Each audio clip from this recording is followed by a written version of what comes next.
Hey, Ed. On time. It's not ready. Say that again. How'd the employee definition? Yeah, good. As well. Yeah. This is what you guys asked for. Yep. Yep. So a couple things quick from last night. Sorry. I apologize for getting us into the windbag on trivia night. I had no idea. I'll go to the windbag on. Anyone here who can still speak after hollering at each other just across the table? I appreciate that. And oh yeah, I just want to thank you guys. The discussion yesterday, I know it's a big subject that we have put off and probably didn't realize how many tentacles there are in it. Appreciate the discussions yesterday and want to encourage the same today. You know, I feel like I've got a little better grasp of it, but not a complete grasp of it. So that's our goal today, is to get a full grasp of where we want to be at the end of this today and then going forward. Hey, Vicky. Yes. Yes, Okay, I'm I'm trying to make this, can you see me? We can hear you. Well, that's good. I hope you're better looking than Dave. Dave's the only one that can see. Let's see. I mean, I can see all of you. I'm not sure what I'm doing wrong that,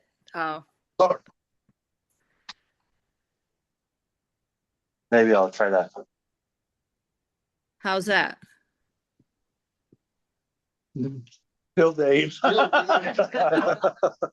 can hear you just fine. Can't see you for some reason. Oh, okay. I've clicked share screen several times and It would, okay, yeah, you wouldn't need to share perhaps, but okay. see if I have to start video, if that helps.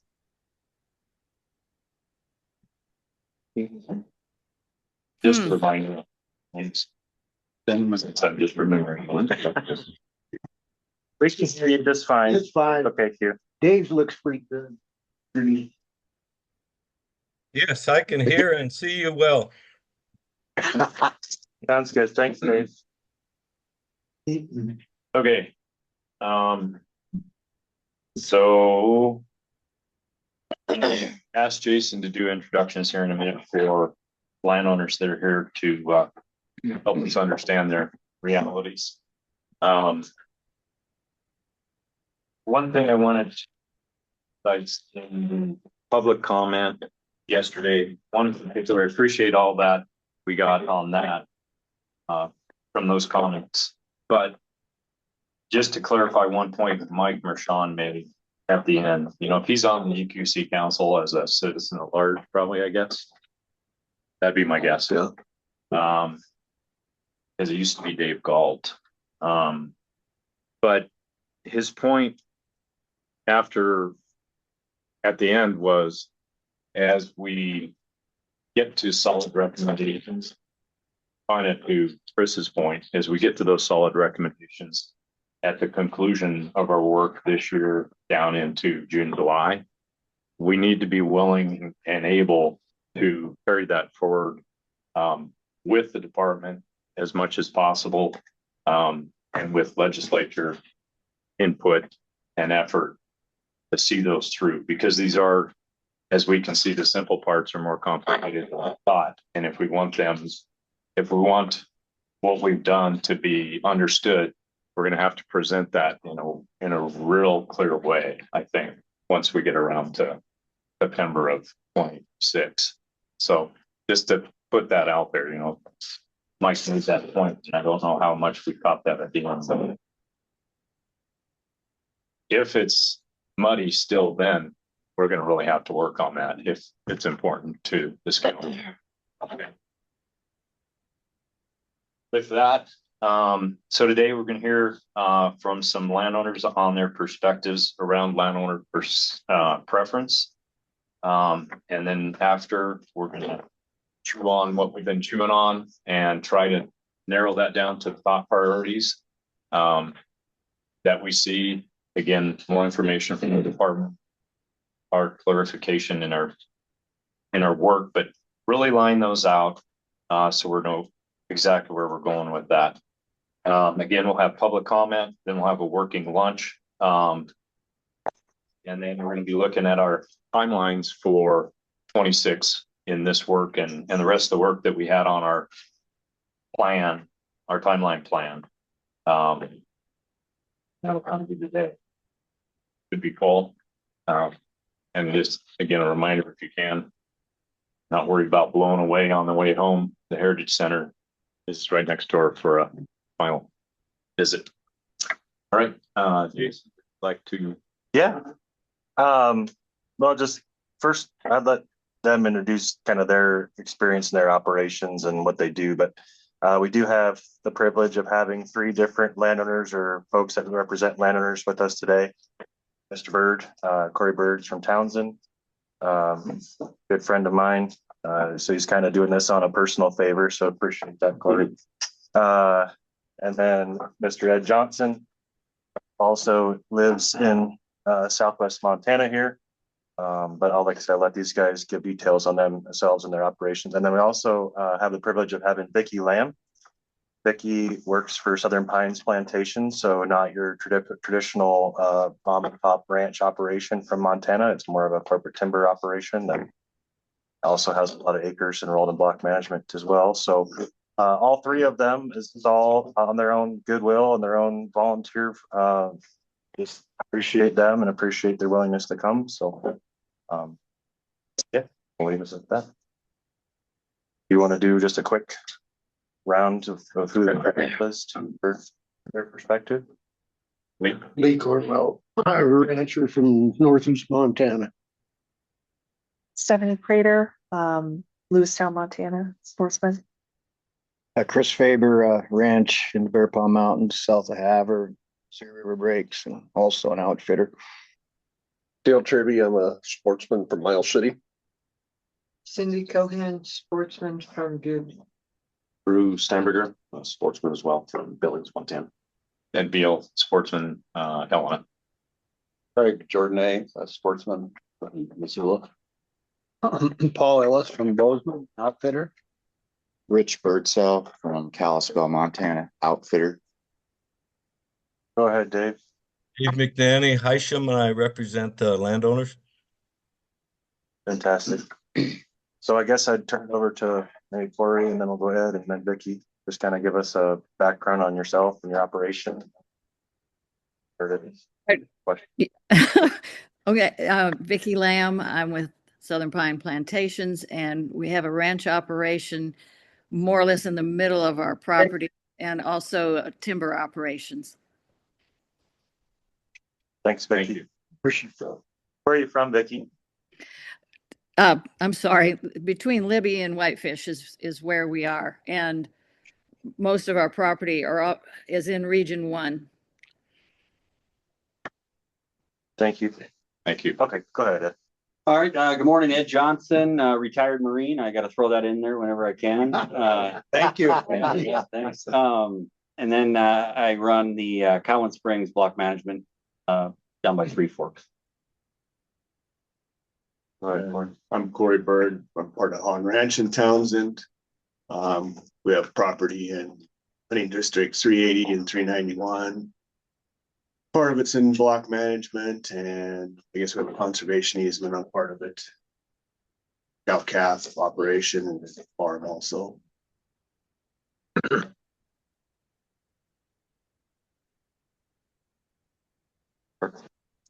thank you guys for all jumping into this. I wanted to be obviously an informal Q&A. So we have some kind of just overall questions. And then as you guys worked yesterday on your list of 7 or 8 topics, I think those would also be good to bounce off these individuals and see their perspectives on the process and things. So I guess the first question I guess I would have for all three of you is how do you currently interact with landowner preference?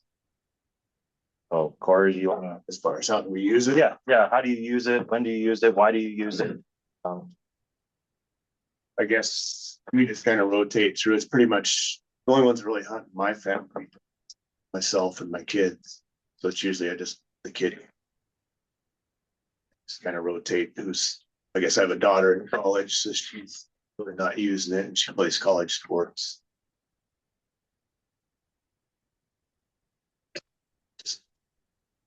We use it for everything we can, I guess, or the kids do, antelope, elk, and then we haven't been using it for the deer, doe stuff. I don't think there's enough mule deer does. Personally, in our area, so we just don't do it, but yeah, it's and what we use it for, so. Ed, how do you guys use or interact with landowner preference down? Russ and my wife for who gets to utilize it. She won one time. And I've utilized it a couple times, but I've only drawn a permit. Not this year, but last year. And you're looking at the elkhorns, is that where you're? That's it. Permit, okay. I do use the antelope pool too, but not the deer, same. Not a whole lot of mule deer on 380 anymore. Vicky, how about you guys? How do you guys interact with landowner preference? Or how do you use it? Okay, so this may sound strange, but we're not even completely aware with landowner preference with how it applies to us. I'm sorry to put it that way, but we have a landowner preference tag, I believe is what we call it, due to the block management property that we have with SPP Montana. And that usually goes to one of our employees. And then we've also been involved with the EHA program 2 years out of 3 and received one tag. I don't know if that's a landowner preference tag or if it's just through the EHA program, and that we have applied to an employee also. So I'm not sure I'm answering the question properly. This is going to be learning all the way around. Yeah, that's a good comment, Vicky. I think what you're, at least from my awareness, and Macy is on too and can correct me, or she was on until they had a big power outage with the windstorm. But anyway, Macy was suggesting that you guys do, because of your block management enrollment, allow one of your employees to be the designee. And then also, like you said previously, you had participated in the elk hunting access program and also offered that to an employee designee. So there's also this other landowner preference category we're kind of talking about, which is a license benefit. So increasing the draw odds more or less is a benefit for land ownership in Montana. And a lot of Region 1, it may not really be applicable directly, but there's also some elk B licenses and things that it would apply to in that part of the world. So. Okay, and let me interrupt because I'm overlooking something that was just pretty important, and that is the mule deer tag that we have applied for. And that's a landowner preference thing, and that's for 103-50. So, okay. So that falls under that. And we have utilized that the past few years. Excuse me. For an employee or for? Actually, that was for me, and last year I was successful. So that was pretty wonderful. Yeah. Cool. Do you have, I don't have to ask all the questions here. I don't.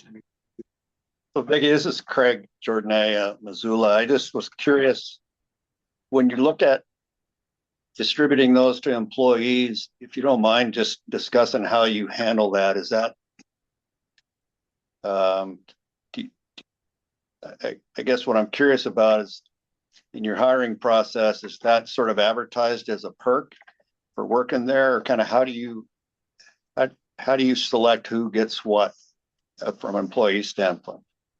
That's a great question. And no, we do not mention that at all as a perk.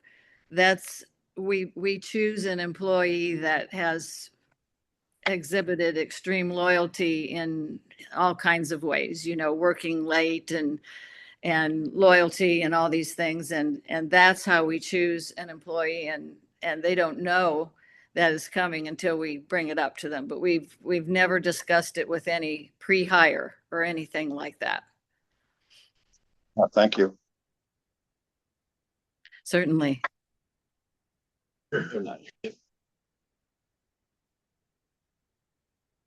So I guess I would, yesterday we discussed a little bit about what is the purpose, what is the premise, what is the reason for landowner preference?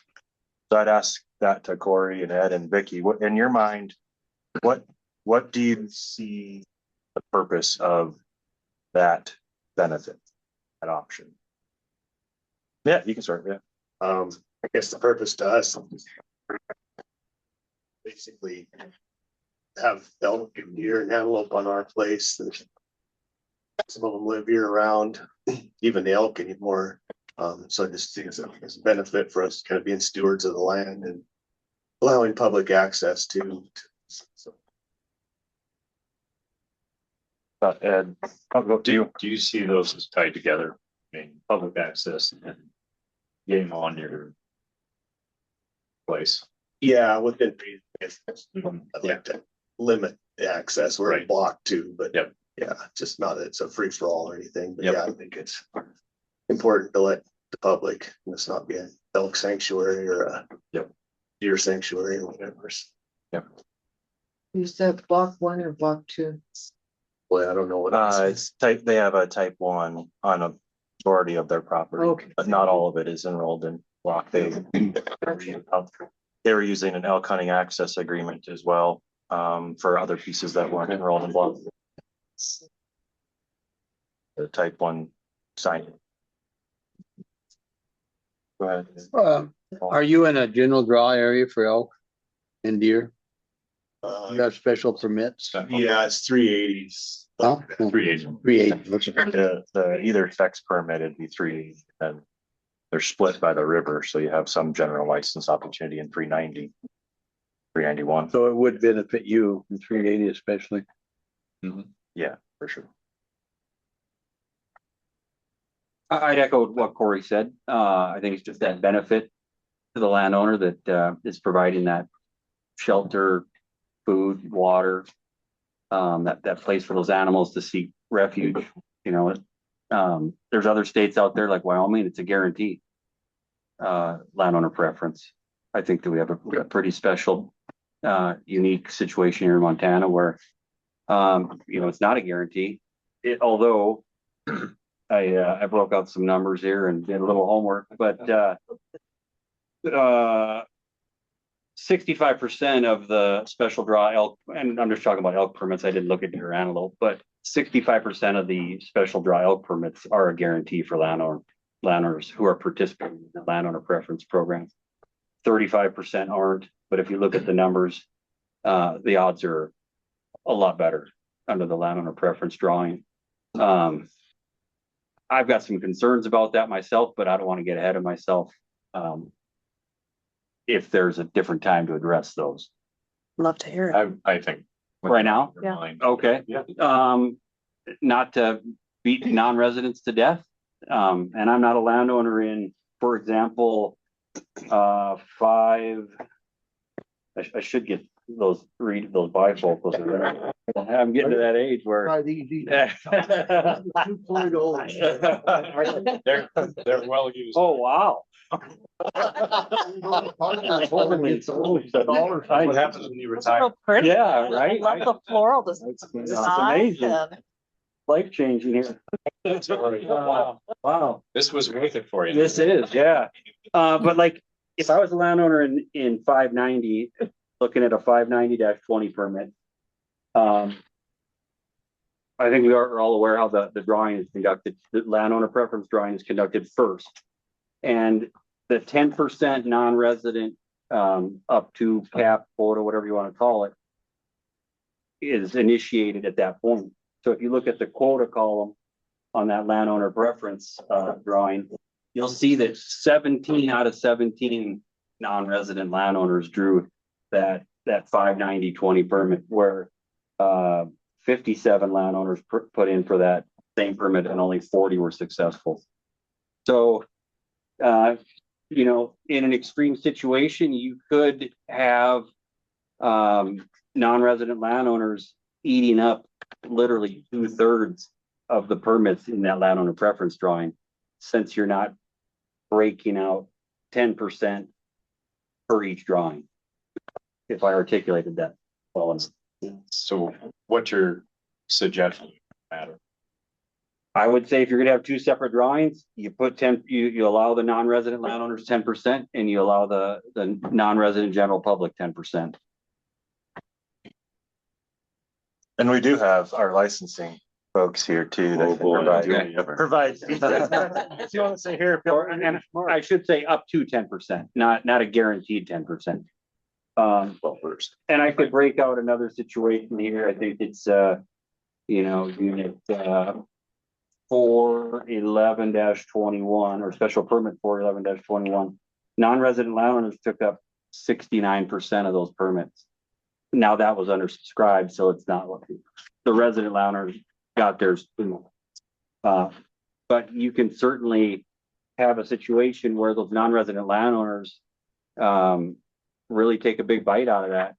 And not only does it do that to the landowner pool, but that quota is taken away from the regular non-resident general public quota. So for example, in that 590-20 permit I was talking about, those non-residents are allocated 38 permits. Well, non-residents soaked up 17 of them. So when you look at the drawing statistics report, like I'm looking at here, that quota number for the non-residents is not accurate, because 17 of those permits have already been eaten up by non-resident landowners. It says 38 is the quota, which I guess it was to begin with, but at the end of that non-resident landowner drawing, it's no longer 38. Now it's 31. I did my math. So if I was a non-resident general public hunter, I would look at that and say, well, we're not guaranteeing these 10% anyway, but it's far from 10% that they're being allocated because the non-resident landowners are eating up. That's my one concern. And my second concern is rounding. I've looked at the codes and, you know, all the stuff I can read. There's nothing that I can find that addresses rounding. Just from a quick glance, it appears that we round up on the resident side, we round down on the non-resident side. Emily, you want to clarify? I was just gonna say, per statute, we can go a maximum 10% for non-residents, so we can't ever round up on that. Right, I'm talking about, Always round up. Sure. Bonus points? I'm talking about, like, let's say we talk about permit 682-10. There's only a quota of one permit for that particular hunt. And if you look at the resident landowner quota, that one permit is right there in that's 100% instead of 15. You're looking at elk permit with Elk permits only, yep.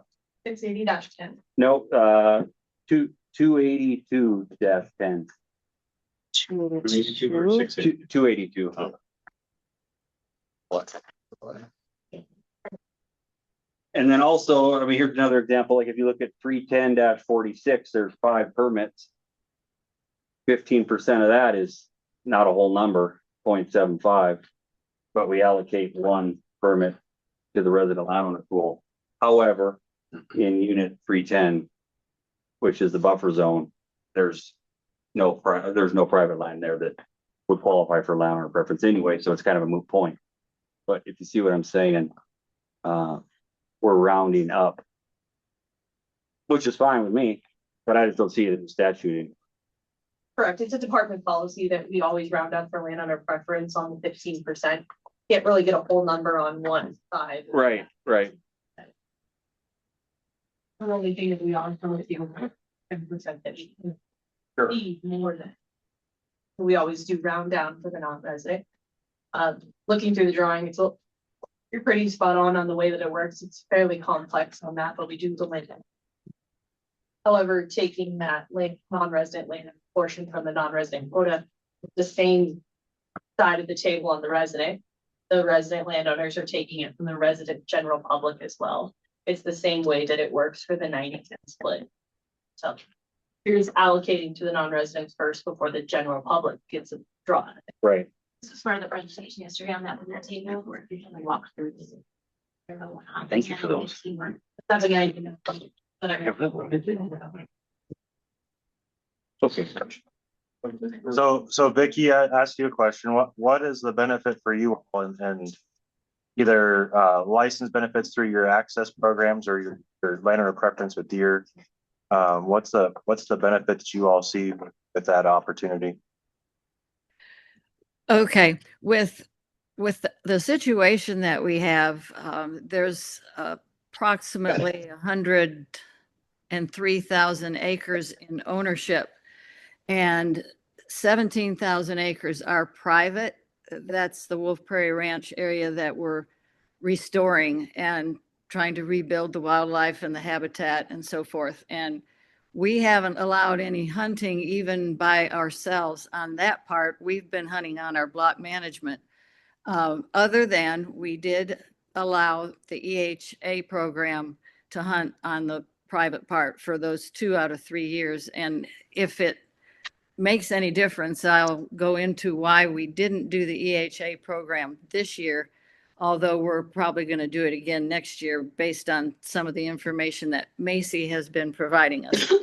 But with all that being said, other than the EHA program and not otherwise hunting on the Wolf Prairie area for the last 4 years, and we have started some hunting this year with the general public, without the EHA program being in place. But all that being said, the remainder is in block management, and we feel that the landowner preference is sort of like a thank you, because in the instance of SPP Montana, the way that the block management program is set up, it's $1 per acre up to 50,000 acres. So there's a cap there, and the other approximately 37,000 acres that are in the block management program don't receive any payments.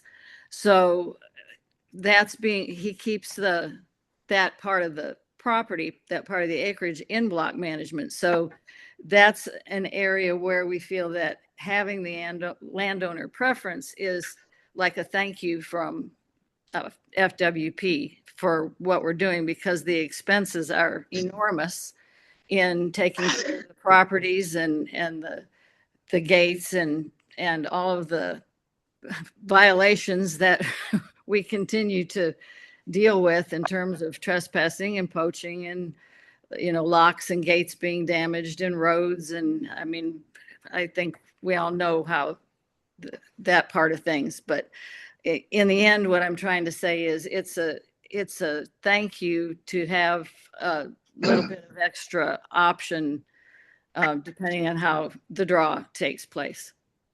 I don't know if I articulated that well enough, but and I threw the EHA thing into there, which I can provide more information on. But anyway, I hope I've made sense. I also agree with what has previously been said and took notes on everything about the different percentages in different areas just now.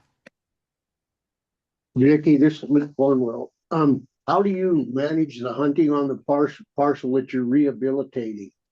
If it is, the way I understood, it wasn't in block management and you excluded hunting. So how do you manage the hunters on that part where you're starting to build it back?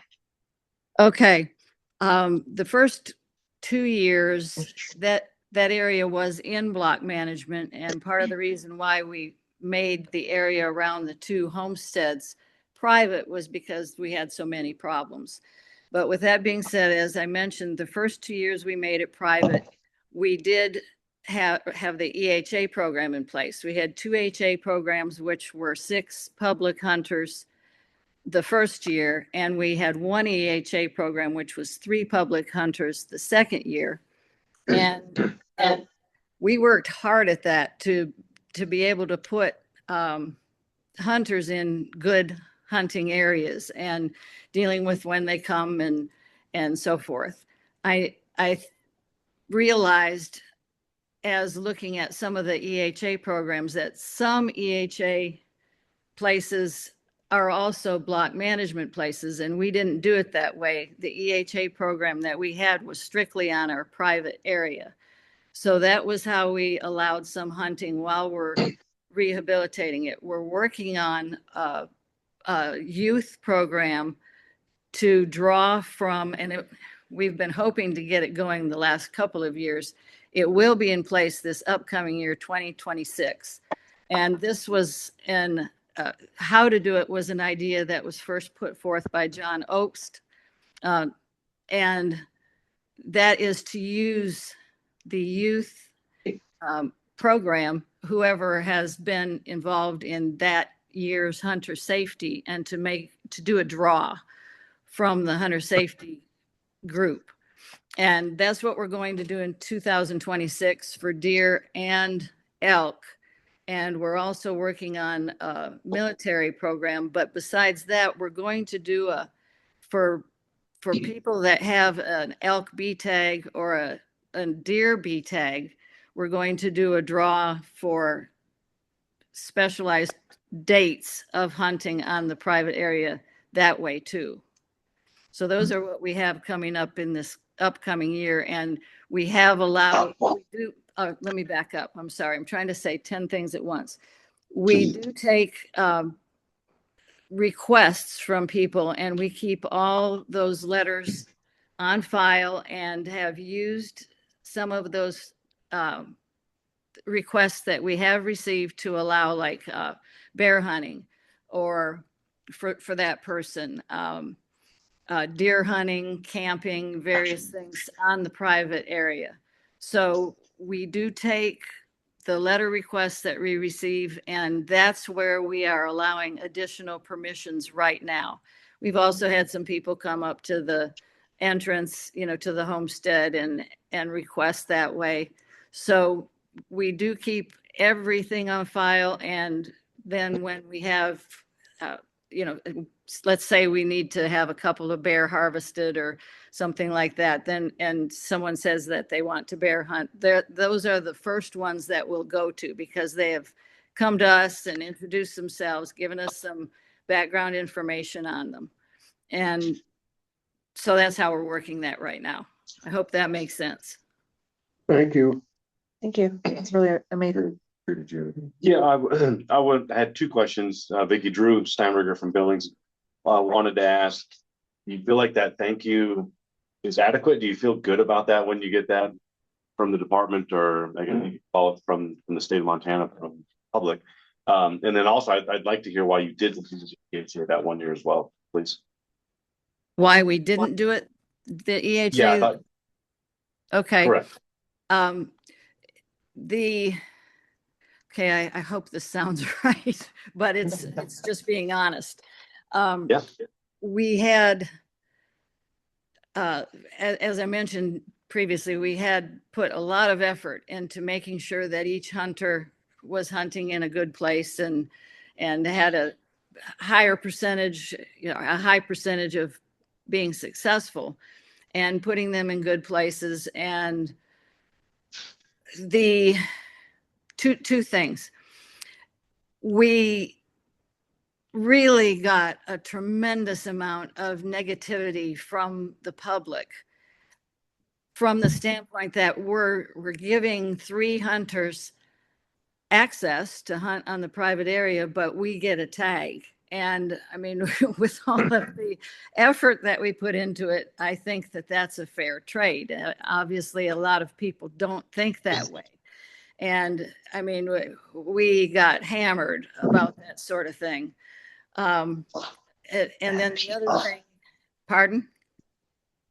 Oh, I said it's bad PR on that program. I think it has a bad connotation just from previous years, the way it was put out publicly. Even though I think it's a great program, the EHA.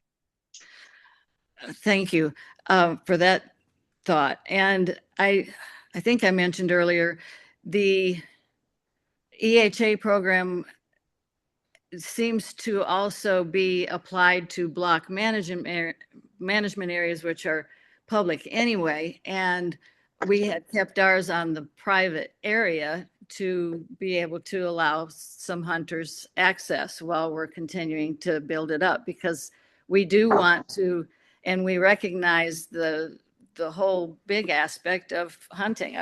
I've hunted on public land and private land all my life, and I understand about having to ask for permission and appreciating the public access. And that's how we're trying to approach everything that we do.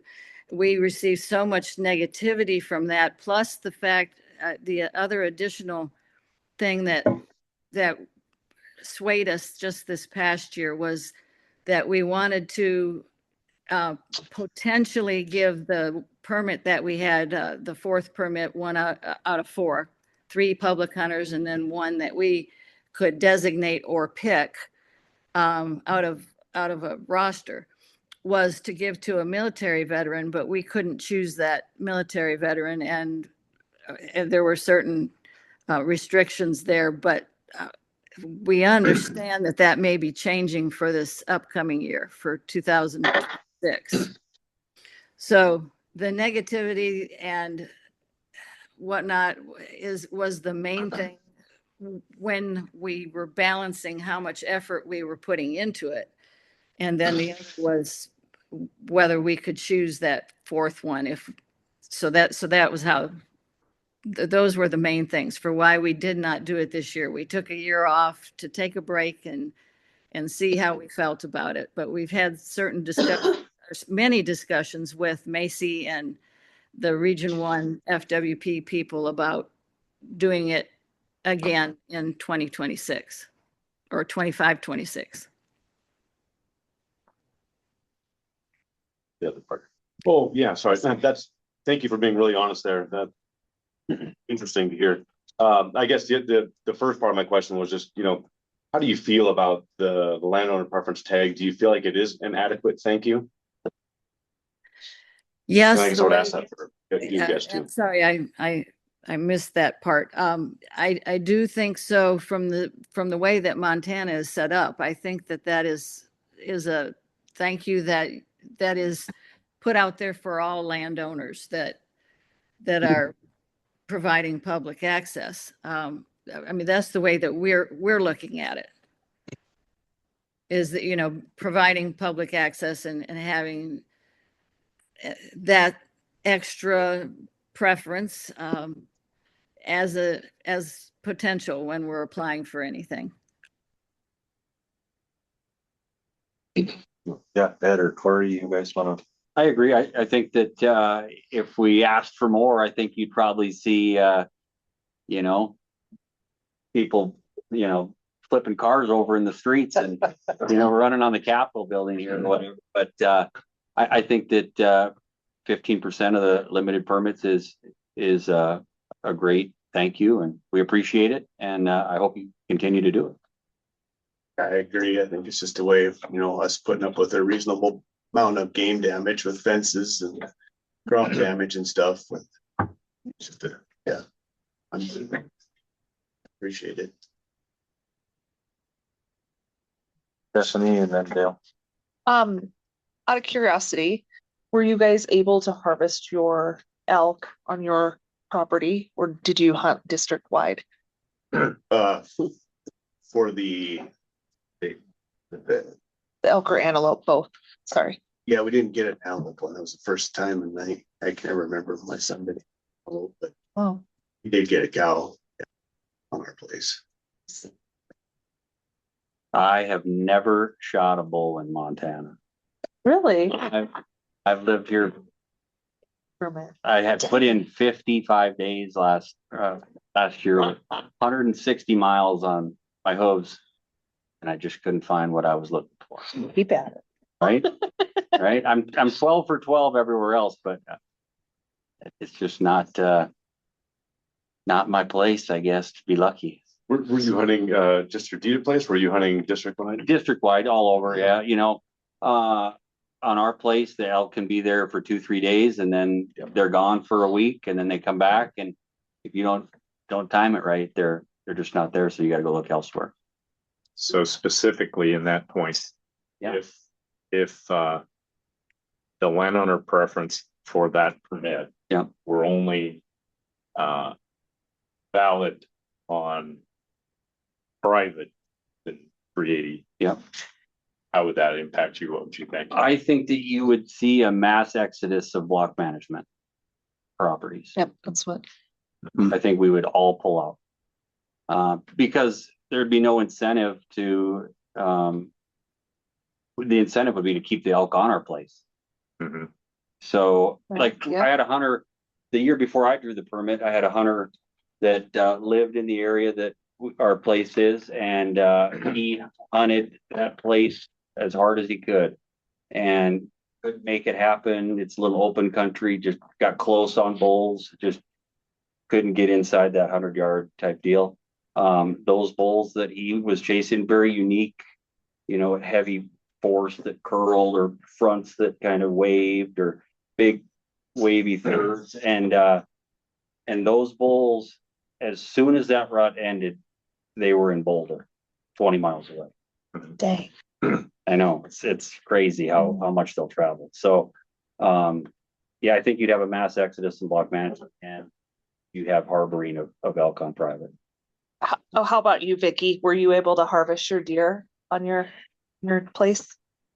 The one time last year, I harvested a mule deer, and not this year, unfortunately. Worked hard at it last year, but was successful last year.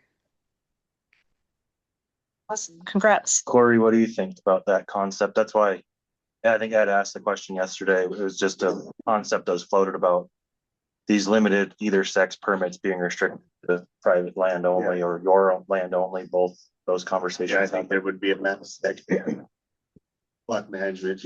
We have filled pretty much year round till rifle season starts, and then of course you get all that public hunting pressure, and then they leave. Do you view those equally, a cow tag and a bull tag in 380? About in that equally. regard? Yeah, we put in for both. Yeah, it's kind of nice to have that extra opportunity to spend a lot. There's one piece of property we have that we have to fence 3 times a year. That's just because of elk damage. We have to fence it because the neighbors are up against us. Then we have to fence it because we have cattle above on the forest. And then we have to fence it because we have cattle, but it's the elk are just tear the heck out of it. The rut's the worst. I asked kind of a related question. We've had discussion too about the acreage qualification, that right now it's contiguous. And there's discussion about, hey, what if we try to expand that to just ownership in general, not necessarily having a qualifier as contiguous acreage, which would probably increase, I don't know how significantly, applicants into those pools. How does that bounce off you guys? Well, from a selfish standpoint, I'd be against it, because it would affect obviously our like growing a permit. I can understand the rationale to have that desire, certainly. I think that the biggest piece of that puzzle is, that presence of elk. Is it just 640 acres spread out, various blocks throughout the unit? There's only elk on this 200-acre piece. I don't know. That's why I don't make these big decisions. Right? I guess I'd be okay with it, cause I think if you own it. But it needs to be used for agricultural purposes, because I think there's a lot of people out there that don't have any sort of grazing, they're not leasing it out, they're not farming it, just using it strictly for preference in these trophy areas. 1 second, Chris. Do you see that condition agricultural purposes with some definition that's clear that the main primary use of that land is agricultural purposes? Do you see that as a good solution to that question? I think it should be. I think it should be primarily used in agriculture, because that's, I think, what the intent of this originally was that it's putting up with a certain amount of animals on your property, not complaining about them, and so. Chris? To obviously all three of you. So I'm up in the Bear Paws, and one of the things I brought up about landowner preference is some abuse by landowners and some people that are abusing the system to gain a trophy tag, bull tag. And I can explain that, but are you aware of any kind of a abuse of landowner preference by any landowners? I think I don't want to say the names, but I think I've heard. You don't? No, don't. No. Yeah, I think I've know of one, maybe two. Can you describe the instance or way that's being used? The one, and again, I'm not 100% sure, because I don't see how the drawing stuff works. Probably for like a 3, like sex 10. There's like there's no cows on it. That's not farmable ground. There used to be cattle on it, but they don't. It's not really, I think, for that purpose. Okay. So just as a byproduct, and for the group's knowledge, Corey's dad was a game warden for FWP back in the day. Yeah. Maybe Craig, you probably knew him. 93. And there was a different process at that point. So Corey, elaborate a bit on that. Yeah, I guess I remember my dad, he used to get all the landowner preference applications, and he'd go through.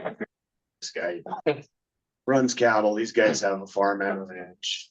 This guy definitely doesn't have enough acreage to file. I didn't see the names, but I just know that's the office. I guess I don't know how the warden's office is right now, but it's basically in home. That's what it says. But I'd like to see it go back to that, or just file it, just because the whole process anymore for proving that you've got properties a pain in the butt, because there's so much documentation. I wish they just had something on file that once you prove that you're a landowner and whatnot, that you could just do it just a little more simpler form like it used to be. Well, interrupt. Please go for it, Vicky.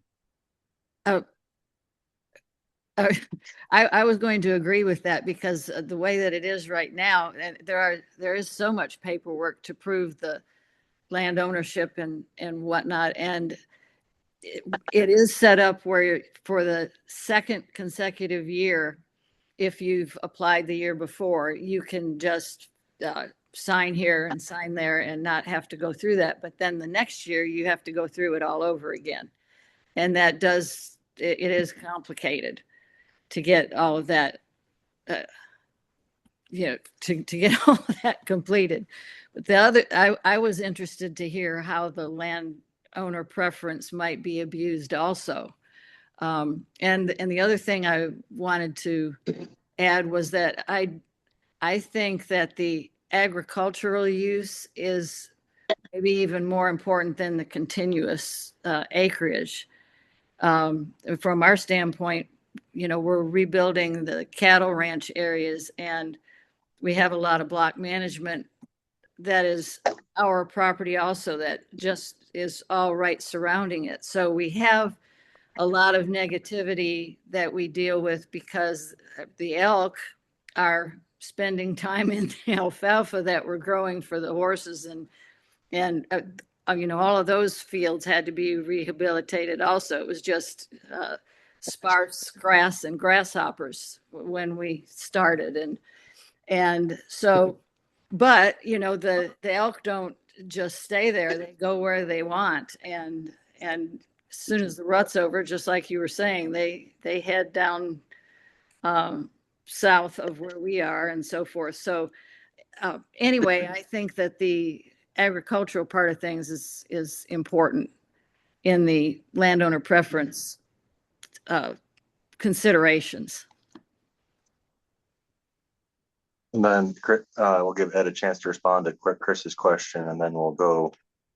Yeah, I think that I think I heard you before the meeting started. We were talking a little bit, and I heard you mention about like employees, the whole employee thing. It's not mentioned on page 13 of your PowerPoint from yesterday, I guess, is when that was handed out. But so that I've heard one other instance, whisperings of that, maybe somebody consulting.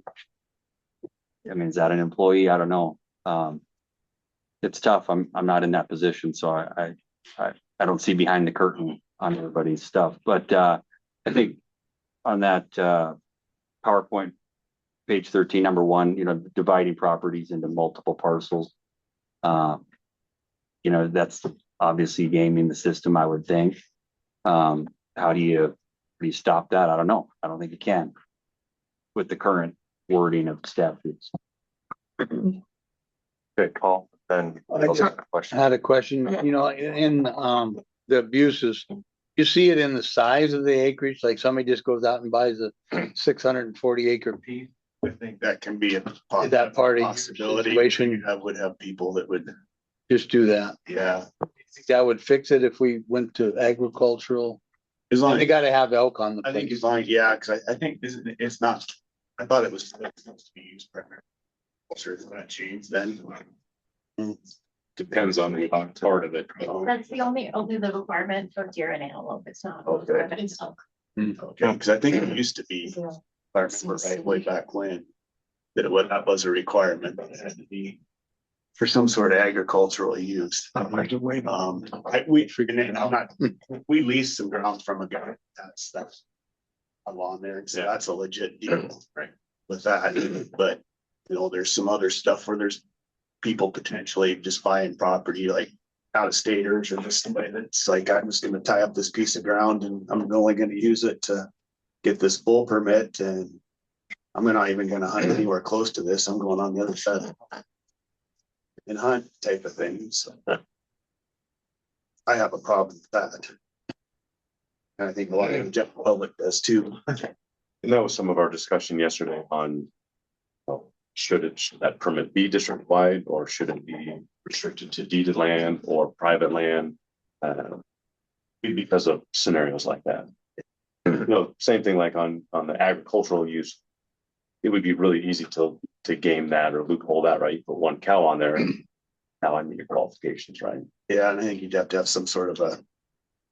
And for these guys, yeah. Not just one cow or one goat, or it's actually you're actually using that to its potential. And how do we prove that with licensing and confirm that these are the nuance or the. That's right. I think back in the day when my dad did it, I think it was had kind of the sole authority to say that this is getting thrown out, and I don't think that whoever the applicant was ever knew that it was maybe thrown out either. It's just like, this one does not have enough acreage, or like I guess he'd call those people and say, you don't have enough, you want 640 acres for the elk permit. So. Might be something to go back to. You got, instead of these guys trying to figure out who owns what, if the local offices had a little more input into it, maybe some of the uses go away. Yeah, because I think it's the local game warden and the biologist are gonna have a better feel for people in that area. They're working with them on a daily basis. They know who's legit, and who's not, and who's. You know if they got elk or not. Yeah. I just think about every day we don't have any elk. Go ahead, Mr. Chair. Dale's had his question waiting for. Forgot about it. Since then, I've got about two more, but just a comment, maybe you could.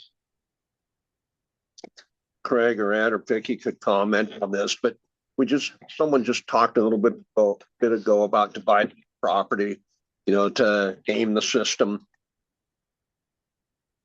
I'm guessing there's somewhat of a difference between eastern Montana and western Montana, because I just don't see many landowners that are going to say, we're going to divide our property and run the risk of family feuds or whatever else by dividing this up and saying, we're going to put so-and-so's name on 640 acres. I mean, I just don't see that in my part of the world, and it'd be interesting to hear about that. I really like the suggestion of having some type of verifiable livestock. I was talking to a landowner south of Miles City a week ago, and he told me they've got word of a non-resident that bought a 12,000 acre ranch, and it's primo elk habitat, and they have no intention of running any livestock or having any agricultural operation. They want it strictly for hunting. And it would be nice if there was a way that we can say, no, it needs to be in ag production. So just to that, as you're talking through it, Dale, to me, that would be the separator between, if you want that permit, you're going to participate in program, an access program. If you're not ag, you're not landowner preference qualified. Right. Yep. Yeah, Yep. I agree with that. Right. Yeah. But, Right. and then the last, But again, the question is going to be how do you determine your ag? well, But that's probably a revenue department reality as far as this department says, this corporation, is it an ag operation? Doesn't pay any capital fees on livestock or. Well, I don't know all the details, but to me, that's probably revenue verification somehow, I don't know. well, Sorry to interrupt. you. no, You I were think saying those are, something really, clearly different. Yeah. Yeah. Last question, the first question I had, I want to direct to Vicky, and it's really outside the discussion of landowner preference. But historically, Vicky, this group has spent a tremendous amount of time talking about hunter behavior. And in one of your earlier talks today, you had talked about what I heard was a significant number of issues with hunters. And I'm a little surprised at that. I mean, when there's always issues, but in my part of the world, yeah, there's issues, but to suggest that they're rampant, I don't think is fair. But I'm just curious into what you're saying, and I'm just wondering if it's different than what we see in our part of the world. Okay. Let me see the best way to explain this. In Northwest Montana, and when SPP Montana bought Weyerhaeuser, and there was a 630,000 acre chunk that had been through all of the different timber companies open to public access. And although it was public access, it was always privately owned, but there was a large sentiment in the area of this is my land and I can go do whatever I want anywhere I want on it. When SPP bought the property and kept the majority of it in block management and did sell certain large chunks, with the caveat with Green Diamond and Flathead Ridge Ranch that their large chunks be kept in block management. There still was a tremendous amount of negativity from the start from the public in that area. And without going into a whole lot of negativity about it all, I mean, even before the purchase, there were newspaper articles and whatnot about how this was going to be such a disaster and there would be no more public access to anything and so forth. And all of that, much of those newspaper articles were misinformed, misquoted, and so on and so forth, but it set the groundwork for a lot of trouble for us from the very beginning. And with all of that being said, the SPP Montana ended up putting 38,000 acres into conservation easement and the Lost Trail conservation easement for perpetual.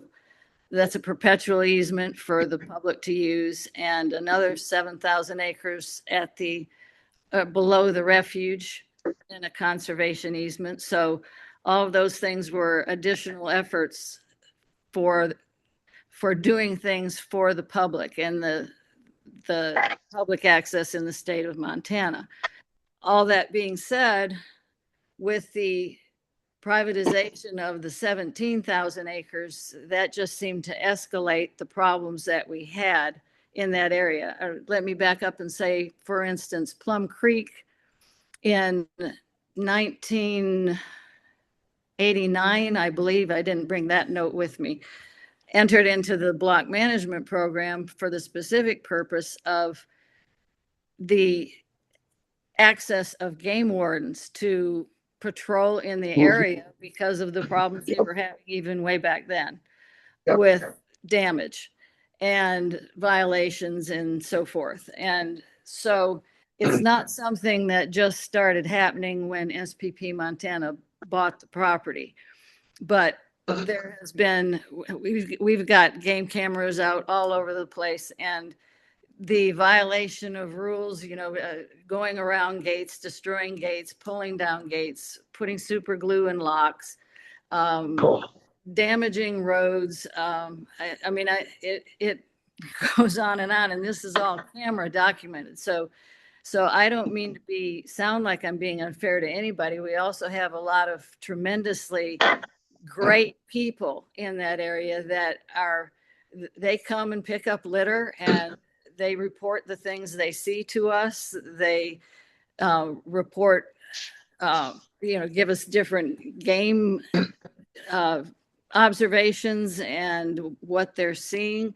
So I'm not trying to paint a picture that everybody in Region 1 is a negative at all, but we have a tremendous with violations every hunting season and off season as well, unfortunately. Very much appreciated. Thank you. Excuse me. Follow on Dale's question. With all that you've just shared with us through this time, has anything come to your mind about what any recourse would be from your perspective there to help you either in a general or specific way in that issue? I mean, I think everybody here would comment the extraneous effort you've made to accommodate both wildlife habitat management and hunter management. I mean, it's obviously commendable, but is there anything in your mind from where you sit that you see missing that could be a tool to help you with that in terms of hunter behaviors? Well, one thing, and Region 1 is also understaffed, as we know from the standpoint of game wardens, but one thing that is being changed this year, I think will help us as well, and that is game warden presence after hunting season through the rest of the year until hunting season starts again. This year that goes into effect, does it not? Yeah, it'd be that Senate Bill 83 opportunity for enforcement, I think, is probably what you're looking at. Also a potentially new warden. I'm not sure where they broke out enforcement. Anyway, I think that's one thing that would help. I think that if the It's Up to Us program, I think is a good one. And the overall sentiment needs to change. I mean, again, I'm just trying to be honest. And this is what we continue to hear from the people that are great ethical sportsmen and people, and they are very frustrated too, because it's the bad apples in the barrel that are potentially going to shut down more block management opportunities, and they don't want that to happen. We don't want that to happen. But the sportsmen are saying that these bad apples, so to speak, just feel entitled, that they've always been able to hunt all of this with no rules and no regulations, and they regard it as their property. And when there's a gate or something, they feel like they can tear it down and so forth. So the more public education about treating land with respect, I think, would be helpful. You're already doing some of that. I just think there probably needs to be more of that. We try to post messages and things about some of the different rule violations to make people aware of what's happening, and that usually backfires, even though, so I'm open to suggestions from you all as to what we can possibly do to turn this in a better way. And it is getting better. I will say that it's getting better each year, little by little, but there's still, and especially in 2 out of 3 of our areas, still way out of hand. So any suggestions, we're all ears. Probably unfair question, but it's been gnawing at me since this, because I'm on a place where we're kind of in a similar situation. How, with all the incentives that we've talked about, and this is for all 3 of you, and you don't have to answer it, but how close at the end of each year are you just saying we're done? And with all that we're talking about and all that you deal with, and in some cases, I'll speak to that a little bit. There's a lot of landowners that are doing phenomenal work on the wildlife conservation standpoint. A lot of them are non-resident landowners too. And I saw a survey where it said they surveyed Montanans on their attitude toward non-resident landowners, and it came back 78% negative. And so trying to get over the hump on some of the work that's being done and highlighting that and letting folks know some of that work. But seems like it gets to a point where people are kind of right on the edge of just being done. And so I'm asking from a public access standpoint, are you guys not close to that at all? Or is that kind of an annual decision you feel like you're forced to kind of make every year at the end of the season? Yeah. And again, you don't have to answer it, but I'd be curious. Yeah, all of you, all 3 of you. Well, I'm a type 2, so I get bombarded with phone calls. And the first year I just kind of sucked it up. It is what it is. I don't think as many people knew about it or called. Maybe they thought it was all antelope country, so they just discarded it. But I think now maybe there's a little more knowledge that there's quite a few elk in the country out there. So I've got to be a type 2 because of the situation I have with neighbors and private roads and access. We don't want the place just void of elk and have 100 people a day come out there and run everything off and tear up roads. So being the type 2 and having a little bit more intensive management of the property, it can get taxing, especially if I'm it's not like I'm at home waiting for people to call. I'm not 911, and these people are like, hey, can I come out? They're like, it's noon. Like, hey, can I come out at 2 o'clock? And it's like, sometimes I miss those. If I'm not in service or I'm doing whatever. And then I've had people get huffy with me over text messages, and it's like, well, what do you think you're gonna accomplish here? But I take it with a grain of salt. We got a lot of really good sportsmen in Montana. I'm not gonna let a couple bad apples ruin it for the rest of them. It is what it is. I get compensated with the landowner preference. I'll deal with it. That's it. Yeah. Do you know how many 100 days you have? I think we had. I can look at, you need me to? Okay. If FWP had a effective reservation system to offer you, would you take advantage of it? I think so. I've ran into some of the techs out there pulling the cards and stuff when I've been out there fixing fences, and we've talked at length about it, like a QR code done would be kind of cool, or a reservation system. But then also with that, I can't tell you how many people I have call and reserve, and then they just no show, and they don't call and say, "Hey, I'm not coming." It's just they reserve the whole weekend for 4 guys, and then they were never there. So it's like I could have let other people on. But take that one step farther. How about a hunt coordinator from the department? I'd love Talk that. about that. I'd love that. Who is it? So that's something we've kicked around before. Would it help a lot to provide a hunt coordinator to organize that stuff? Oh, I'd love one. Corey? It's like 7,200 days last year. Okay. 7,200 Was the average. Yeah. Corey, how close are you to Clinton? I don't know, something we. Every week? Depending on season, I guess, we didn't have as many issues, because I think we didn't have the.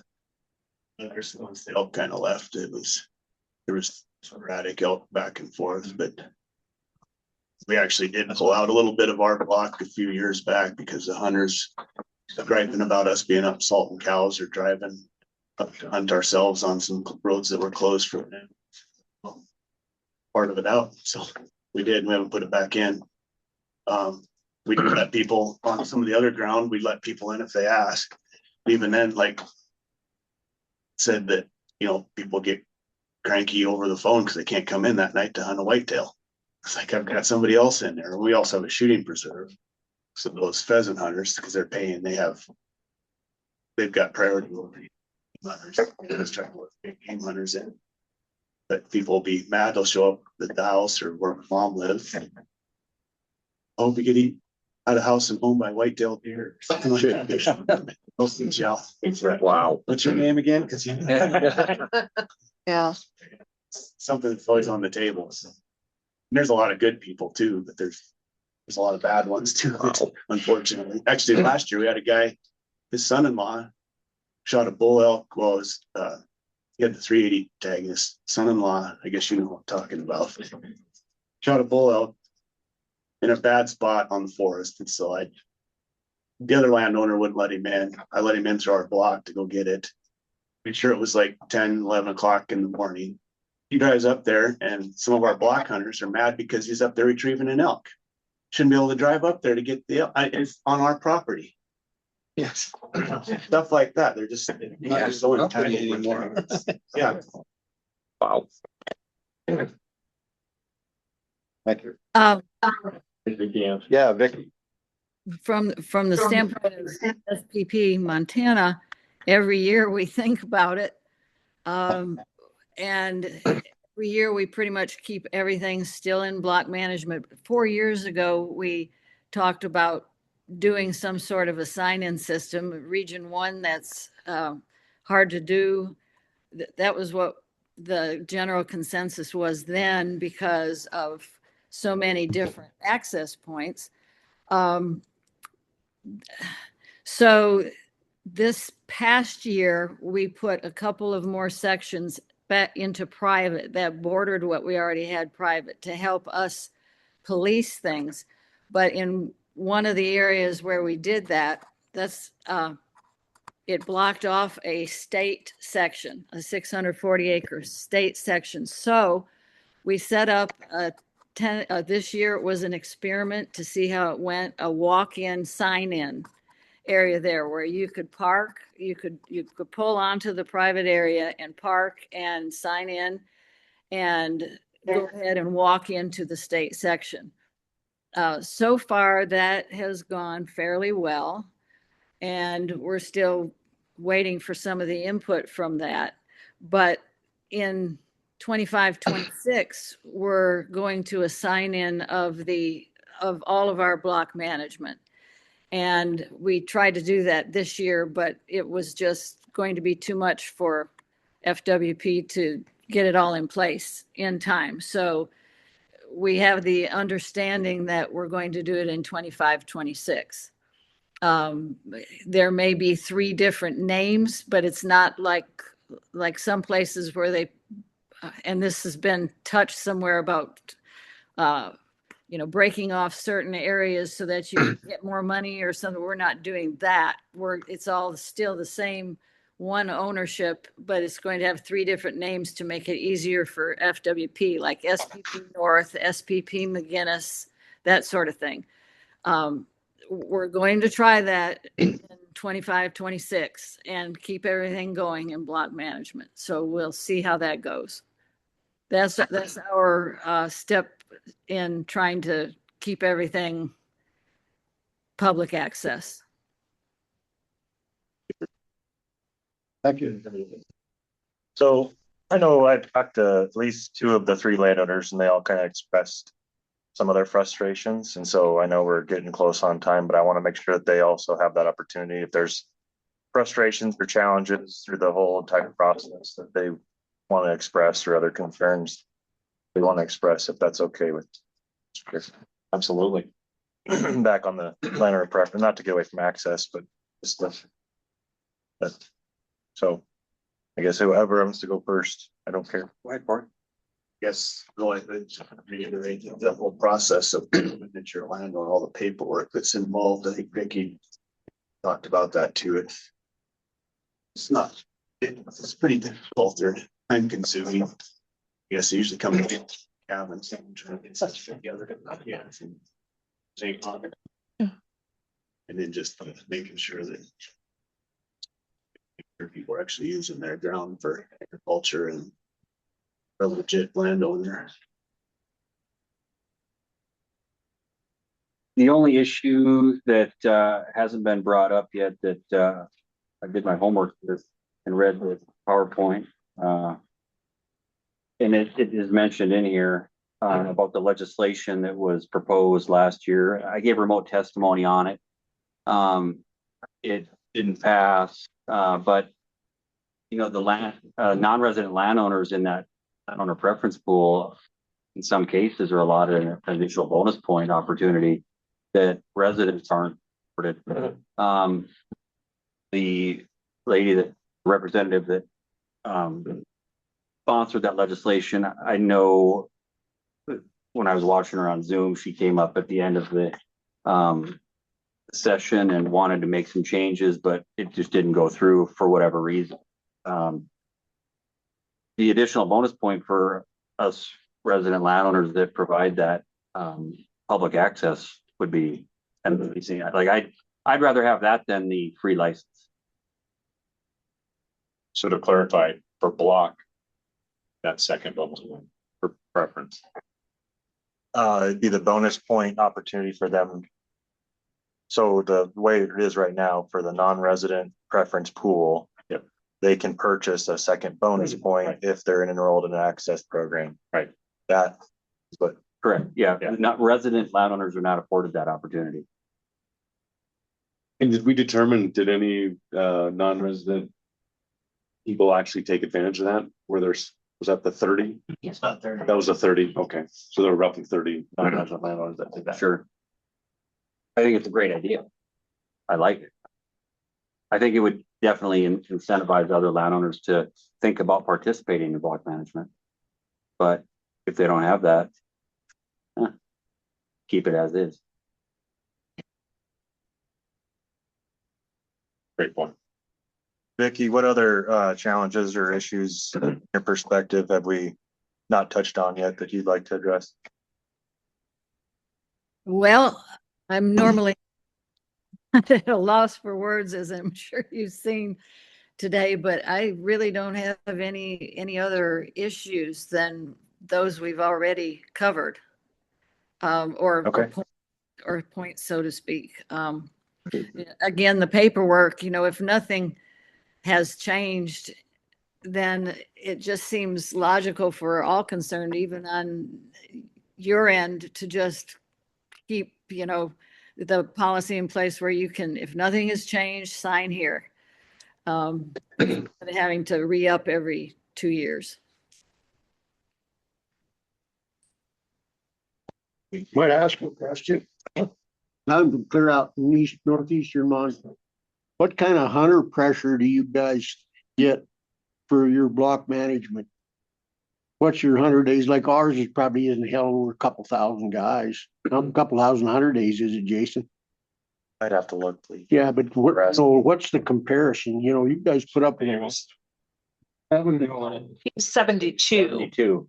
72. He was on 72. Nope. Hunter base. We've only got 735 acres. Okay. And then some. Sorry, I totally misunderstood. Yeah. I think, wow, that's. Yeah, that's what I was like. A lot of. Yeah. Ours is 700 or 800. My uncle gets the check and Yeah. stuff, and I never go look. I guess we don't have a book anymore either. It's all locked. But Got too much trouble, Jason. I was just what these guys have to put up with. 1,500. And that's on the east side of Lee. Yeah.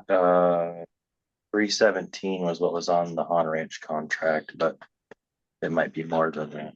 That was this year, so it's way down then this year. Probably because of the weather. I don't think they even got our papers picked up there. It snowed and the hunting season. They couldn't get them the boxers to pick up the type 1 ones. So We hear Vicky's. no.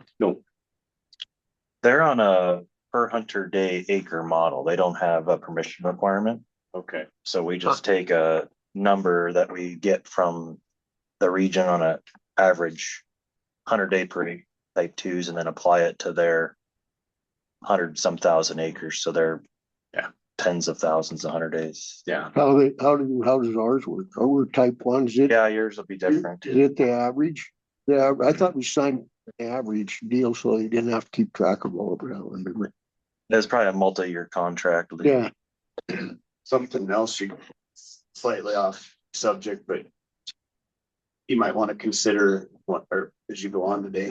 I don't know what it's called. There's some outside entity that'll pay landowners. Oh yeah. Maybe you guys know about that. Land trust. I know one of our friends, they pulled out a block and went with that. Another friend in Winston. Land trust. Maybe that's what it is. Land trust. It's always There's 3 let people hunt, just Airbnb and knock on the door, and they've gone strictly with that now. And I think it's a lot of out of state hunters that are coming in. They're both those fields. So I'm always point is going out of the block, but I kind of hate to see it. Montana go that way. Yep. Just because of the hunting tradition and stuff. And I A don't, lot of the families that hunt the ranch has been there as long as the ranch has been there, town or something, we got people that almost got to be friends over the years. Yeah. That come, not necessarily hunt the block, but other stuff.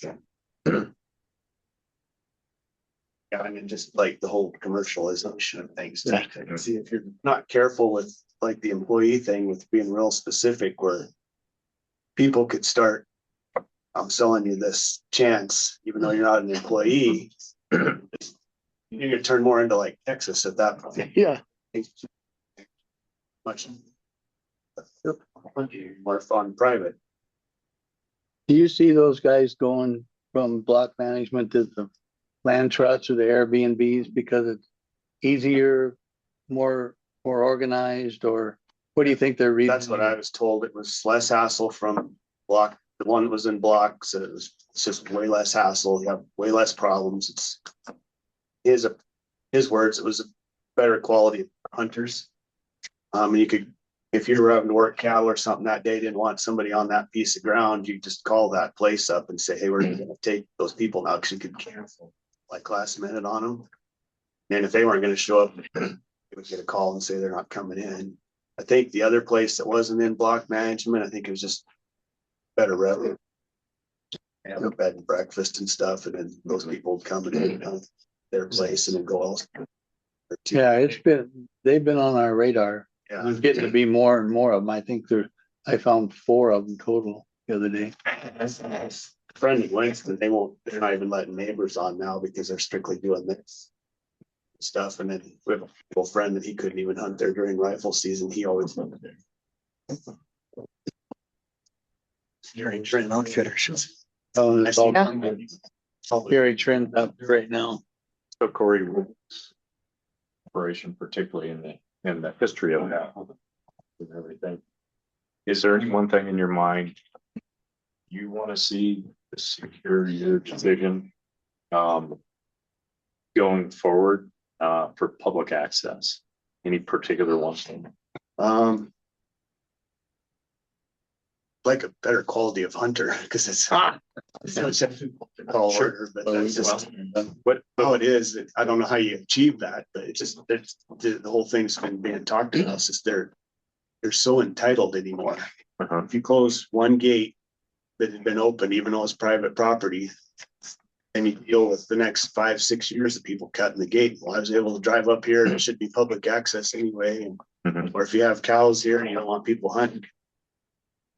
2 or 3 years, you don't want that cow or land that calf. So you don't allow any hunting when there's cattle anymore. People gripe about that too. I don't know how you solve that, but that's kind of the main complaint with people in our area is get tired of dealing with hunters. When you say a better quality hunter, are you primarily talking about, as Vicky did, the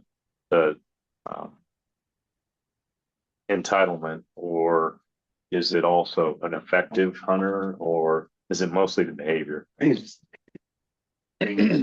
that access agreement. I don't think we've ever had anybody shoot anything. I'm trying to like literally tell them there's like 200 elk. You just go over the you can't teach hunting ability. I guess the outfitters know that. But yeah, I don't care if they're a great hunter. I just know somebody's not entitled and it's that their God-given right to be there and just appreciative of what they've got. Good luck. Do you have trouble with them leaving the gates open when they, hell, our deal, of course, we're public and state and little deeded mixed in it. Hell, if they don't want to shut a gate, they'll just leave the damn gate open and then your cattle, if you got different classes of cattle that are mixed. Yep. Yeah, we've had cattle out middle of hunting season. Yeah. Yeah. They cut fences finally the next spring. Where you can tell they probably were dragging it up under the fence and didn't want to lift it, just on wire. I had one last question for the 3 of you. Do you put more value in your monetary compensation or in your ability to get a tag, a limited entry tag? Or permit, sorry. For me, it'd be the ability to be in that landowner pool. I only make $200 off of my block management compensation, so it's not gonna put my kid through college or anything. But I think that that's definitely better than the potential. Yeah, we're a corporation, so I guess my personal opinion is I like to have that landowner preference just because you're cussing elk all summer because of all the fence. It's kind of nice to be able to have, like especially the kids have an opportunity. Get back. Yeah. Monetary things helps a little bit by spraying some weeds and stuff. It's more just block management is just less of a headache for us because then we're not having people knocking on our doors and calling And that's type 1. Yeah. What about you, Vicky? I definitely the landowner preference over the monetary end of things. I mean, the monetary part is just a small dent in the equation, and it's nice to be able to have a little bit of preference, if you will, for everything that we deal with all through the year. Can I go back to the previous question about hunters? I'm in disbelief every year when I talk to these hunters what they can hunt in 380. I'll ask them, what do you want to hunt? Just to, help them out. because I know where the deer hang out, or I know where the antelope are, I know where the elk like to hang out. And they'll say mule deer, and I'll say, so you have the 380 permit. What are you talking about? Clueless. Yeah. Or they'll call me the last weekend of season and they'll want to hunt cows. And I'll say, so you have the B tag. What's that? They're absolutely, They don't read the regs. it's unbelievable how out of touch a lot of these hunters are. Not everybody, but I want to say a large majority, but it's not one or two. It's significant how many are. From getting thickets, like you cannot shoot a mule deer buck with your just your general. Yep. It's unbelievable, really. So there's my 2 cents on that piece. Can I come tomorrow with my heritage muzzle? This afternoon, Ed. Oh, this afternoon. Sorry, I didn't want to get ahead of you. Yeah, right. Paul had a question too. Well, I brought up something yesterday about, I kind of thought it'd be nice if a landowner that was in block also gets a permit for that area. 380 is a very sought after permit, but how would you guys feel? I mean, I know what you're gonna say. You'd love to do that. Well, But you think it's fair? Elkhorns doesn't have a huge population of elk. Yeah. I mean, yeah, as a greedy part, that'd probably be great for us, but I don't, that's too many, I think that's too many permits for what's available. To do something like that, I think sticking with whatever the 10 or 15%, in my opinion. Well, I was thinking it would come out of the quota, but Well, the quota, I mean, even, yeah, It does. it's 125. It's 100. And you start giving every landowner one of those. There's that many land. and yeah, it probably wouldn't be The feasible. quality of the bulls, so maybe you have a different idea, but I think the quality of the bulls and elkhorns has gone down quite a bit in the last 15 years, 20 years. I think I think it'd be a bad idea, at least in our area. Okay. I think, for example, in the Elkhorns where our block management property is, if we can get the numbers back up to historical levels, like historically that permit was 150 permits for any elk, the 380-20. If we can get it up to that 150 again, 15% of that is just about every landowner would get it. It would be 22.1. Yeah. Rounded up 23. There you go. So if we can get the numbers back up, yeah, it wouldn't even be a deal. Okay. You know, you go probably every 3 years to get the permit. I just thought I thought, you know, in most situations, it'd be nice if the landowner could hunt their own property or something, but I think it'd be a cow tag. Those are the mouths and when they're reproducing or in my opinion. are cows on permit there too? Yeah. Well, after This, well, yeah, yes, so the general season ends, whatever it is, the third week, right? General last 2 weeks. Well, the numbers have gone down or the quality has gone down? Both. Both, yeah. That's a season setting Yeah. situation. I'm gonna say something might get me thrown out of this room. I think Fish and game in general is reactive instead of proactive with things anymore. And What do you think that is? I don't know, it's just a trend the way it seems to be anymore. I think hunters are more lethal now. When I was growing up, rangefinders weren't in existence. You know, a 400-yard shot was, whoa, you know, you're really sending them out there. Now it's like a rangefinder, 800 yards, dial, that's a dead elk. So Hopefully. yeah, hopefully. Right. If everybody out there is, you know, way more lethal than they were 10, 20 years ago, you're gonna have more dead elk on the landscape. But that doesn't seem to be the trend in a lot of areas in Montana, Region 4. And I mean, we're a lot of the areas are, you know, getting more and more elk. It's just that surprised me, I guess, in 380 that. I think it just happened in the last few years since they changed.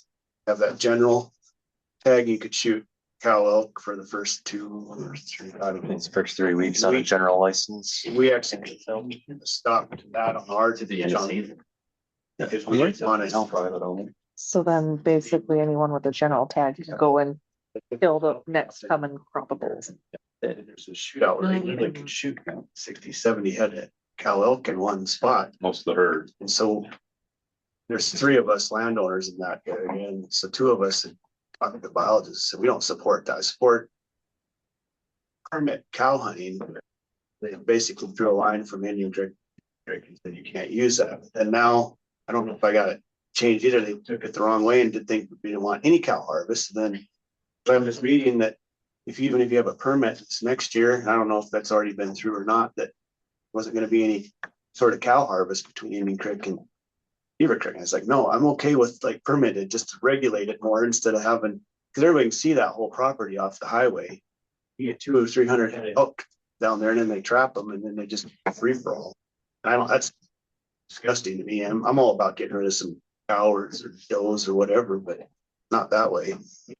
Yeah. What about the Amen. spike? Being able to shoot a spike? Sorry. Go ahead, Vicky. Oh, no, I just said amen. Oh. About that kind of hunting. That's not It's cool. not funny. I don't think. Oh, Oh, I'm just gonna say they do allow spikes in that area and I don't, why in the heck are they shooting spikes? Maybe that has something to do with our bull recruitment. I think so, 100%. I think if you lined up 100 elk out there, 100 cows, and put one bull and one spike bull in there, and somebody had a general tag in their pocket, 95 of those hundreds out of 100 are going to target that spike bull. Spike, yeah. That's my philosophy on it. It's just the way it is. So I don't agree with the general spike hunting breed. Chris. Back to landowner preference for you 3, obviously.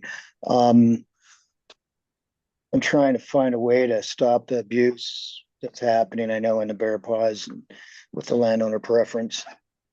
And obviously one of my great ideas was to, you have to hunt your own land with landowner preference, and that doesn't seem like such a good idea anymore. After listening to you two, so like I said, I come up with great ideas, and then they're not.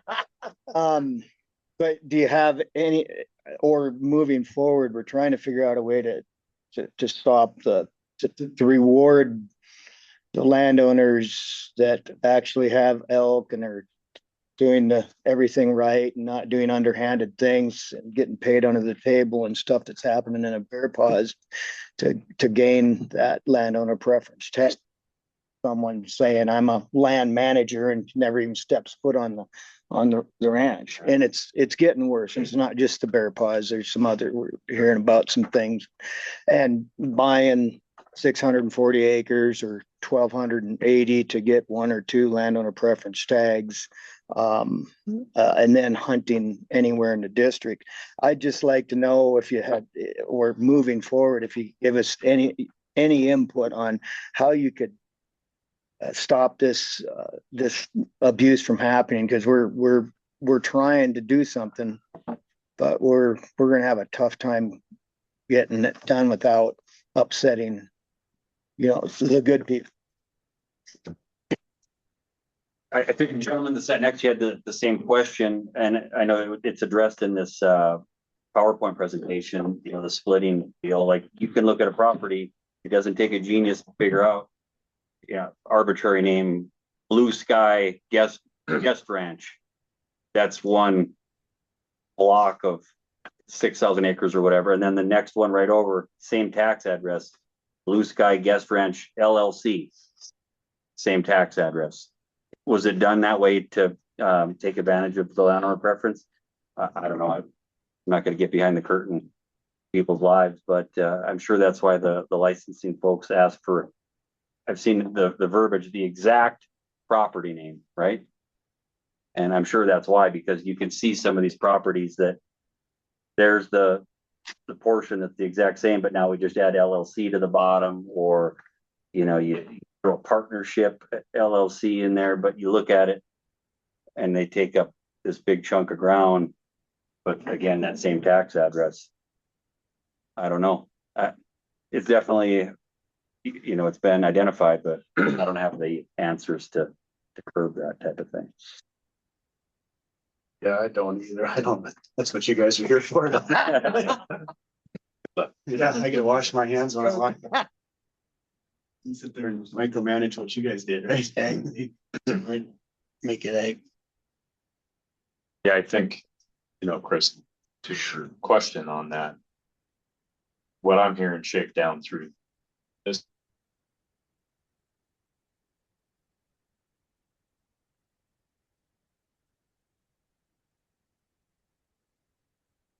I think we all know 640 that is, you know.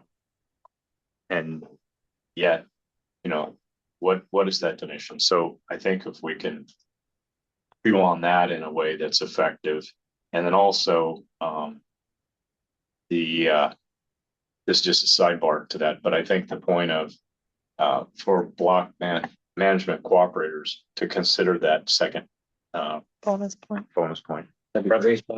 Bonus, yeah. Bonus point. Well, it could be both. If you're a non-resident landowner, I guess you could consider a preference point, but.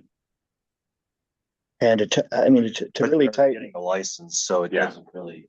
Yeah, but I'm talking about in the permit area, Right, then you Rather do than the- bonus points. license. I mean, to me, that seems like an inequity already. right, It is, for And sure. and the numbers you started out with, and Yeah. I mean, it's clear. I think so. What were you gonna ask, Chris? yeah, I think, and the worst thing, the problem I have is that employee thing is what is an employee and a manager and it's just don't even have to prove anything right now. And that's what's getting abused. And I know we don't want to do away with the employee thing. It would be nice, but it's not, in most cases, it would be nice, but in Vicky's case and some others, I can understand it's a good thing, but that's where it's being really abused is way of proving that they even anything. And our situation up there, I know two people, they don't do anything with the ranch. They don't even pick up a stick. I mean, they don't even hunt on the ranch. They just get the tag and hunt somewhere else. And yeah, and I'm sure this is happening too. So You're gonna have to flatten their tires each doing this part. Can I jump in there? Please. One thing that I thought when, like in our case with employees, and I thought it was in the regulations, it has to be a full-time employee. And I would think that would be something that should be easy to prove.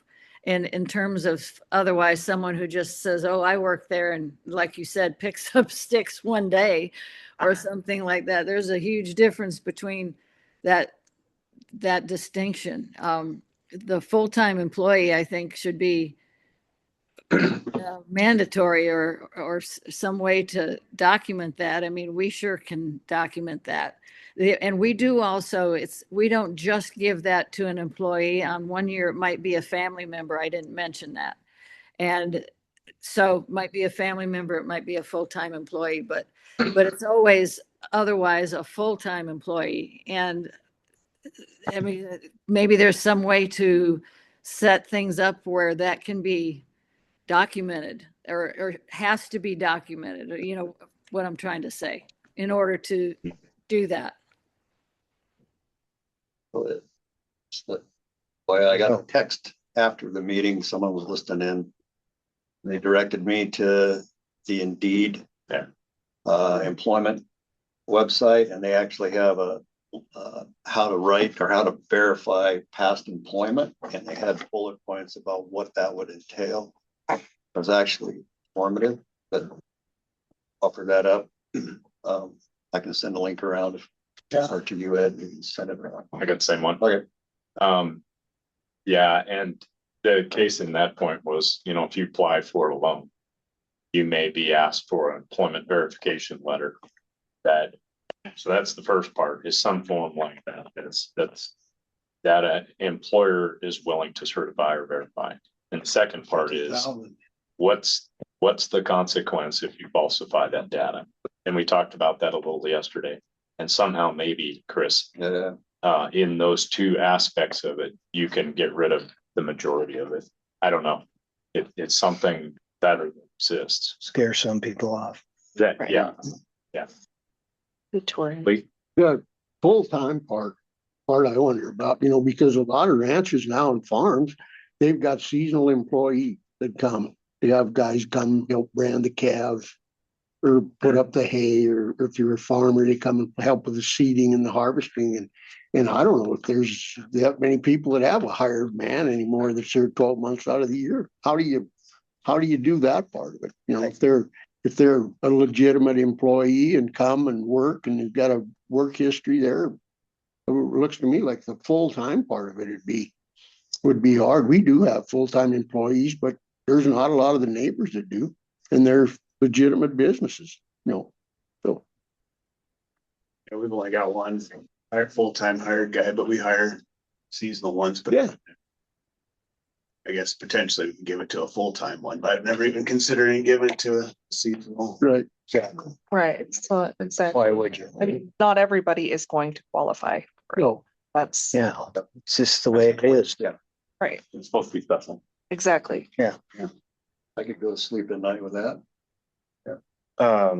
Not to interrupt, but I do want to honor these guys' time. I told them we'd be an hour and a half, and so if Fair enough. feel free to stick around if you want to, can, whatever. Same kind of dialogue about you know, is this the best way, what are good solutions? But don't feel like you have to stick around, and like I said, just I set aside the whole day. okay. That's not to get rid of me. No, Okay. I just didn't want to make you guys feel obligated to stick around, so. Just so you know, it's only a lunch, I read the. sandwich lunch. Yeah. It's Qdoba today. Still have, you had your hand up and we're Now it's looking. back up. You still have question, comment? I would like to ask, and I'm terrible at names, the landowner that's on the left that's just taking a drink of water now. One of his first points that he brought up was about the landowner quota and the max non-resident quota. And on page 14 of what went on yesterday, there's an example of that. And I think what I'm hearing in this situation, the landowner quota was 42, the maximum non-resident quota was 28. I think what he was thinking and what I'm thinking is, why isn't the max non-resident quota 10% of the 42 instead of 10% of the 280? Am I correct? Yes, And sir. that's what he said. Yes, sir. That's And it. I totally agree with that. Can that be done in the department, or is there statute saying we have to do it the other way?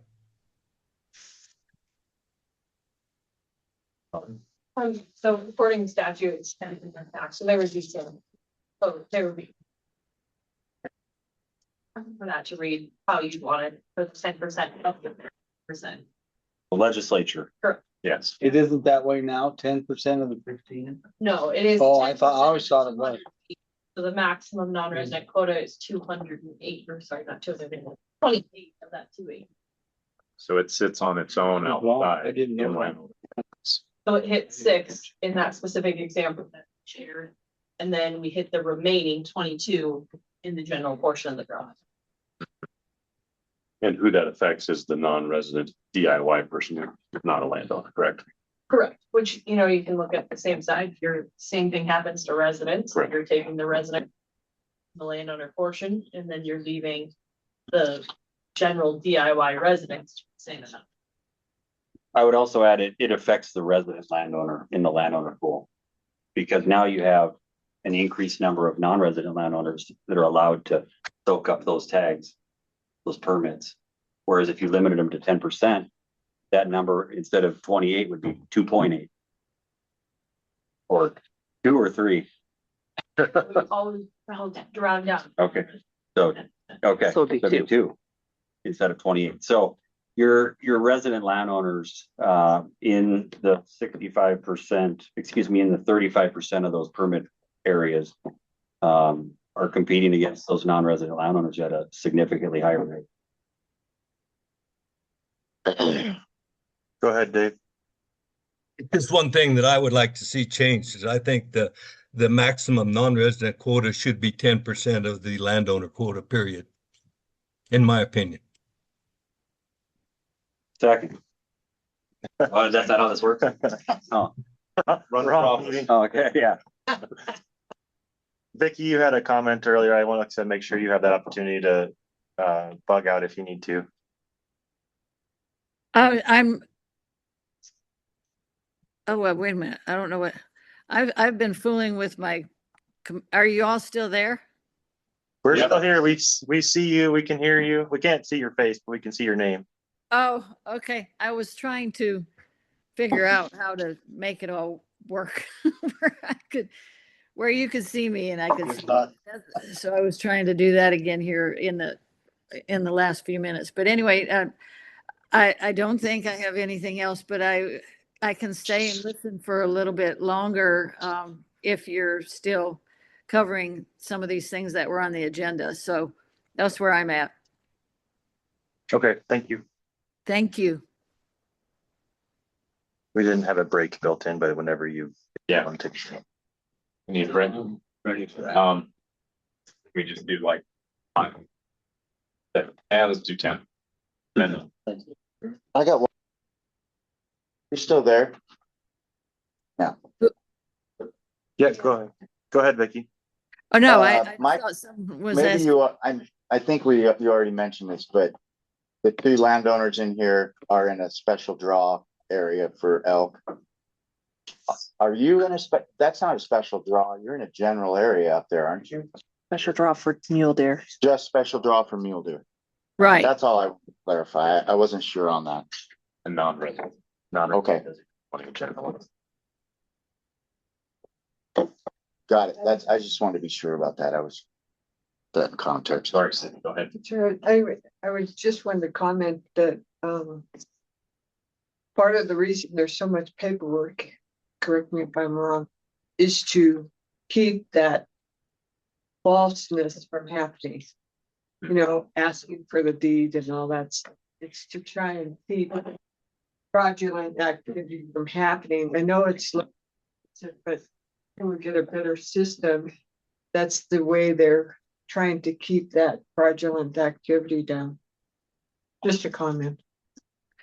Sure. For And FWP. right, right. Hey, That makes sense. So the only thing I was saying was that if it stays the same and it's already been documented, that maybe there'd be a way for it to continue to just be a re-up each year. That's all I was saying. Yeah, I agree with that. I have a question. Are you not in an EHA or do you No. EHA too? If I don't draw, that's right. I was thinking about doing that. Okay. So that was my question was, would it be beneficial for you guys to have those align, like the timeline for applications to align, or do you prefer them separate? I like how it is. So if you don't draw, they send you an email. I think you got 2 weeks to put some stuff together or 3 weeks, and then you can apply for the EHA. I'm fine with that. I'm good with it.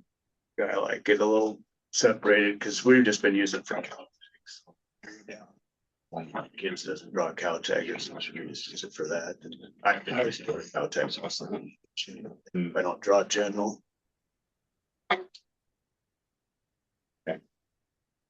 But I don't want to, I'm not gonna shoot 2 cows in that area, so I don't need 2 tags, so. Yeah. Any further questions before we take a break? Appreciate it. Maybe just thank you all for the access you provide, since we're a board that's concerned with access. Just appreciate everything you guys are doing in that regard. Thanks for being here. Yeah, thank you. Really appreciate it. It really helped a lot. Really appreciate it.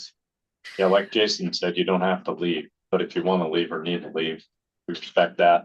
Yeah, and again, for the whole council, the input you give is very, very valuable. You just can't underestimate that. But secondarily, the efforts you make on the ground where you're at. You know, I appreciate the turmoil you go through or the frustration you go through. I see it in my business from a different perspective, with whatever you want to call it, behavior, shenanigans, foolishness, all of it. And so, you know, particularly listening to your whole detail up there, Vicky, about the change in that ownership and that transition time and what you're trying to do for restoration of habitat in there. That's pretty remarkable that you folks are trying to make that work so much.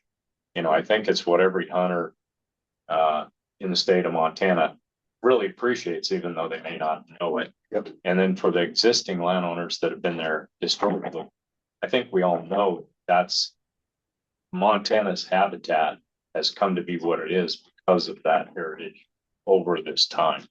You know, but my hunting buddy, and he's a little older than me, and we were talking about how, you know, in the 80s, there weren't as many game animals to pursue as a hunter experience, particularly elk.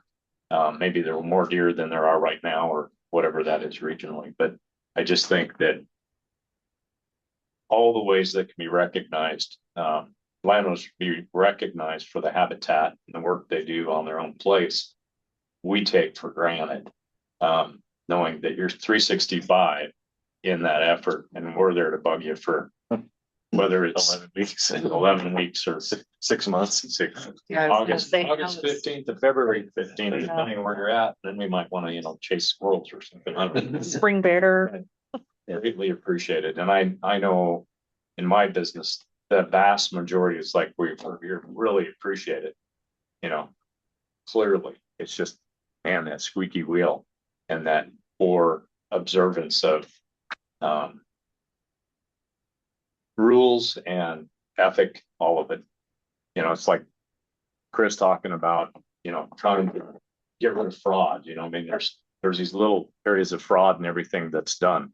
It's cheating, whether it's a big cheat or a little cheat, and it's annoying as hell, you know, for everybody involved. And you guys don't have to put up with it, really. You just choose to. So we appreciate that. All right. Yeah. I wanted to say thank you also for everyone's suggestions and comments and the opportunity to brainstorm and share experiences about all the things we care about. Mhm. Thank Thank you. you very much. All right.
Hello. I just finished. Look, look.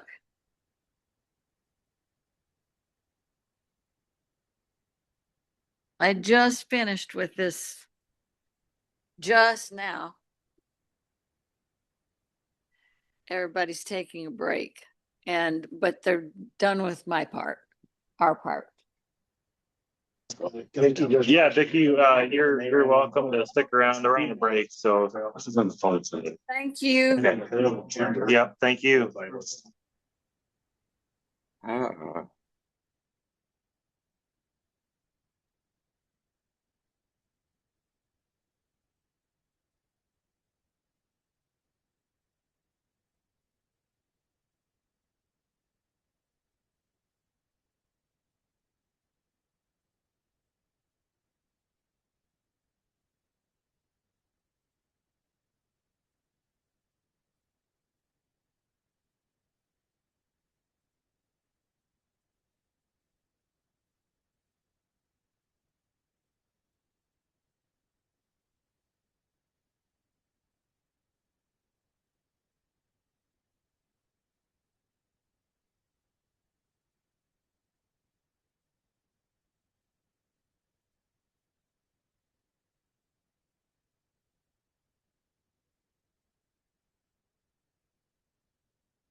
If you weren't in on the discussion, Stephanie, last night. So Stephanie and Mike, her husband, were out bear hunting. They were heading out bear hunting and they're going on the road into the snowies looking for a bear. And they came to a fork in the road and it said bear left. So they turned around and went home. That's pretty good. But Sam, was that approved? Recorded in it. Picture that. I thought she was pretty smart about this stuff, but maybe it was Mike. All right. Who wants to recap? It's all you. You're the Sure. man. This, sorry.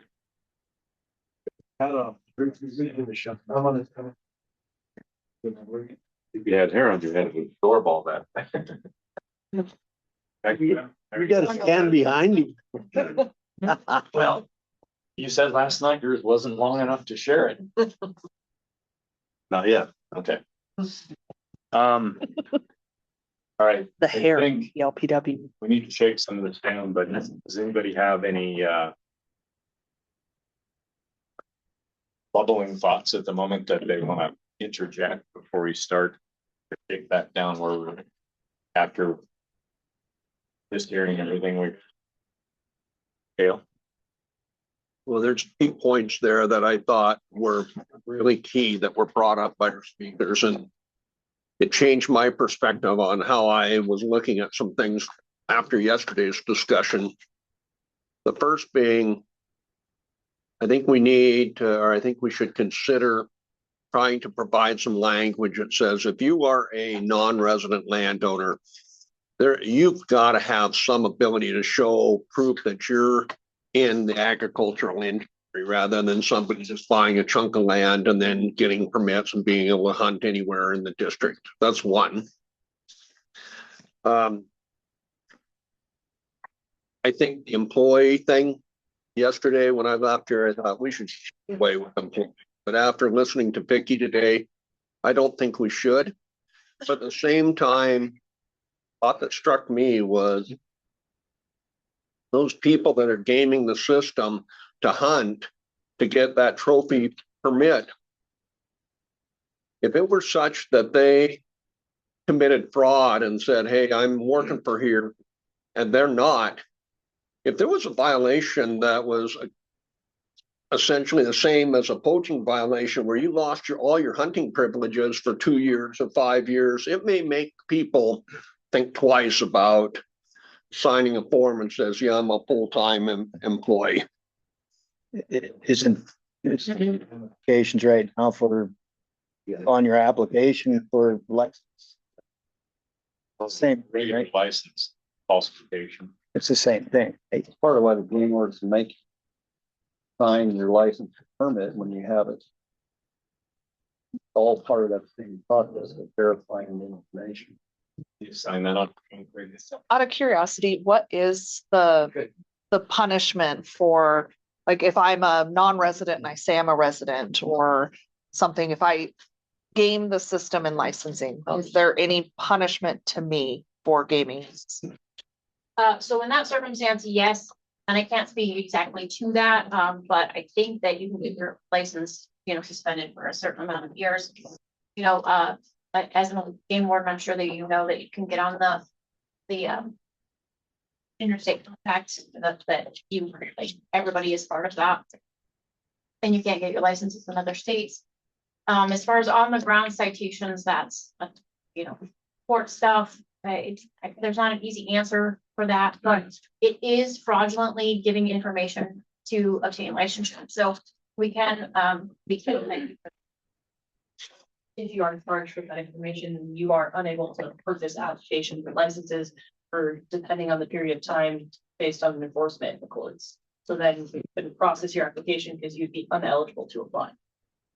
So, out of curiosity, do you know how many of those occur? How many people or in the last 10 years that have been cited? We don't have a number because it's in very intention enforcement action programs. Just the thing. I know that our investigation group is a lot of cases, and you guys just see the ones that hit the headlines. Yeah. You know, they do this whole day every day, and they're very good at digging up that information. We see fraud investigators or communicating with them frequently. They're always over the licensing, looking through stuff, or us doing their job. But we don't have any reports or anything that would say how many. But I know they keep a sharp eye, and then we do have, you know, the option if we feel uncomfortable with anything, we just loop in enforcement and say, he's worth investigating for you. This is why we think so. But then that's the end of it. From our perspective, sorry. Becky's leaving now. He's a public. Public. Pretty soon. Pretty soon. Pretty soon. Was you okay? You can take public comment whenever you want it technically, but we're not scheduled till 11:45. Yep, got it, yes. Okay. Okay, so we talked about having Renee run us through these priorities and boil them down. I mean, we're kind of in that mode with some of these right now, Neil, what you just commented. But we're gonna jump to that here pretty quick so we can run through these, identify where we're at now. Flush those out. So does anybody have a free comment to that, or are we good to go to that? Looking through yesterday's list. Checking them off. The ones that we agreeing now. Good. Would it be helpful to see the list on the screen? I was wondering if you could just pull up a Word. Yeah, better. Just get it off. Just have you had a nice list yesterday, and then I heard some things that were bad. But it just might help to see the list and decide which of those the committee thinks are a high priority that we're going to dig into more this discussion. Okay. You have a beginning on that, Jason? I will have.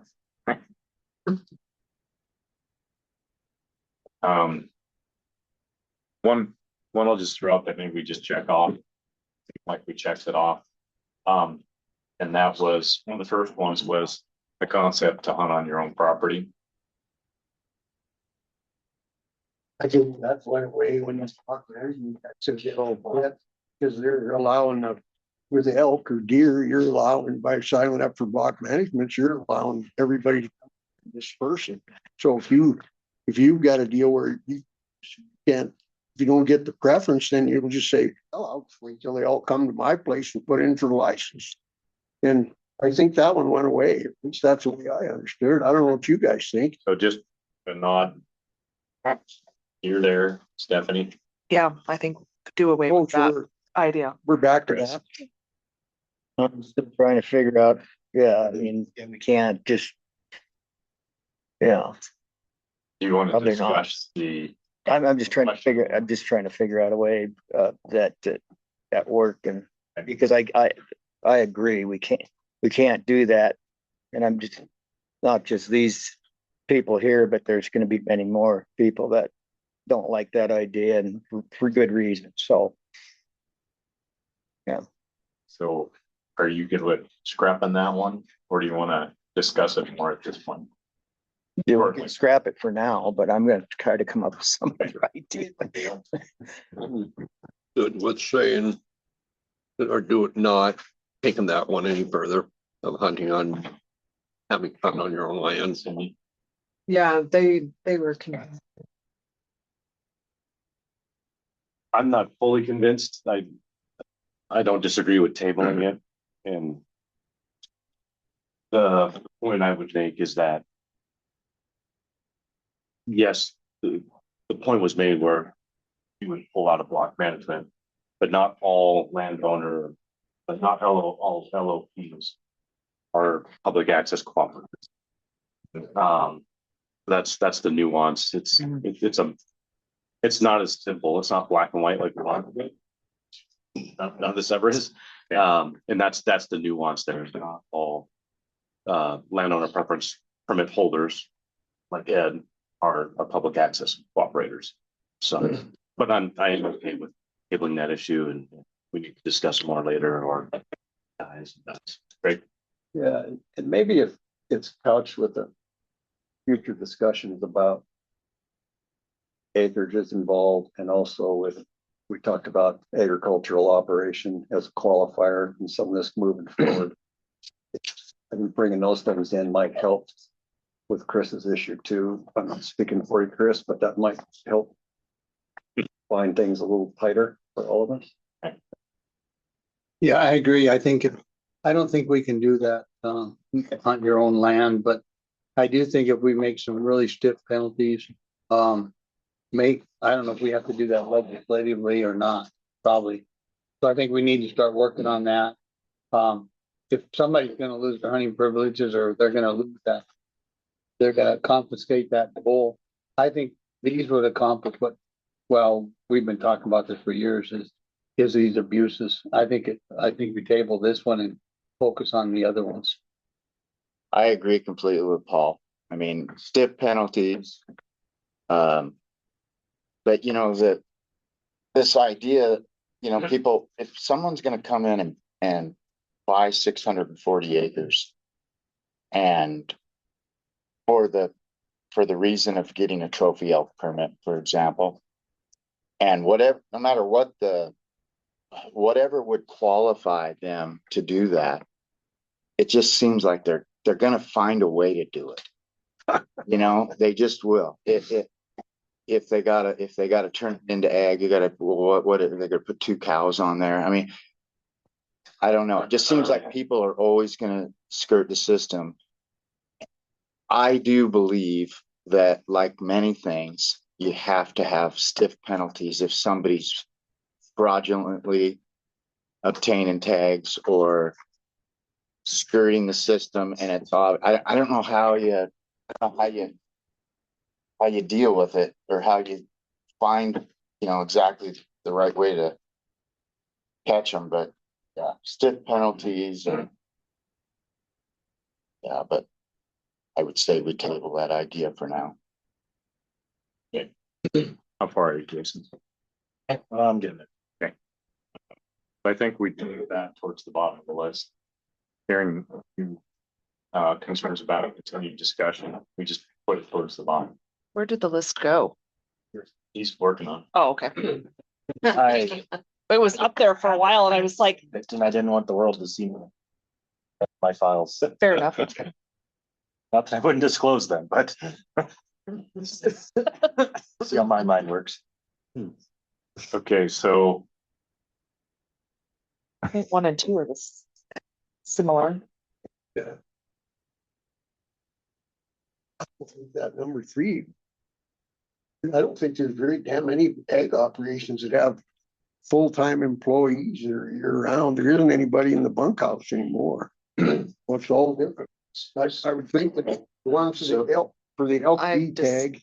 So let's do this. We've got a list. Is there anything missing on the list from your notes? Yes. You? I think we should add the bonus point if allowing access for resident landowners that allow Second bonus point. second bonus point for landowners who are in access programs that are residents. I think that should be added. So, yep. How are we gonna do that just for resident landowners? Well, if they, Yeah. non-resident landowners already get They it. already get it. That's sell for Not- already. They already Not, have. the bonus point is for the permit. I think we should be The general- rewarding resident landowners. Yep. So it's on there. Yep. We can clarify all of it. Yep. Okay, Okay. sorry. Wait, no, that's okay. Is there another topic? So Well, can I ask one? we'll dive into each of them. No, but this is potentially another one. I'm looking for this close enough, but there was also a concern by Ed that he felt that we need to look at that landowner pool and the I remember what he said right, the non-resident landowner pool should be 10% of the landowner and the entire landowner pool, not 10% of all of the licenses. How is that law written? Do you know off the top of your head? So let's get into that when we get into it. Just see if there's any more pieces of this whole discussion. If we could. Dave has his hand up. Go ahead, Dave. While you're doing We're just gonna bring up what Dale just brought up on the landowner license pool, and it's on there now. So that's all I was gonna bring up. Okay. So, what was yours, Craig? We talked a lot about the definition of employee. Maybe that's covered up there. Maybe it's Probably I think it's approved, yeah. okay. Paperwork Reduction Act, is that on there?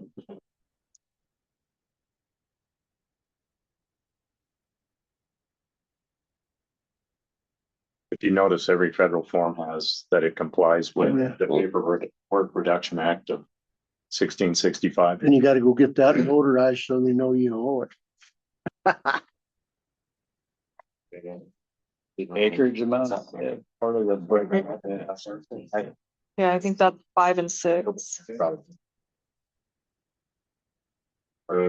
Yeah, Craig pointed out is the splitting of acreage to game system included in the 64160 or the contiguous? Is that it? Yeah. How do you do that though? Like, I got friends that are dividing their ranches up amongst their kids. Well, it's an estate decision, not a game in the system to get an elk license. So even though it works out both ways. I think Alex kind of said that legally there's really not a whole lot we can do about that. I think that's going to work out to the, how do you verify that it's an ag operation? Yep. It seems like, is it really an ag operation? If you can come to how you determine that, verify it. Okay, anything else? Ag tax exemption. Okay.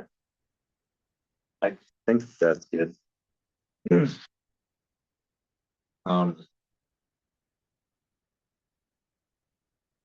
Now we have 11.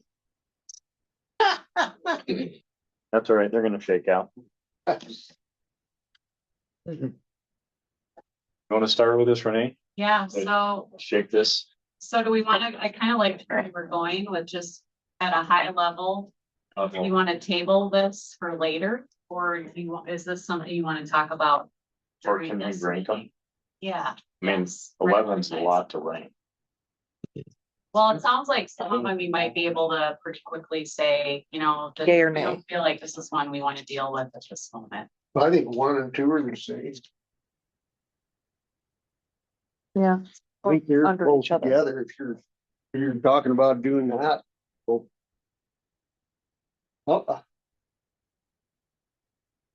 I would say that they both could be considered together.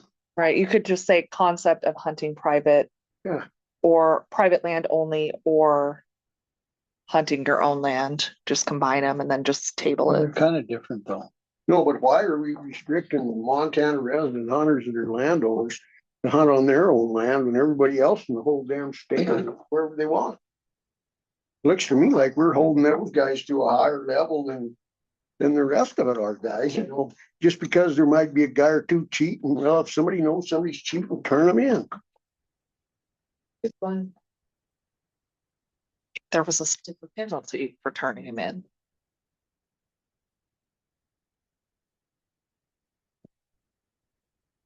You got my numbers all screwed up. I can. That's- I just didn't know if there was a clarification on tabling just hunt your own land and hunting all private land, or if those are two different concepts that the group had. And maybe they're both tabled. I just for clarity, I was just curious.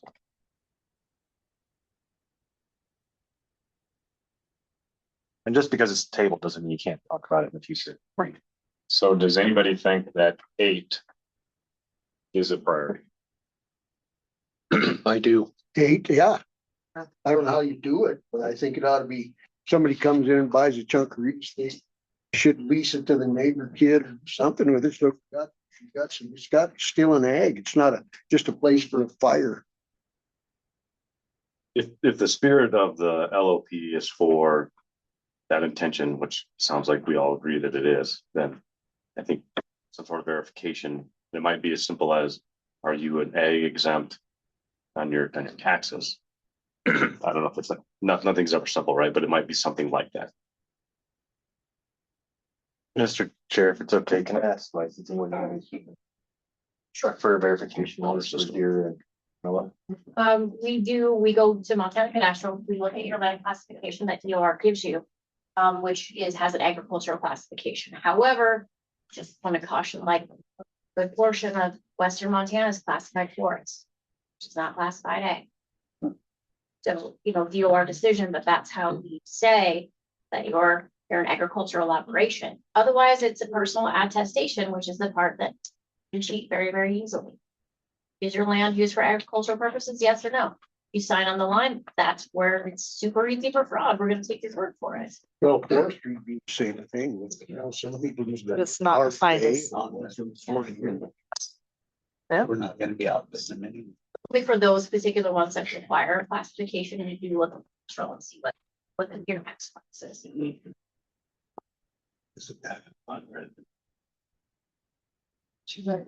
Dollar Berry 3.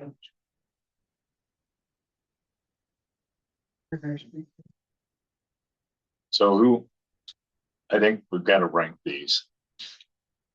Because they're all gonna lead into other parts of this. Yep. That'd be 1. 8 would be 1.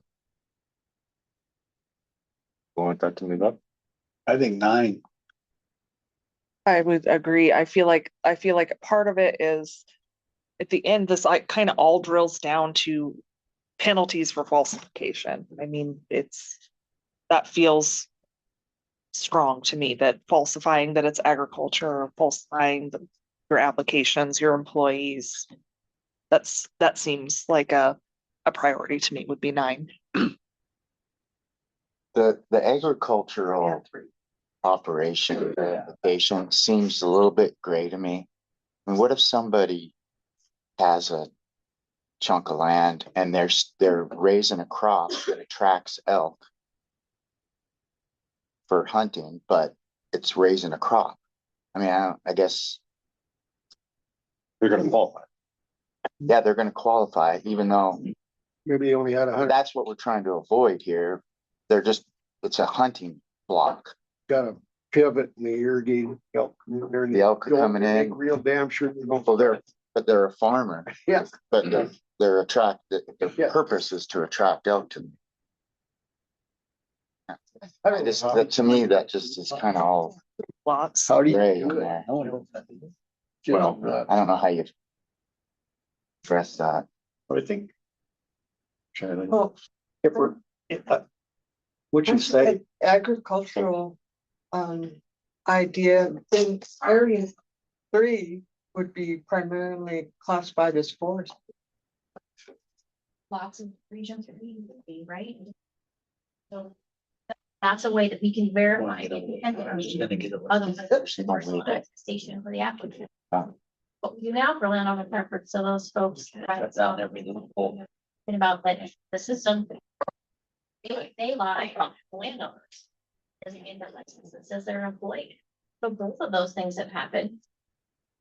Was we don't have an independent reader. Won't that be, if we move agriculture to the top, won't it really adversely affect area 3? Because there's a lot of hunting that goes on in area 3 because it has forest and it has ranch land. Yeah, but those classified forests may be excluded in, for the purpose of this conversation. If you just wanted to say they were classified ag. Yeah, that's one classification I would go for. Thank you. I think first thing we need to do is determine the definition of what we're trying to fix. First thing, and then we need to do the penalties for not doing that. We can't put the penalties until we know what we wanna what kind of a rule we wanna put in there. So that would mean natives on top. However, it gets determined. Yeah. Is that right? Yeah. 8 and 3. 8 and 3. No, Well, the proof of. that's a whole different thing. Well, no, but they're both definitions of what we're trying to fix. See, we can't set a penalty or something that we want until we know what we want, what we're gonna penalize. I'm with you.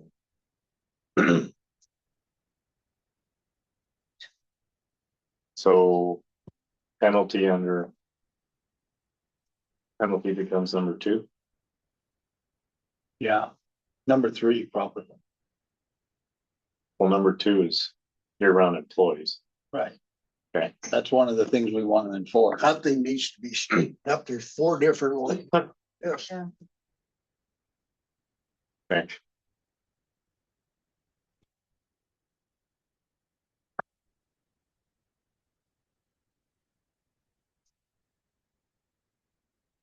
So what becomes number 4 for our discussion? Map of elk distribution. Yeah, well, you know, honestly, it's like, I look at that and it's a bad look. The wildlife agency and the map of the elk distribution. They don't know where they're at. is incorrect. No way, they're great people, skilled people, it's like, but that needs to get fixed, like, Just make the whole state green. it just needs to get fixed, yeah. So again, we need to prioritize these. We can talk about every single one each Right. time we go through it. Right. But prioritizing, maybe we just start with the top since we got it there. But you want to try to rank them. Absolutely. Or maybe the question is, are there any down below on the list that you feel like need to be moved up? Number 6. That's an easy one. Or would you like it 6 to 4? We'll see how this looks when. And I mean, we don't have to solve for everything either. No, We can right. just say, we think that this is a priority. We don't Right. have to say what You the don't have to, department man. does. We don't even have to Go through. talk about it realistically. We know, we all are in agreement that that needs to be looked Right. at. So is there anything else to move? Dave has his hand up. Dave? As far as prioritizing these, I don't know if it makes any difference because I think they're all good points. The 4, which is for elk distribution, and I also am very high on number 10. But as long as it's on the list, I really don't care if it's at the top or the bottom, as long as it's looked at and maybe something done. Yep. Well, why is 8?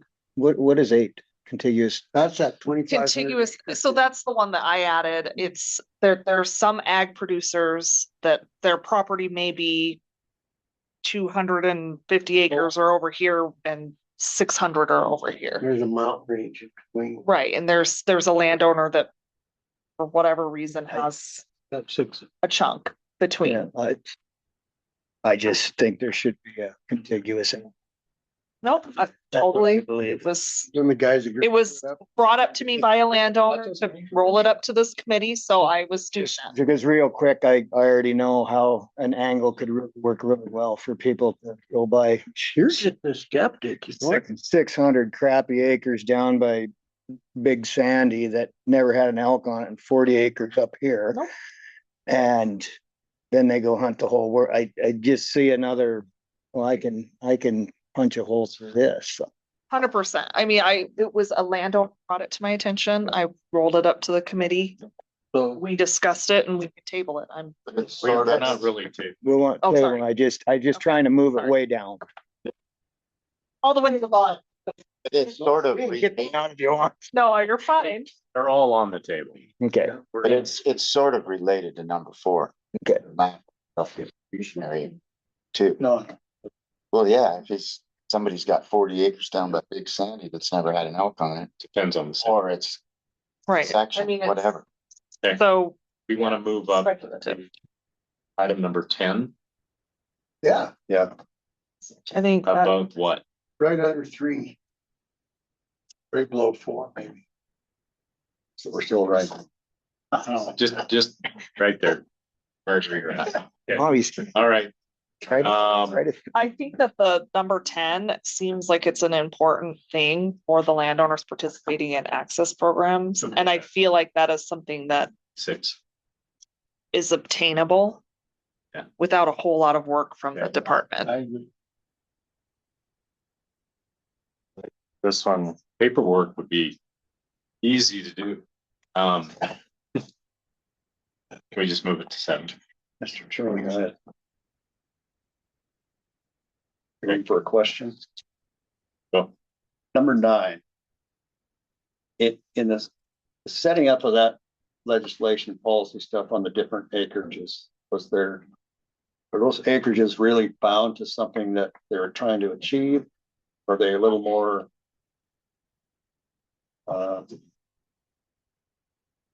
What was the? I guess my question is, when we think about this, why would it make sense just to go with the larger acreage area instead of having these different?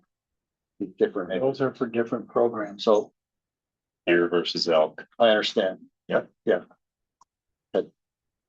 So how about we have it in there? Yep. And we'll get there. What was the 2,500 acre thing? Was that just for the out of state guys? No, yeah, the non-resident Preference priority. pool, priority Priority. pool. So those are 3 different programs. Okay. And again, we're not getting rid of the topic. Right. No, that's Right, okay. So start with trying to keep us organized. That's the all. important stuff first, maybe. And who knows how it'll shake out. It's all moved around in one day quite a bit. Okay. All right. Happy with that Thank you. for a start? Yep. Not perfect. What's that? Okay. Okay. Then the shuttle shop. You wanna go on this? You want to start on the first one? Sure. Okay, so agricultural operation verification. So maybe starting off with what is happening with us now? And I don't know if you want to add anything. I think already explained how it's working now. And so what are you all thinking is the problem with how it's working now? This abuse of getting the outfitter preference license or applying for an outfitter or a outfitter landowner preference. They're abusing that by not having, having 640 acres that aren't.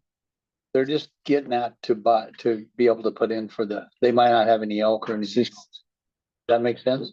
Trying to get the landowner preference tag designated to the right people. I know that sounds Yeah.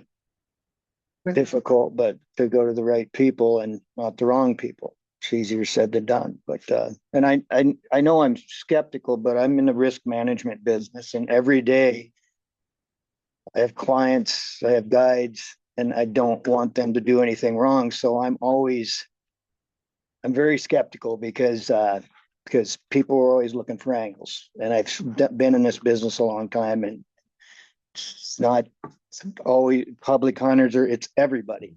They're always looking for angles. That's why I'm skeptical and trying to tear stuff apart, because I see the laws being made up at that big building over there, and it's like you punch a hole through this right now. Especially if it goes through the judicial system, through the court system, and if it's related to FWP, it's going to get thrown out, like trespassing and everything else. I mean, there's so many trespassing things getting thrown out by district attorneys. It's out.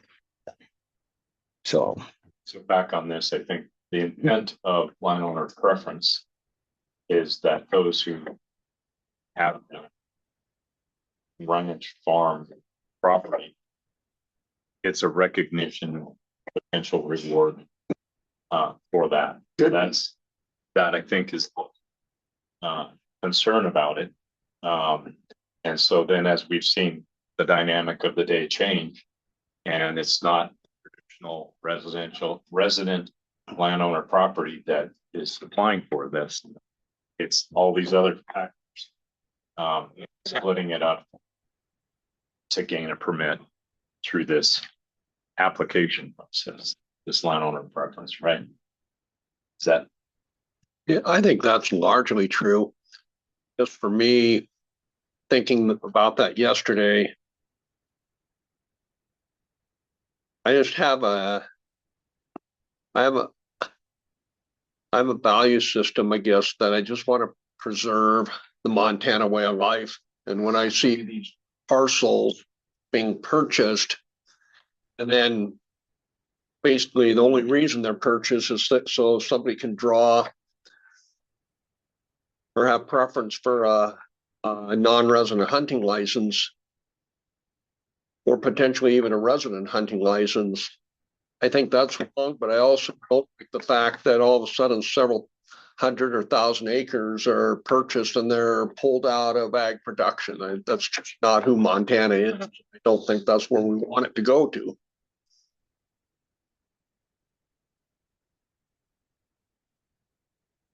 Okay.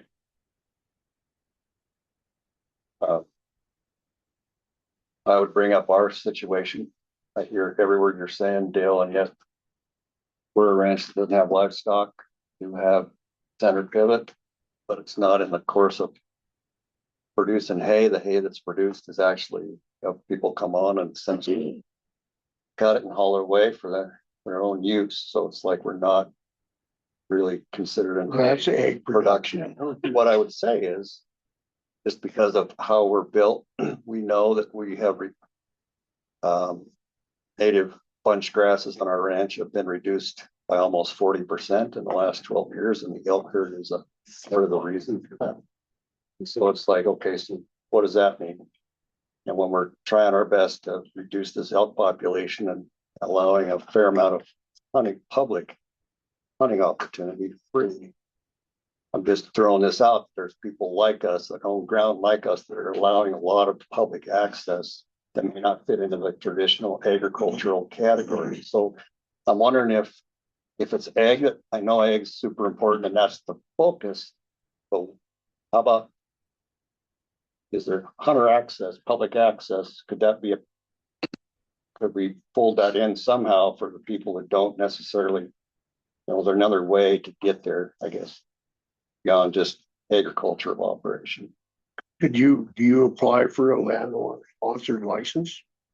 The owner doesn't, No, not a hunter. That's a moot point. Isn't that what this one's about, is for the landowners? Well, I think I'm maybe speaking for those places that are interested in all that stuff. Right, but you got access, you don't apply for a landowner license, so. Yeah, for us, it's not an issue. But for others, place any different than a farm operation in a lot of ways. I mean, yeah, you have a grass crop that maybe not utilized by livestock, but you have a hay crop that's you're selling it. I mean, there's a lot of people that lease out their farm ground for one way or another, or hay ground. Yeah,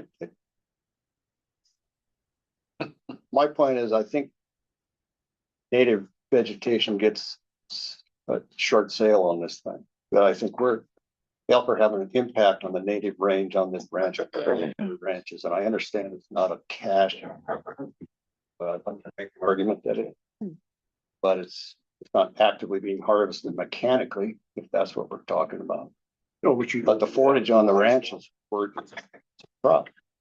something. If I had went around cattle, be paying me AUMs for that forage, right? And so it's just something that I think got pushed back from the agency. I'm not blaming the agency. It's like you're trying to fit this definition of game damage within the definition that you have to work with in the statute. I think it's worth a discussion. Maybe it's a whole other discussion somewhere else. But I think native bunch grasses could at some point could be entered into this whole discussion. So would that be the inclusion of habitat? It's kind of like with Vicky, I mean, with their 17,000 acres in the middle. you know? Yeah. It's a similar. So with the inclusion of providing habitat be definable in any way that you could contain in this. Yeah, I wish I had that ready to roll off my tongue, but I don't. Because it's not the size. Yep. No. Viable, impactful habitat in a hunting unit or district. Borrow pits. Well, there you go. The harvest is always with that salvage tag. Though. Yeah. I mean, I think it's a fair point. Well, I think the access that you provide takes you in, you're not applying for the landowner tag anyway, so you're already in, I'd say, you know. It's an agricultural use, you have. He's trying to look at it from that He's looking at it theoretical from the conservation somebody else to a permit unit, Right. which they're not. How many of those even exist where somebody's running an operation like? Not very many. And it impacts a permit unit area. I mean, maybe Chris runs into that in the bear. I don't know. I mean, it could be anywhere. There's a really big one in the center of the state. APR. And they want conservation use on the federal Taylor Grazing Act.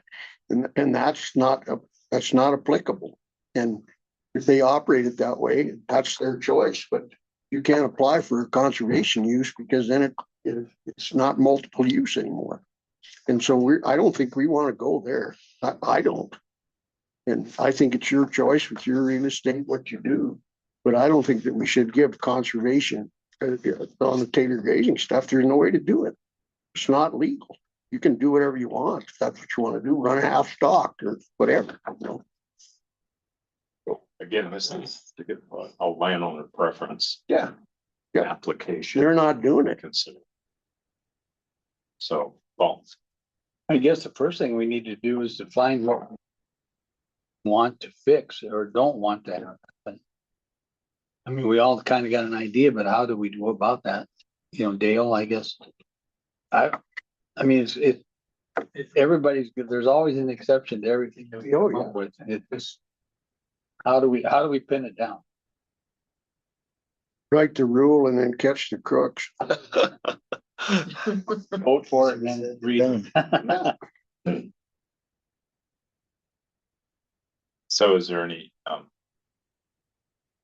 input in regards to how the definition? I mean, where do we have all those definitions here? Agree. Yeah. What does the law say? What does the code say? That's on picture. Where? Page 3. Yeah, right.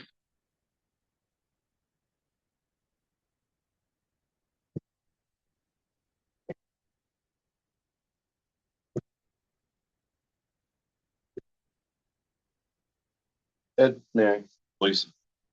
I think one of the other parts to this too is we're trying to maybe solve an issue that maybe isn't even an issue, and without good data,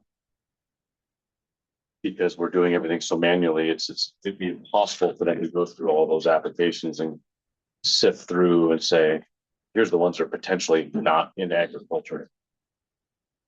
We might be trying to solve something that doesn't need to be solved. A specific case rather than general. I think the only thing I would do is at least shore up the different types and requirements here, because like the one is contiguous land in agricultural production, agricultural purposes, and then like for elk, the elk permit doesn't even have that language in there anyway. So, I mean, at least shore it up by making them all the sounds sloppy. I mean, just add at least real property that is primarily used for agricultural purposes within applied hunting district to the elk permit. Logan that did all this.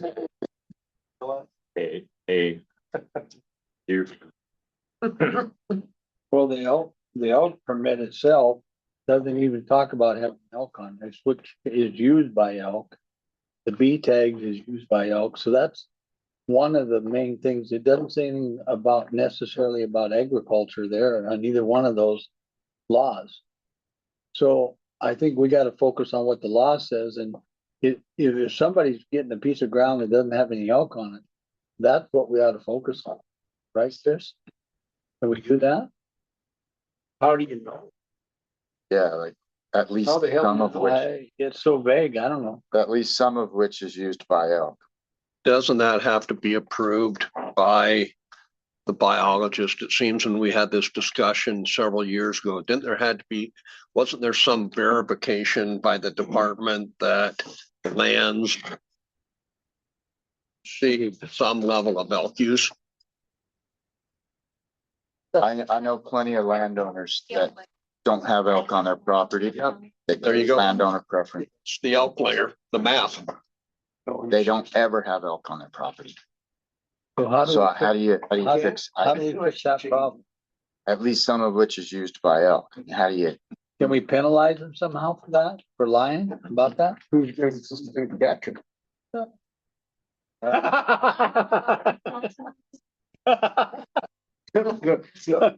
Oh, the warden, where's the warden at?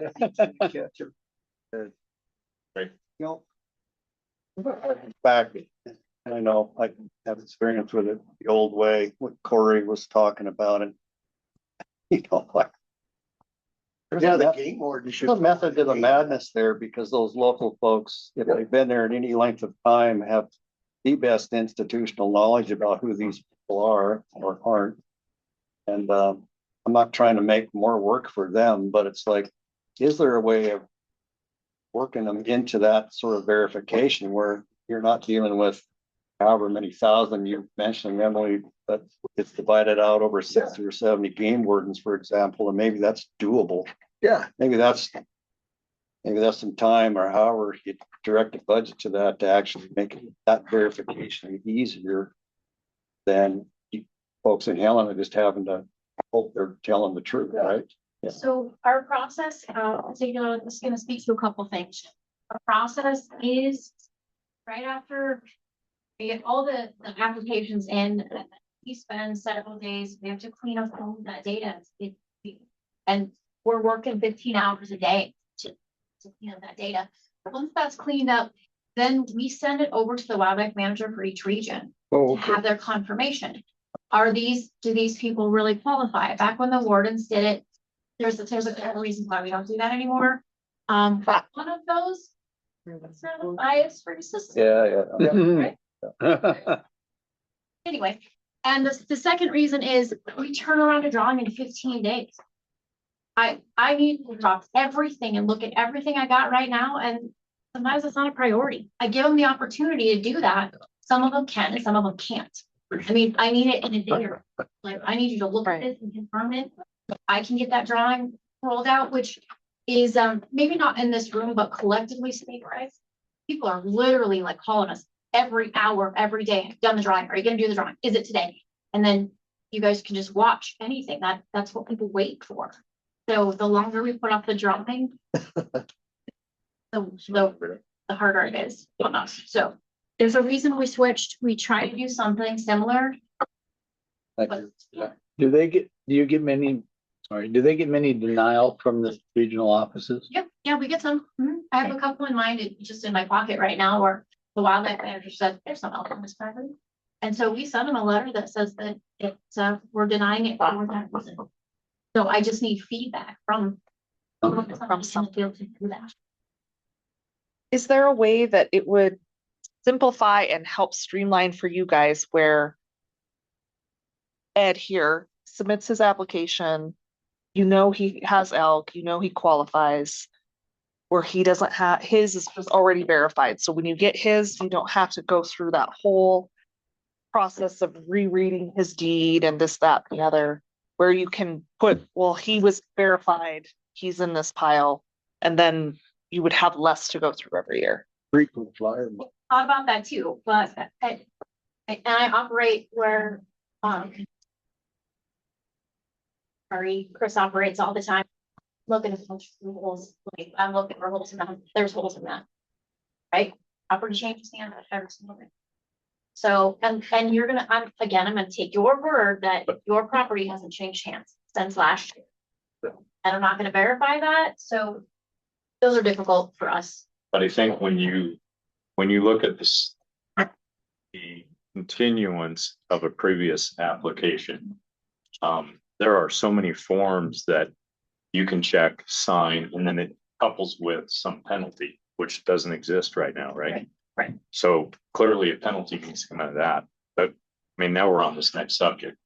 But there are many forms in the business world where you certify that nothing has changed corporately, ownership wise, any bankruptcy, blah, blah, blah. All these standardized forms that could be used where you're essentially saying nothing has changed. And that's a box check with your affidavit of signature, right? Under perjury of law. In the case of the financial world, it's a big deal. You know, we've heard about it. They gave the word. Yeah, and so then what is it punishable by? So, I mean, that's a separate subject from this. Okay, but I think it says maybe that's the simple one, whatever that is. Up there is to standardize a renewal instead of a new application with verifiable data in the past. You've done it. Nothing's changed this year. You know, you have to do it in a business for so many things that you do already. Insurance applications, you know, liability issues, all kinds of stuff that you're swearing that it hasn't changed by punishment of some degree, whatever. Right. I mean, if you lie on this form, you're gonna lose your privileges for 5 years. People will be like, well, I'm not gonna lie on it. At least it's a deterrent. I mean, some people are going to cheat the system no matter what. I think no matter what we do, however many nets we put in, there's going to be somebody who cheats. But we can limit. So we can try to deter it. We can try to prevent it. And I think And have stiff penalties for. Correct. Well, I think stiff penalties is a question because what you want to do is impart a penalty that doesn't have to go to a county attorney if you can help it. This is just a penalty. You don't want to go there. It's not. Make it the county attorney put it on their docket, say they're gonna prosecute it. It's a reasonable penalty that may be a deterrent, instead of one that you're relying on the county attorney to prosecute. It'll get Loss of 3 years, whatever, something pretty You simple. would have to go to the county attorney to do that. No, it wouldn't. So I think what you guys are talking about, what Ed just talked about, is the creating a process for landowner preference renewal. Right. We can do that. Yeah. We can do that without statutory changes Yep. at all. Like, Yep. if you guys come up with a better process and outline it, as far as the penalty goes, different question. Yeah. May require some statutory authority to do that, but the first one is very addressable and doable for us, and we love it. We're good. Right. It just seems But right now, like it would be beneficial. which is why I do this. Maybe we have to move some stuff. I don't know, but good suggestion. I mean, we only had 3 landowners here before, but they all said it. Just that process would be Heard it a helpful. lot. Yeah, so. Right. But move that up then. Does that information, or sorry, could that information live in each ALS person's MyFWP account? Totally different conversation, but good point. ALS is 25 years old. It was built. It does what it was built to do 25 years ago. And exactly. Can we talk about that? I don't think we have time for that. No. But there's only so much we can do to it. Mhm. Basically, we're breathing life support into this really old thing. And it just does not, and it just does not have the capacity to take new information. So when we built that company, it's on our list. We thought about that, like, we don't want it certified every year. How do we make this easier? We spent years of our career trying to make it easier for the customer. Not specifically for us, or the customers. How do we make this so I don't sit in a room with landowners and the same complaint from all 3 of them? It's not even more, it's not even easier, it's just, more accurate. Well, might be a better way to describe it as We well. like to log the deed, just keep it on your record. Yeah. Right? We just don't have the system doesn't have the capacity to log, to hold something like that in the cloud. Alright. So. Well, great idea. We thought of it. So that's a different subject from this, but just wanna make a recommendation for that. Correct. Just so we check that box on renewal. Landowners preference renewal application. No change. Streamline, basically, streamlining the application process for those who are already verified. So they don't have to, For the farm. right, I mean, most of them are gonna be the same every year, so that would allow them more time to look at, okay, well, here's Mr. Minnesota that just bought 640, now they have more time to look at that application versus double checking your deed and. I mean, we could go to and talk about how we changed our process on pallet system as our personal example, how that more into a more efficient process without losing oversight. Yep. That's required. I mean, it's that kind of process. We started one way. We got those applications, some are on renewals already because we went with 3, 5, 10. So is there a way to streamline that for these landowners as a benefit to them in the process? Yeah, good idea. So is that a recommendation we want to make in general, that we need to determine what do we need to flesh out for the department, or what the department needs to flesh out for us? I would see the latter. It just seems to me they know the legalese, and we've got Emily and her staff could come up with some verbiage that goes on that says, I certifier, I tell you that nothing has changed and the legalese goes in there. I just think that's something that would be the department to, and then come back to us. So in the busyness of the next few months, is it reasonable to look at that and to look at streamlining that renewal application process, and secondarily looking at what type of penalty may be included on the bottom of those applications? Yes, doable. Awesome. Cool. So Thanks. we're all good with that. Well, Anybody yeah. have any objection to that as a recommendation? No. Thumbs up. Oh, you guys don't know. Dave? You have any comment or question? I'm good. You good? Yep, I'm good. Okay. I like what you're talking about. Okay. Sure, good. Okay. Good, Jason?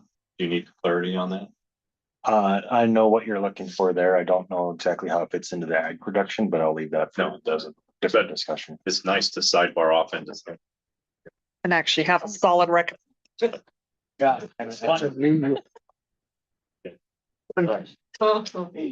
So let's go back. We've got about less than 10 minutes for a public comment period. So let's go back to this types and requirements on landowner preference, page 3. That's kind of where we're in this discussion about ag lands. You know, for sure, again, there are 3 different codes here from applied in various ways that create confusion, complication, and more time required. I guess what I would suggest on this, besides the question of ag, there's 2 parts in here that are really messed up in the definitions, and that's is at least some of which is U5 and ag purposes. How could these be unified in one? I think it's kind of where it seems.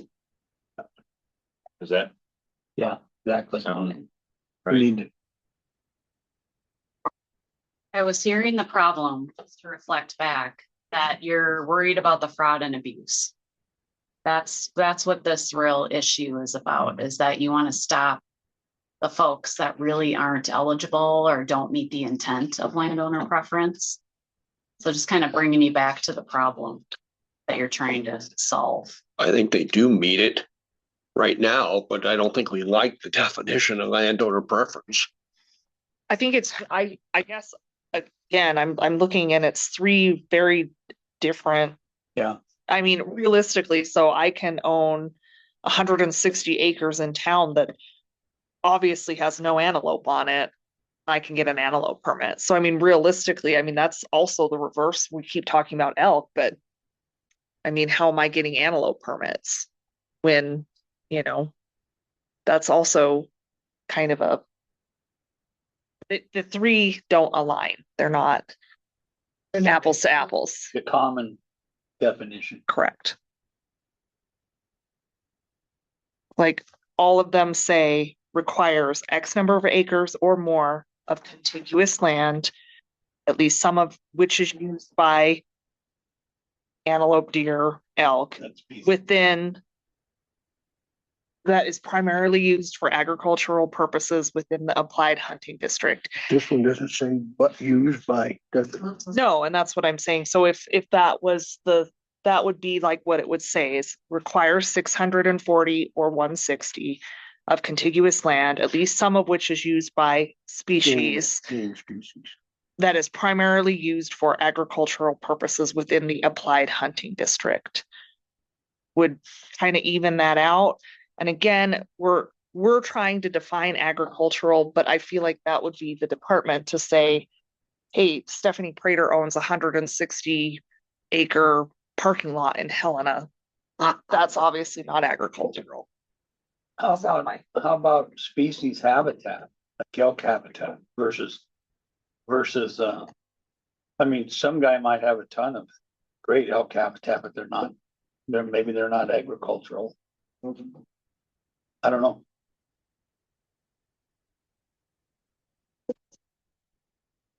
Can I ask a question, Renee? As I just kind of think through this and we want to change up the wording.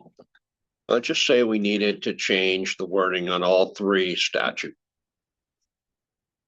Would require us to go to the legislature, correct? You'd have to have all three of them, a bill introduced that would change the language in all three of them. Just from my years of working on the Upland Game Bird Council, you start bringing something in like that and saying, hey, we'd like to change this, and all of a sudden the legislators start looking at it, and now all of a sudden there's all kinds of modifications being made to it. Is that a concern that we want to at least think about? Absolutely. Yes, that's something the department would consider. So we could not change these three languages. And it's all legislative. They're all separate. Okay. And to bring up to Dale's point, other things that get brought up, look at the Right. legislature where they were trying to Get bison tags with 10 acres. 10 acres and you get bison, like that's how those random things get. All of a sudden stuck in here. Oh, And once it's statute, it's hard to change. Like Dale said, we might end up with some changes we don't want. But that was my point earlier, recounting Sean's comments. If you're going to bring something, it's just like big explanation of her situation. Is that clear to all of us? And so it's a different situation. If you're going to bring something like this to clean this up, every time there's a new bill, there's often a cleanup bill the next session to fix the problems that were created. There were some in the last legislature that we haven't even talked about with the access corridors, block corridors. Okay. So you can do it. I think you just have to be very clear. This is what this creates, and this is why it needs to be fixed. And you got to get legislators that you've made clear to them that this is the problem, and this is what we're fixing, nothing else. It's a language clear. You can always go into something else too. But if your mission is to clean this up for the reason we've identified, yet you just have to present it to them clearly. The department does it primarily, and then we can back that up, but primarily through a legislator. So then I'm guessing then the employee definitions, that would be the same thing. This would have to go legislative. Just all of clean these up. things. But these are the cases in point though, because each of these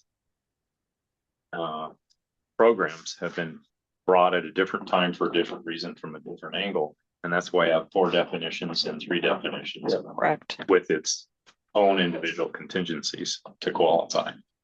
And that, you know, we can look at. So, sorry, is there a way that we could like highlight what, like one color that, hey, this takes legislation, and then a different color that says, hey, this is something we could actually accomplish? Like, can we add the bonus point without legislation? So that's what I'm asking. It's like, is there a way that we know which ones take legislation, ones don't? Yeah. So we'll just do that. So that's just like we're talking about legislative requirement. This would be a legislative requirement. The math wouldn't be. Bonus points, changes to how the preference pool is drawn would be. Paperwork, quantity and verification is probably the process. So I guess. Correct. Yeah, not legislative. And then this stuff would be all, 8 through 10 is all. yeah, all legislative as well. So That's ugly. 7 would be. Yeah. Ugh. There is no. Yeah, that's so Dave had his frustrating. hand up. So,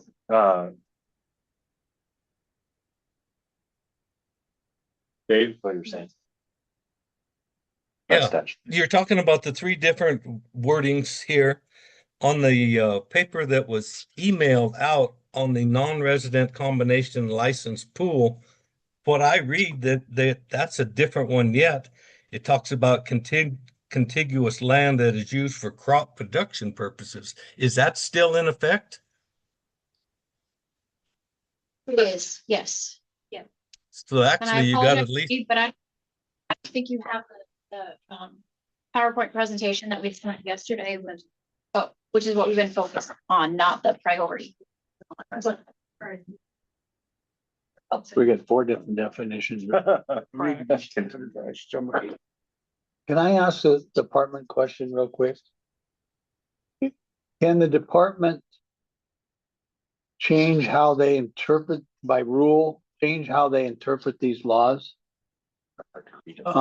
As far as the primary, I don't know, when you're enforced, I mean, I don't know, can you do that? I don't think we want to go to legislature.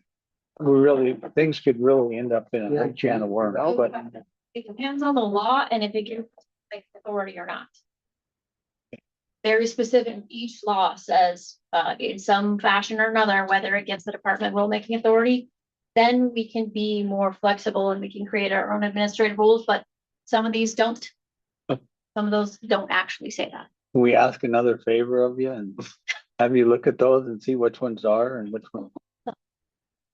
I would say most of the questions on this list rulemaking authority wouldn't allow us to do. But I meant with the definitions of the landowner preferential licenses. Yes, that's They're in statute. Are they statute? Yeah. But don't you guys have some latitude on how when you go through and make rules for? Not when it says 10%, 15%. No. But I'm talking about primary use for agricultural purposes. Well, that's clear. There's a Statute. definition for agriculture and statute that we have to fulfill. Okay. Yeah. And the agency that classifies land is revenue. How about used by elk? That is the elk layer again. That's the elk layer again. That's department. Yep. What's the map? That's. Oh, okay. So we could change that just by by updating that map, right? That would be useful. Yes. Well, it's really outdated, I'll tell you. I'm looking at it on the website here and it's, So I mean, wouldn't that just be a recommendation though? A yellow recommendation that we are recommending the department update the map of elk distribution. We can actually make that, correct? Yeah. there's all. Now we got two. Thinking, I'm looking for that exact question. Do you want them to update the map Yes. for the use of consideration of landowner preference questions? Update the map. However you want to put it. So, yep, yep, It's, yep, perfect. I like that. Nope, that's perfect. We've got 4 different definitions of an employee. so, okay. Yeah, I don't want to distract us, but, any other thoughts on this? These 3 on page 3? We're not gonna stop here, but jump to some public comments. Should be used for agricultural purposes and have proof, some of which are used by the game animal that's applying for the license. You know, when the deer doesn't have that, and the adult ones don't have agricultural use on both of them. Yeah, I think there's a lot to work in here, Lee. You've got the variations between a deer bee, deer ferment, antelope, an elk bee, and an elk ferment. And they all have different conditions. And that's the thing, yes. Yeah. So. But not really. I think. I mean, this goes back to this requires legislation to clean up these languages. And clearly it was well thought out. I don't remember ones, if any, we had impact on in this, but primarily agricultural uses. Maybe that's more defined than in agricultural production or, yeah. We came up with the acreages. You guys would have addressed the elk hunting access under the employee sheet, not these. Okay. That's what was it.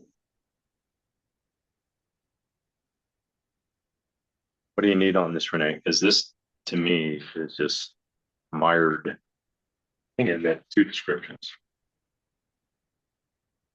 I think at this point, as a committee, you're deciding whether or not you want to make recommendation here, whether you think it's going to be the most impactful with the resources that all of us collectively have. Right. It's really your decision. Okay. He's scared to death. We made any changes, it would Thanks, have to go Ryan. through the.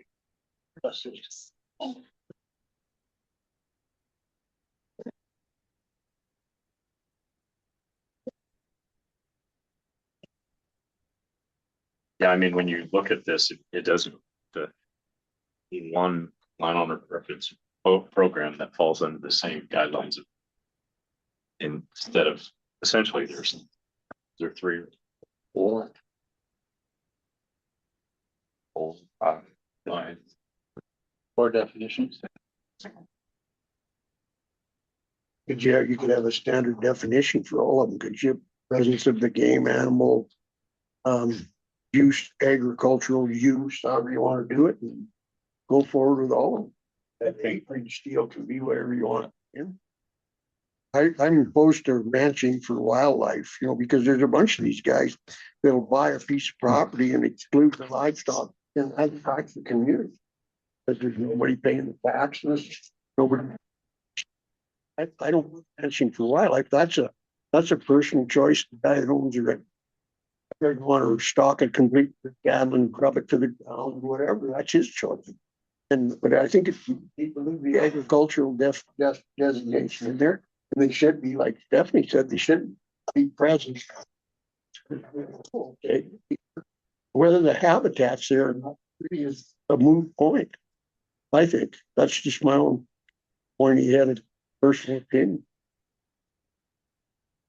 Well, I was talking about habitat versus agricultural. Not whether there's animals on the property. So if we took. But I That's just. ranching for wildlife. No. Yes, it is. Now, You got the habitat, no. in these definitions I was talking about, you know, we're talking about agricultural land. I was thinking about, could we use elk habitat or deer habitat instead of agricultural? Is what I was trying to, Well, agriculture includes cows, yeah. horses, sheep. I just don't I don't want to go to the legislature and try to fix these, and we're gonna end up with something we totally. Again, what was the problem we're trying to fix in that? We're trying to prevent people from falsely filling out these forms and getting a landowner tag when they shouldn't. Basically correct. I mean, a lot of this is trust of the warden still, right? You know, The approval? yeah, Plan? No, but Nope. huh?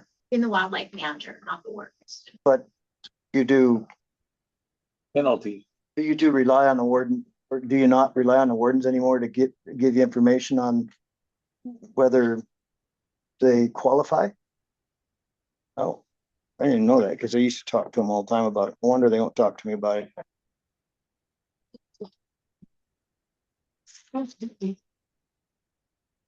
Can we add? Wish they did. Can we add penalties without legislating? Oh, we already talked about that. No. Sorry, I didn't. Um, possibly. It just depends on what the penalty is. But couldn't we make a recommendation, another recommendation that we are recommending the department puts in place a penalty for falsifying the application? I mean, we don't have to define what that penalty is. We can make a recommendation, but at least it's moving the needle and making. Let the department bring that stuff forward. Right. I mean, I think this recommendation is that you clean up existing things, the definitions to be consistent, and the department will provide the language. Yeah. If you wanted to do something like that. You guys don't have to figure out the exact language. It's just whether or not you want something. Right. Because otherwise, I mean, if we're starting to be like, well, this is legislative and now we don't want to bring anything to the legislature. Now it's kind of like, well, what is our purpose? We almost all of these require legislation. Well, I would caution us against being concerned about whether or not you have to bring it to the legislature. Exactly. That's what I'm saying. Have to bring If some they're the Exactly. doesn't even mean it's gonna happen. Right. But at least we're recommending it. I don't want us to be running. Oh, well, all of these require legislation. All of this. Something forward, that's better. It goes somewhere, you know, so. It's bringing clarity what we recommend, just like Jason said, you know, on this specific page 3. You know, the recommendation would be to ask the department to parallel these 3 codes. Yeah. And come up with a language recommendation. Yep. To do so primarily used for agricultural purposes and Presence of the game. whatever the other conflict is. And then you have the acreages. I mean, those are 3 separate programs, really. Right. If So 4, because we have the non-resident priority pool as well. you go to the legislature to modify landowner preference and there's bullet points or whatever. Yeah. They can, like the employee things, yes, they can modify it. Oh, hell, They will. I mean, so I'm saying that some of it might stick and some of it might not. Doesn't mean they're gonna throw the whole thing out. Win a little, you lose. So are we there, Jason, with that? So, Yeah, I'd rather win a little than Right. everything. Exactly. and do we include party pool language in that? Yeah. As well, we'll make them all align. Oh, yeah, that's on the next page. In regards to That priority pool comes up in the next legislature again. I noticed that. Probably. 3-3.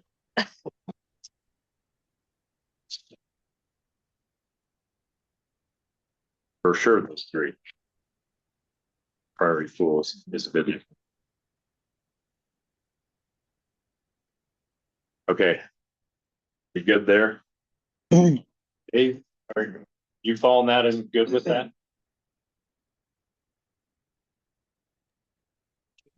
I am. I followed it and I think we're on the right track because the 3 or 4, they need to have the same type of language for all of them. Okay. Right. So everybody here, thumbs up on that part. Don't be scared. All right. Public comment? Okay, we're gonna go to public comment. Okay. This is Sorry about that. This is the public comment time. If you'd like to make public comments, please raise your hands. And then I'll let you, Mr. Chair, decide if you want to put it in room first or online. Well, Mike is here, so let's go with online first. Okay.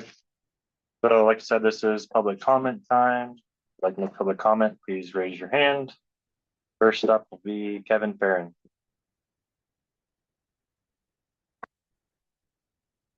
Hello, Chairman, committee members, Kevin Farron again, Conservation Director with the Montana Wildlife Federation.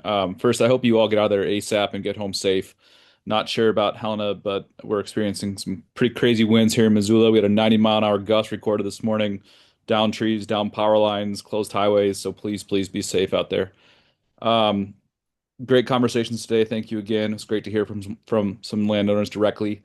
4 things to share. First, it was enlightening to hear that the landowner preference or the near guarantee from the 454 program is really valuable to many landowners, actually more valuable than payments from block management, it sounds like. So it sounds like it's a legitimate carrot worth keeping. It also means that it's worth making sure it's not abused, and we appreciate the discussions around that. Secondly, we have many programs that help all losses to crop damages. I just have to ask, is the intent of landowner preference to also acknowledge damage to ag lands, and that's limited to ag land only? Or is it to reward public access and or quality wildlife habitat that the public's wildlife uses? I think answering this will help you all land on a consistent definition across these landowner preference programs. Third, great points about the non-resident landowner preference and how the current divvying up of that under the 10% camp for non-residents and the 15% set aside for landowners still creates a scenario where non-resident landowners get more of these landowner preference than residents do. That's illustrated actually really well in slides 18 and 19 from that presentation yesterday. As mentioned, likely because non-residents have more bonus points and are willing to play the bonus point game. So certainly giving residents the same extra bonus point incentive carrot to enroll in public access is a great way to equalize this. And that's exactly what Representative Sullivan's bill from last session sought to address.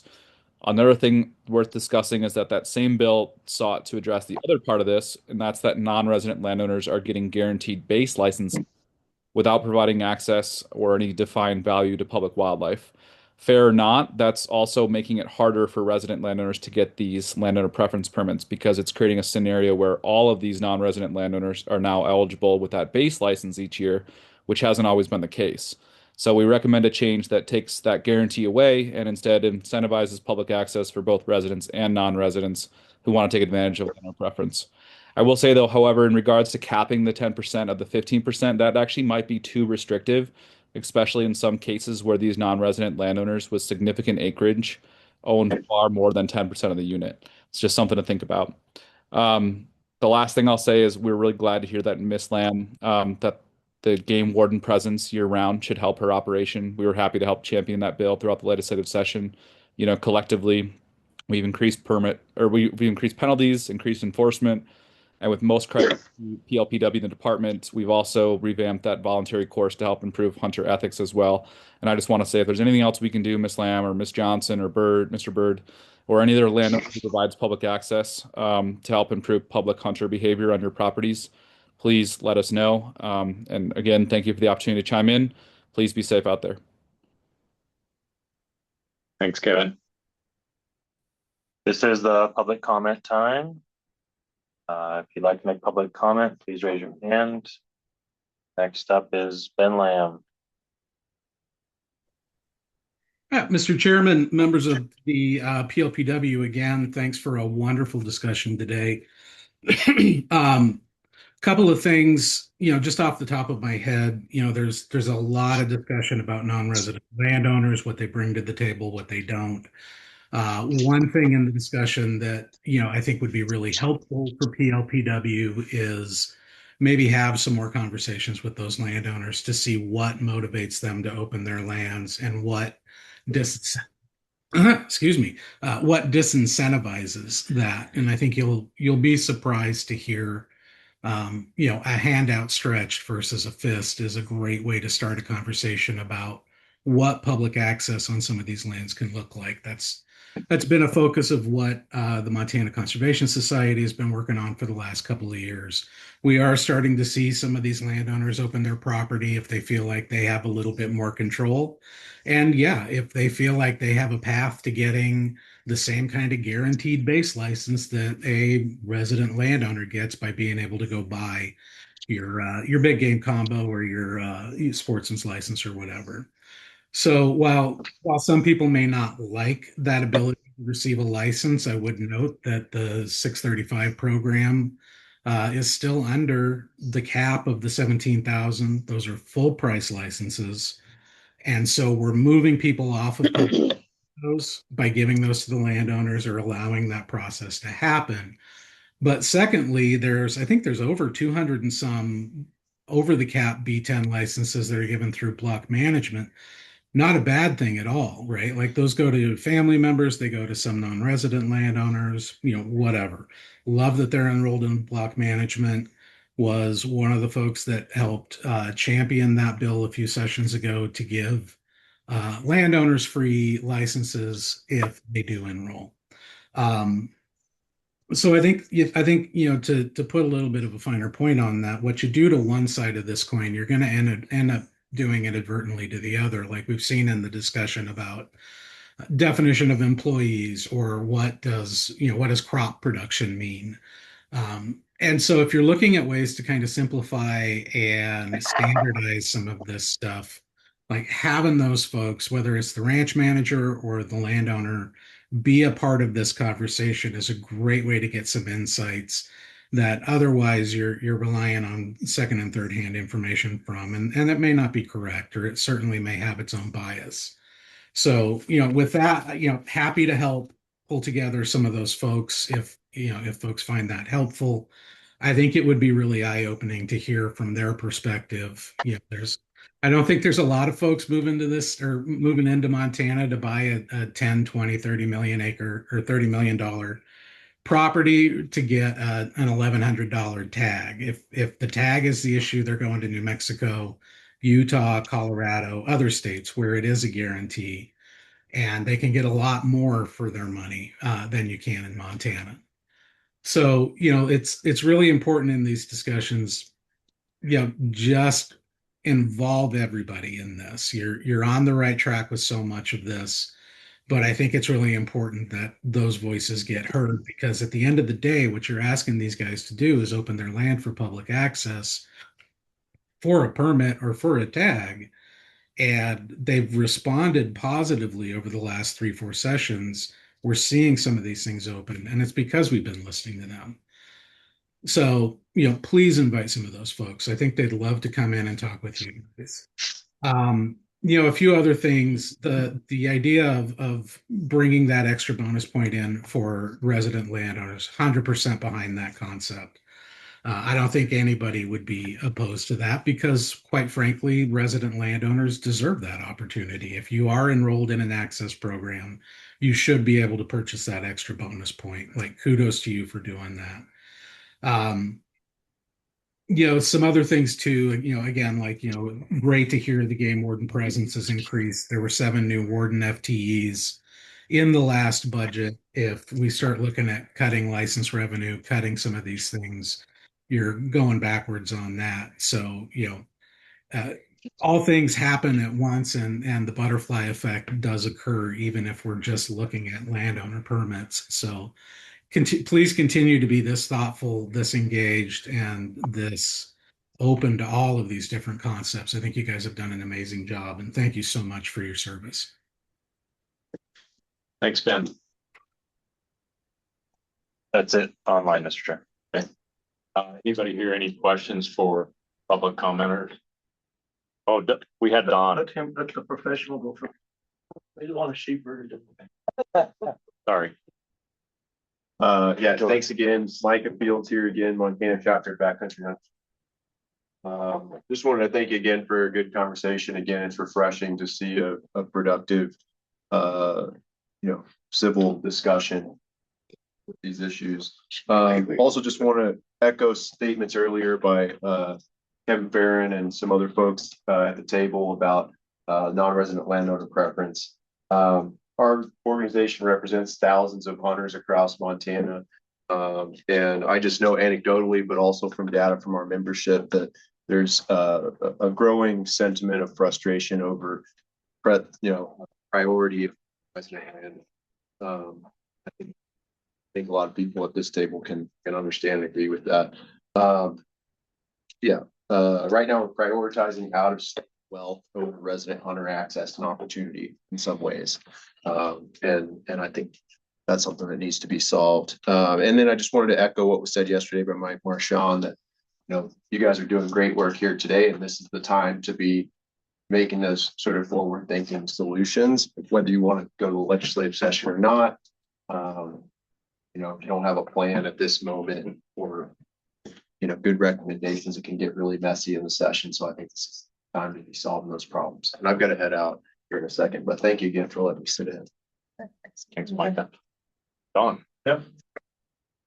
Well, there's two things. This agriculture, I was on the committee for FSA, and a lot of land is being purchased. What's FSA? Farm Service Agency. Yeah.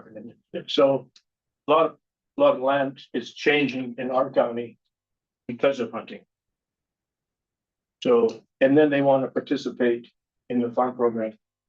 So the federal government figured out there's 4 criteria if they want it. It's actively engaged, and I forget from it, but there's four criteria if they're actively engaged, and then they can participate in that program. It's not ownership. They have to be actively engaged. So on the enforcement, it's very dysfunctional now.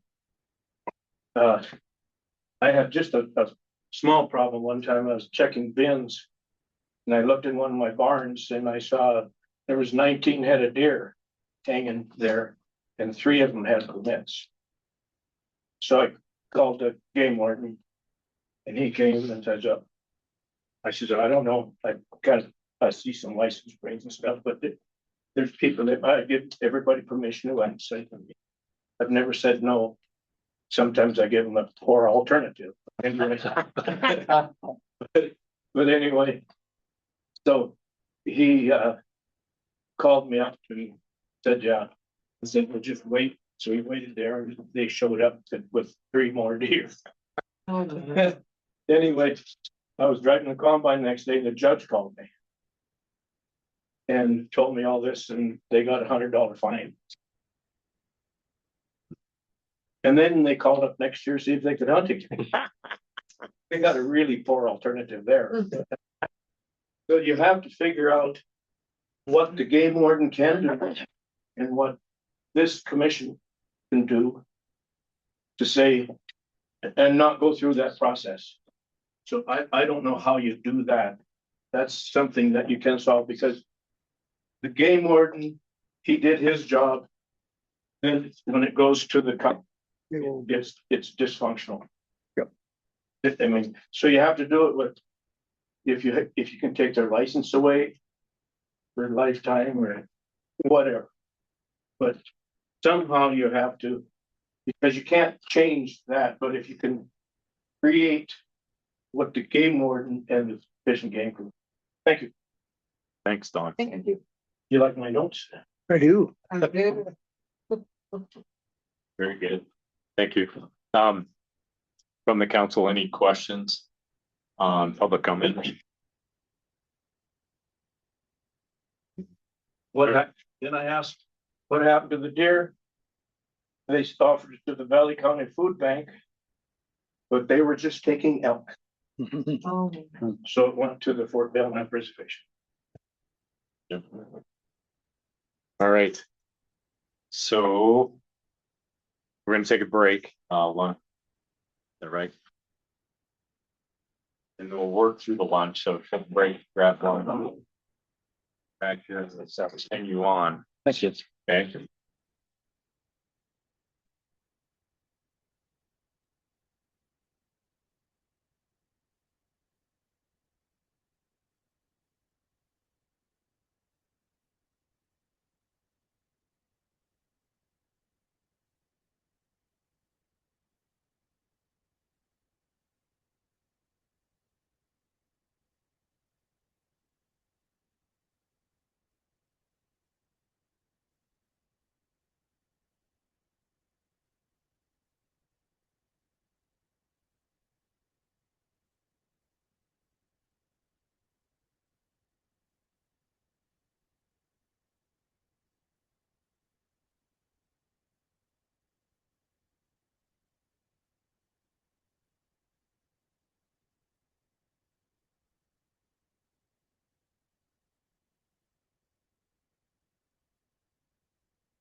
Well, Lee wants to leave on time so he can blow all the way home.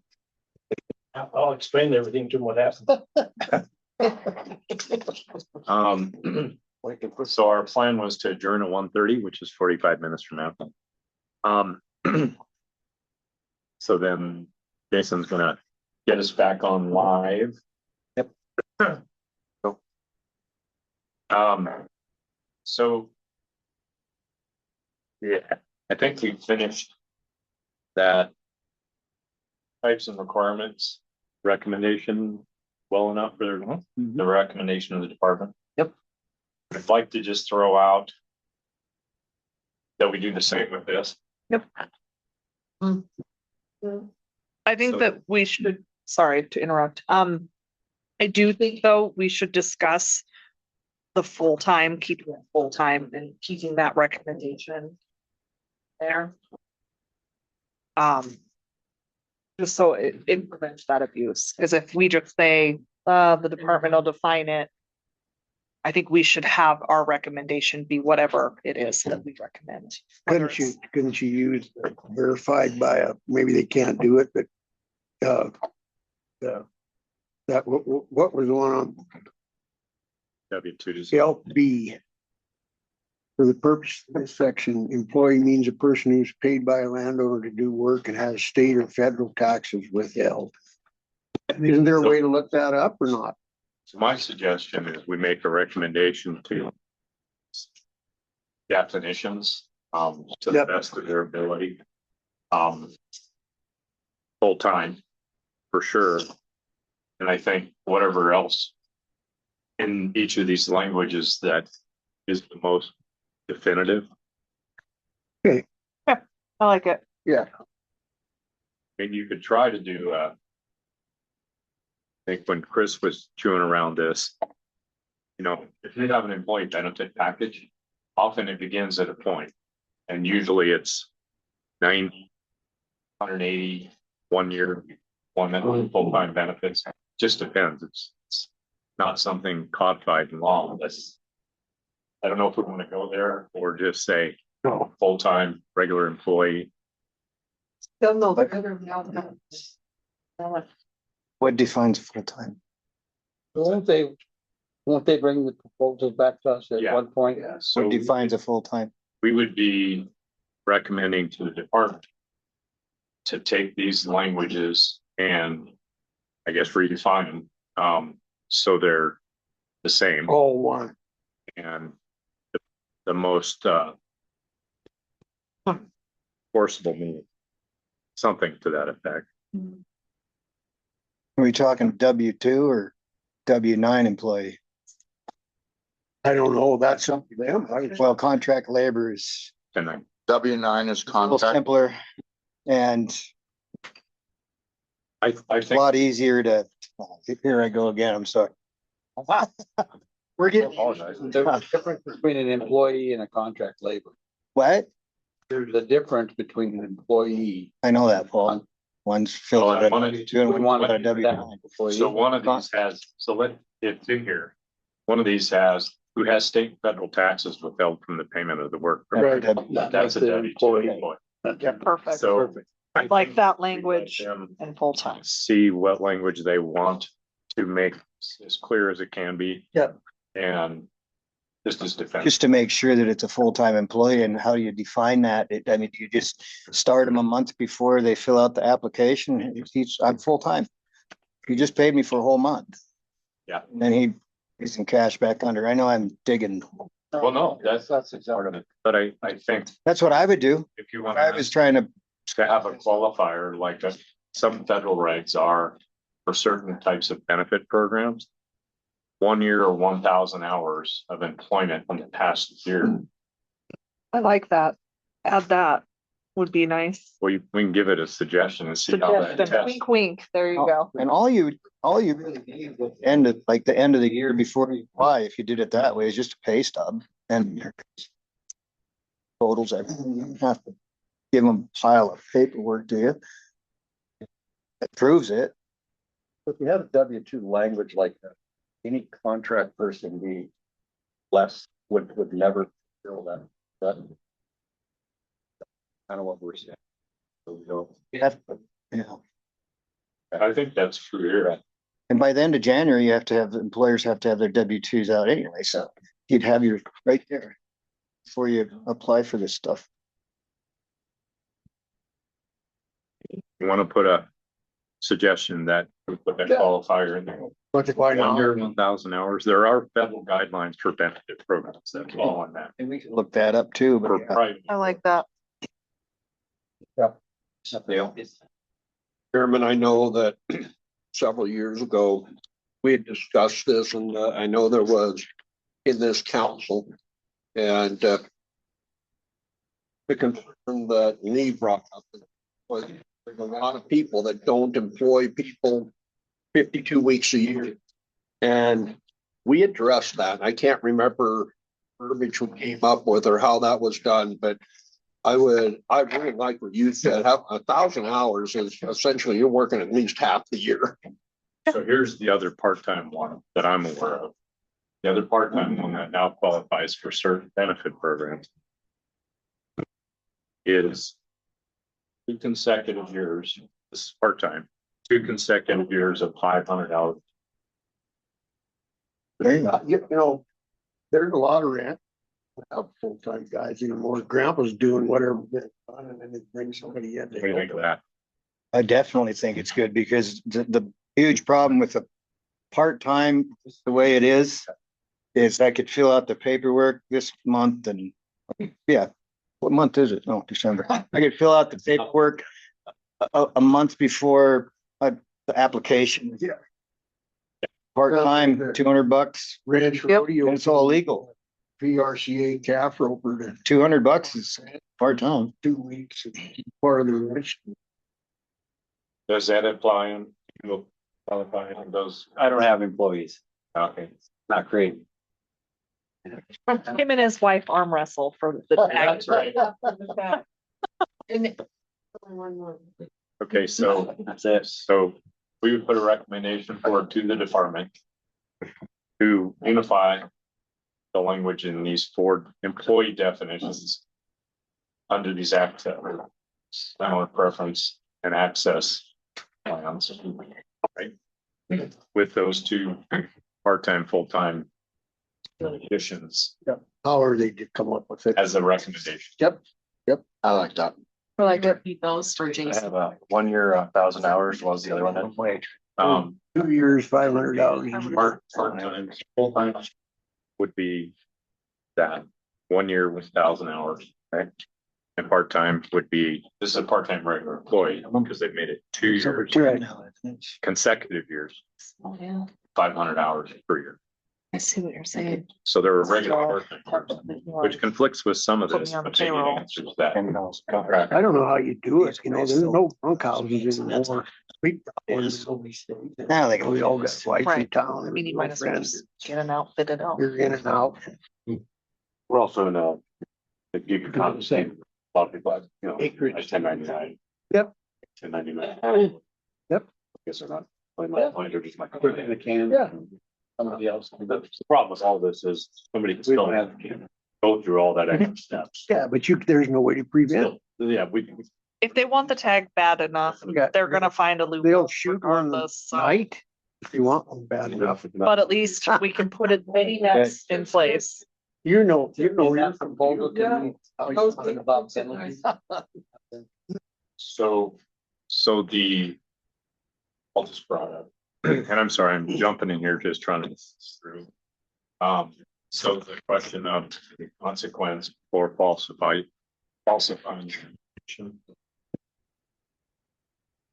I think recommendation to look at penalties for falsifying those documents. That would we want them to look first that are implementable without legislation? Yeah, oh, definitely. Yep, probably. We had a neighbor telling they had elk and they said, no, we don't have it. So we got drunk, went up and shot 20 of them in his grains. And I think they licensed for several years. 20 years. Yeah, I don't know. Well, he's my age. He probably couldn't hold it still enough to do something. He said, well, why did you have your son help you? He said, well, he was a better shot than I was.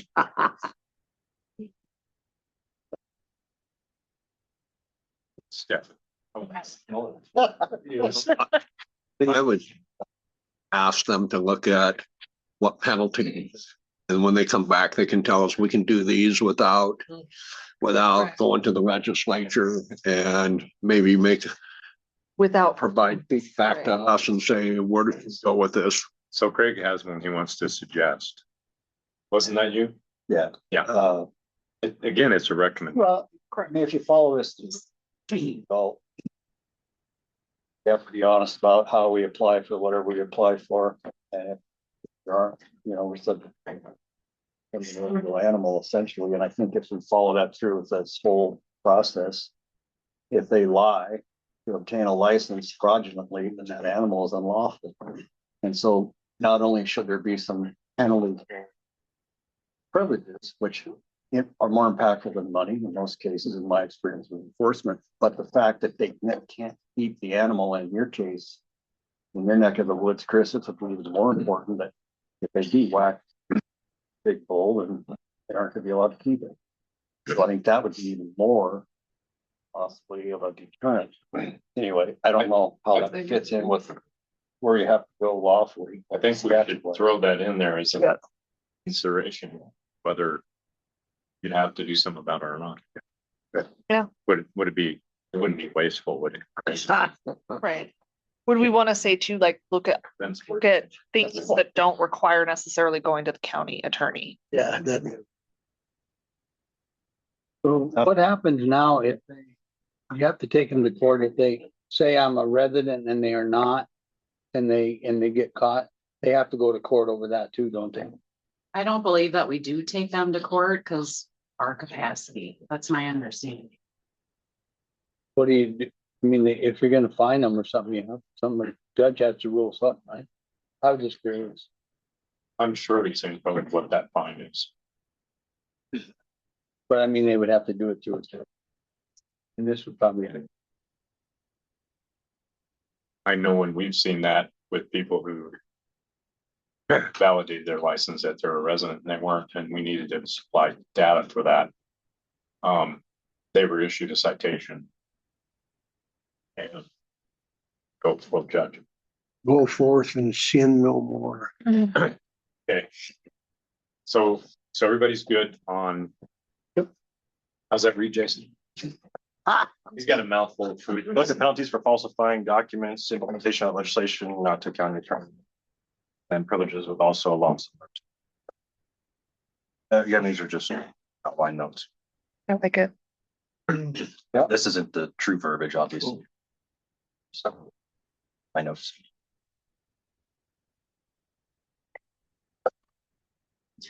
Okay, so we got 1, 2, 3. Right, 4 recommendations here. One, obviously the bridge. One for the process of renewals, automatic renewals. We talked about the very first thing. That was the very first recommendation. The other one is the employees, penalties for falsifying, and then the map distribution, elk distribution. Elk. So there's actually 5, right? 1, 2, 3. Yeah. Now you're on to the concept of preference pool and a part of it and not a part of it. so who wants to make a recommendation on 4?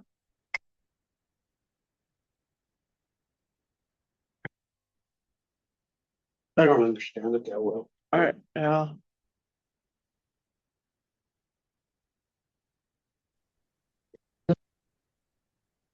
Guess one suggestion would be that we have the recommend the department look at that question. So applying those criteria and how that would impact positively and negatively On the resident. the equity and private school. Think the way it's. That's private school, right? Well, I remember that was 10% of the. No, I think they're saying it's not the priority pool. It's like he was talking about where in like 590, 590, where technically more non-residents are drawing than the 10% of the allotted 42 tax. They're drawing 28 of the 42 tax.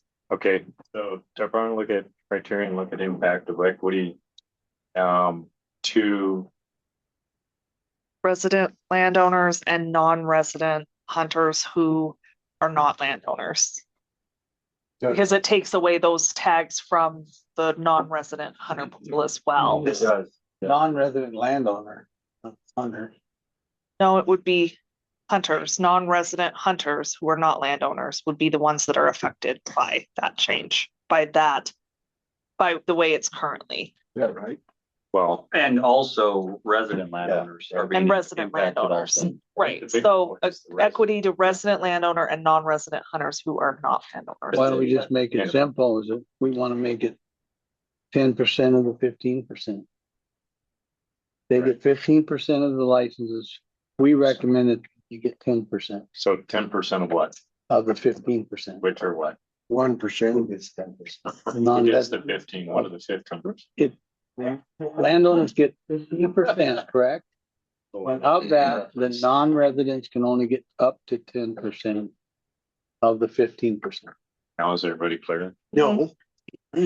I'm clear, but I'm not sure I think we need to think about that a little bit. I would agree because some of the public comment We'll take your kind word of like, What is it? Well, I'd like to have the department tell us what their thoughts are around it. And do you remember what they said?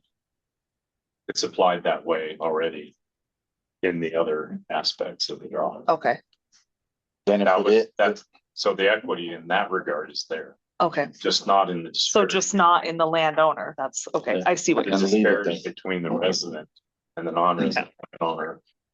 It's affecting Non-resident that. Okay. is more successful. Yep. Okay.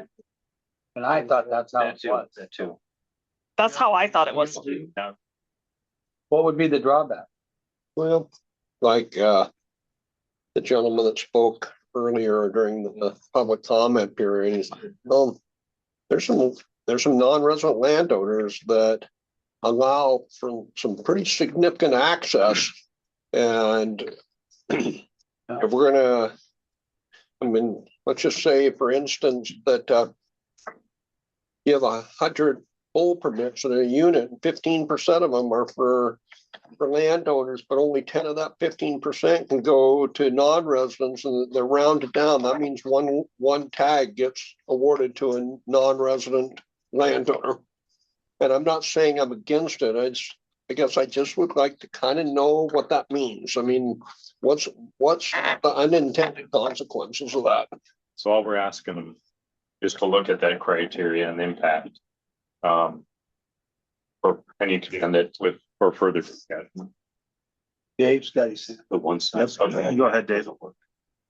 I had my hand up, but I think this is a thing that has to go to the legislature, and I don't think we should be scared of going to the legislature with this, because as of now, the non-residents can get basically they could get more than the residents could. And I think the non-residents should be maxed out at 10% of the 15%.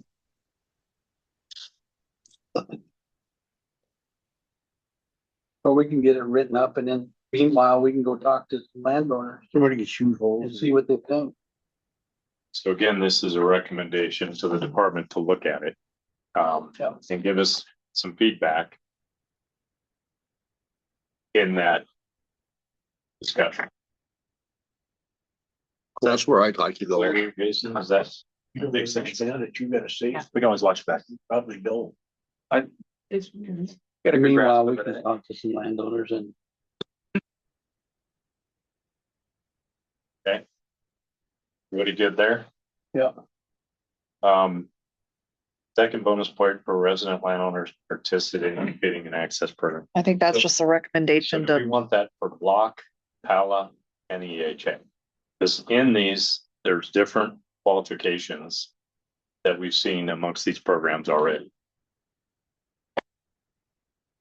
Yeah, but- Is that currently, is, is that currently, is, is that currently in the, is that currently in the currently, do non-residents who participate in any of those three, do they receive the bonus point? Then yes, I Yeah. think the recommendation would be any access program. Yep. The recommendation. Non-resident? The non-residents are already getting that. They're already getting. So this is aligning it so the resident landowners also get that bonus point. I agree. I mean, where it's really a disparity is when you've got a non-resident EHA participant getting it and a resident block management cooperator not getting it. Exactly. That's just a. I really appreciate that forward. It's huge. That is. True. No, 5 finger. Oh. That's a double thumbs up on that. On that or, but again, it's a recommendation. Okay. Yep. Good. Just Okay. Paperwork. County verification. So I think part of that was renewal. Yeah. So on renewals. Yeah, so just to be clear, and talking with licensing, the annual verification piece of it is statutorily required. Okay. So if there is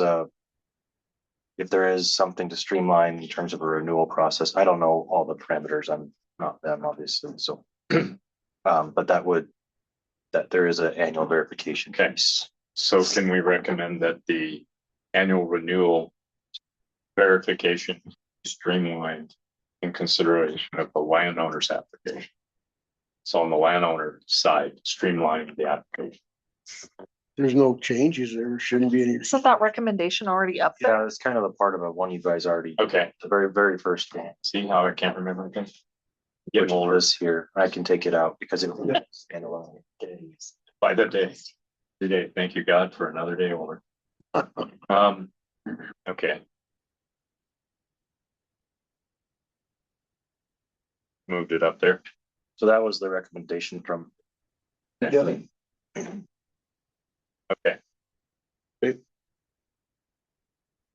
Wouldn't it be as simple as them having to submit proof of ownership when they do the application? Everything else is the same, except they just gotta verify they own it and or check the box and it's done. Wouldn't that be a lot easier for everybody?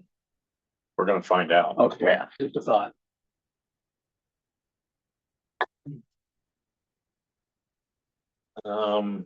Acreage amount. What do we do? Oh. Sorry. So you guys kind of we're opposed to your own land, or at least held that discussion piece. And then the other piece of it is private land only versus I think we all. I think they said they'd quit if we. I think we table that. That's not gonna I don't think help. we want that. That'll hurt us. Hurt people like, Well, you don't have anything to hunt on. I don't want to overstep my bounds and talk out of turn or anything, No, but- but I guarantee you'll see, block management cooperators bail on the program quicker than you can. Think about it Okay, great. quickly. If you had to caveat that it was just private land only, not just yours, is that a difference to you, Ed, or not necessarily? I don't think that there's much of a difference there because, neighboring landowners are pretty protective of that, Okay, get it. Just based on that, I mean, Yeah, yeah. Really Let's don't. take it out. right. I mean, realistically, they're gonna be looking for the same tag you're looking for as well, so. So we're gonna drop that. Any other reason not to drop it? Concern? Everybody's same page? Okay. Kind of. I'm screwed. I can't come up with an idea. How long does it take you to drive home? Call that fly to Phoenix. Oh. You know what you could do is just put headphones on them with this recorded meeting. And you That's what I'll do on the plane. Cocktails. Okay, number 7. Acreage amounts, 2,500. Non-resident priority. It's all right if we get the qualifications straightened out, isn't it? I thought this one was more of us discussing people who are taking this 2,500 and, or taking their ranch that's 6,000 acres and breaking it into 3 pieces so they get 3 tags, I think is what we were exploring with this one. And I feel like Alex said there really isn't legally much we can prevent them from doing that. Well, if the non-resident requirement's 2,500 acres, they couldn't do it, could they? So that one there is already, that's set strong. Those are already, but we're saying like, let's say I have a 10,000 acre That's ranch. your resident, that's the difference, is the 2,500 is for non-resident. It wouldn't matter. It's even a resident, as a resident, if I had 10,000 acres, I could break up my ranch into 3 pieces and say, this is Big Sky LLC, this is Big Sky Partnership, and this Big Sky Ranch. I had a friend that did that. And then now Give it that all I, to his kids. and then you So- get three Well, tags. it was an inadvertent thing. That wasn't why he did it. He did it for estate planning. Right. That's why Alex is saying we explain it. There really is nothing we can do about it because we personally cannot prevent. I don't people from think doing there's it. Well, we wouldn't want that. I agreed. Delete, Read the later. cross out. That's Draw the, lines through it. that's the 2,500, right? All of it. The rest of it's written in stuff. All of it's famous. Yeah. I think we've dropped number 8 too. Yeah. This is easy. Well, I think. Yeah. We're moving right along. I think too, with number 8, if you can really define the land somehow in an effective way, it eliminates a lot of those other little contingencies. I feel like I side with Chris that it could very easily be more abused and open program to more abuse than the one-off that I know of. Unfortunately. So just a question on that. Is there concern? Someone that's got 640 acres and they have 40 acres in the coveted elk unit, they have 600 acres someplace else, but because they have 640 acres, they can apply for that coveted elk area? How's that? That's the concern for letting split. That's for letting it split, but like, for instance, this particular landowner has a property and he bought 2 different cattle pastures, but neither of them is 640. So, but he has elk on both pieces regularly. But he doesn't qualify because they're 400 and 400. Maybe he That needs to makes apply sense. for game damage. Then he can go down to 160. For a B tag. This sure. Acres is not pretty land when it It's comes to the not, and that's ranch what, operation. and that's why I was saying, I think I side with Depends on- Chris on this would be more abused than. Any ranchers that have split ranches where they have parcels that are separated, you know, Yeah. from another parcel. I am more concerned with somebody that, I mean, I'd almost like to see it morphed into, okay, if you do not have the requisite number of acres in, say, 640 in this hunting district, you're not eligible for that land preference for that hunting. I think that is in the statute. Is it? I think so. I think it says. On the open. On the elk permit, requires 640 acres of continuous land within the applied for hunting district. All right, fair enough. And that's why I think it needs to align, that part needs to be aligned throughout as well. Don, just go buy some more land over there. Right, buy the ranch in the middle. Really not. No, it's not. Make a conservation. I think where we were getting at with it is here at Antelope. Antelope Beach for 160 acres. And that was a previous legislators' concern, is because in some places that's all it is. Well, he didn't have to, you didn't even have to have animal. 60 apply for license, did you? Here, one of them. Cause you have to have both of them on there or apply for the license. Now therefore, deer B, deer permit, antelope, 900, antelope B, any of those. You're in the hunting district. What's that? Just have to be in the hunting district. Yeah.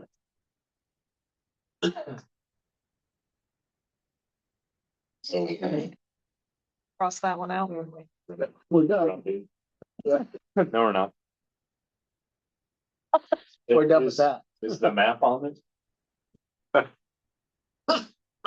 Okay. You're gonna see. We're gonna draw our own map. Just make the whole thing. Except right around the Indian reservations, because you don't. And you're just your ranch too. No, I don't. Because you don't have any else. So we'll just leave Jason. one little spot. Occasion. What else? Do we need to? Let's finalize on this before we go to the next. Yeah, I'm good with the landowner preference conversation. Thank you, guys. Great job, you guys. End product. Finally got. It was happy we're done. Oh, you're not quite done. Quite so happy to discuss. When is the EQC? So it is January 13th and 14th. But that's not the one you have to get ready. Okay, that's just the. Or five? Yes, and that's actually a good segue to the talking about your work. Is it? Getting ready for that. Okay, final on landowner preference for today. Oh, I think we did a lot today. I think that was Productive. Back and say as to where we are, what this looks like, right? So if you're flying Phoenix and some light bulb goes off and. Oh, yeah, I'll be thinking about it. Turn the plane I'm around. gonna come up with some miracle on that. Just as a input for your benefit, Chris, Rich and Dave. So we want to always bring those forward to the council to deliberate. So if there is an item, it's going to have to be an agenda for the next meeting. If we were to have some sort of sidebar, it doesn't work. So it has to come back to the council. In the case that comes up, okay? All right. 26 timelines. The first question I guess I've had for the group is this meeting format still how you like to have it, where it's an afternoon and the morning the next day? I know it's long hours for a lot of folks, but it seems to work fairly good for those that can travel same day. And then the other feedback or question I'd have is you want to try and do like a site tour or a field tour next year to a site or two as a group versus just having to sit in. Where's the news office? Well, so that's I did talk with our access manager, Katie, in Glasgow. Sure. So we talked about potentially doing a meeting in Glasgow next year. We'll look at the Whitmire Grazing Palace specifically. That'd be most of an afternoon. So this meeting format probably wouldn't quite work. We might have to extend it by a day or so, but anyway, if that's of interest to the group, that's kind of what we were tentatively thinking. Is Whitmire Grazing the largest valley you have? Probably. Yeah, they have the most, I think, because they have 8 different palaces, both sides of Fort Peck. Yep. I think that'd be great. Yeah. American Prairie was actually on my radar for looking at a big EMA as well. Well, they've got one right adjacent to Whitmire Grazing. Maybe There's a huge one there. it'd be interesting to talk to them. That'd be a much different landowner perspective. Also, the Fish and Wildlife and Parks has a confirmation on the one that American Prairie's got adjacent to Whitmire Grazing. So Yes. let's look at what that would flesh out. We'll figure out dates and all that as we go forward with doodle polls and that kind of stuff, but So is that, you suggesting that be our next meeting? May, probably not the next, How about a Zoom for next one? that's yes, so that's where we're going or where we're looking for is would be like a January Zoom meeting, potentially March in person, Mm-hmm. and then May in person. We have these old. And I have the revised one I sent from September up on the screen. If you can see it, it's hard on my eyes to look at that part. So right now, what we really want to, or what I want to focus on, and I think I talked about a little bit, is making sure that you guys and your recommendations follow the process that FWP also has to use. So what happened kind of the last few cycles is we a little bit in terms of PLPW came in with theirs later than what FWP even had submitted. So what I want to do, and this is what we addressed in May this year, is making sure that what you guys recommend can follow the opportunity for us to submit bill proposals and executive planning process requests and that kind of stuff, so that we're all on the same page, so that you guys can directly see where your recommendations fall into our asks. If that makes sense. So it's kind of a standing topic then from meetings going forward as these draft concepts. So if you think about the whole year we've had so far was May in Great Falls, looking at access. I have to even go back and look at what we've talked about because I can't even remember. So the work plan, and then also talked about our land stewardship in a July meeting here, as well as hunting access. Talked about our budget stuff and fishing access in October. And then here we are talking about landowner preference, which is the very bottom topic of the 5 topics that you guys had identified. So looking into next year, what I think we can try and do is like a half-day Zoom in January. I'll send out dates. It'll probably be toward the end of January just to get everything put together so that you have it a couple weeks in advance. And what we'll focus on is, again, those starting to draft our legislative concepts. And then we have our access strategy. So Renee and I presented to the director's office a couple weeks ago our kind of draft vision for an access strategy, which you guys helped to build out of both this year's meetings as well as a access managers meeting. So we're going to probably bring that to you all at that Zoom meeting. It's just kind of a high level rundown of here's what we're thinking for a strategy, so you can have some feedback on that. And then I'm not sure if we'll pull in Hunter Ed or not into that January Zoom conversation. It might be kind of full with just those 2 topics, but looking for Hunter Ed and then also a technology piece as we roll into next year. So Jason, do you want to scroll back to the topics just so the new members can see all the topics the committee chose? So the Hunter Land Stewardship course was the first one.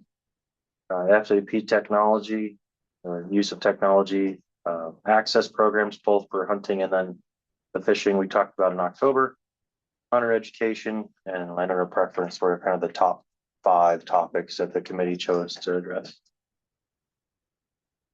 So, and this is a draft work plan. It'll be updated after this meeting, and but that's kind of what I think we're thinking right now, is to look at starting to develop those concepts, draft proposals, and then also the access strategy for a half-day Zoom the next meeting, and then we'll look the 2 meetings out to be both in person. But the May one is usually where we have to do all of our PALA reviews because we need to get them on the ground by the start of July 1st because they run on a fiscal year basis. So that's where we'll explain more of that as we get going into next spring too, because each local member kind of has a role in that now versus just the entire committee spending 2 days on it. So.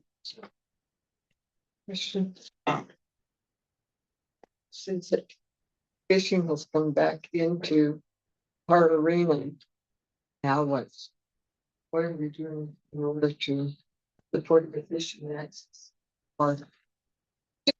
So as part of our access strategy and based off of your guys' October meeting, one of the first things that you identified is to look at re-enrollment of existing or lapsed agreements.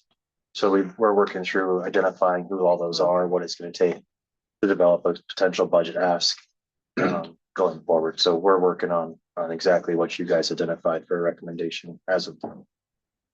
So to follow on that, have you folks looked at a regional prioritization for that for the PLFA?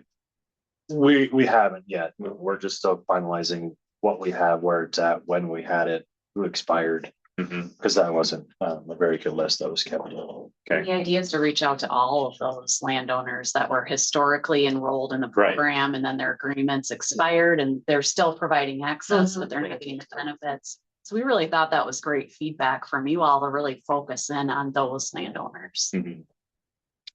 So would the next step be though, then on the side is to, okay, throughout the regions, identifying the top 3 projects or opportunities, to scope those out? Are you talking new? Yeah.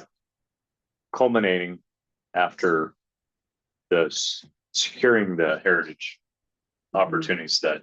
Yeah, we'll see what budget opportunities available. I mean, this program only has $50,000 a year. And so if we were to find our existing cooperators and re-enroll them, we likely spend that. So then that would come into the draft legislative concepts for the LFA or To ask for more money, is that where you're going with that? Right. Yep, exactly. That's gonna be my question, because it seemed like that was something that was real. It's hard for us to think $50,000 for fishing access permits, although there's other programs. Well, it's to bring those lapsed cooperators back up. I mean, you could do 15 of them and spend that. Oh, no, I know. Yeah. And I think That's the amount. just rough numbers off of what I recall, we had over 120 agreements and only 12 are still active. Yeah. Under contract actively. So there's a lot of cleanup on our end that we need to even figure out, like I said, who's got what, where it's at. Yeah. What would somebody be willing to accept, all of those things. Could create a little problem by shining light on it. This is, I recall, this was on a fishing program, and putting it in the access program. It was like $30,000 or something. No, our PLFA is funded through general license. But all of our hunting access programs are all gonna be earmarked license revenue from primarily the sale of non-resident deer and elk licenses. Any other questions on the timeline plan?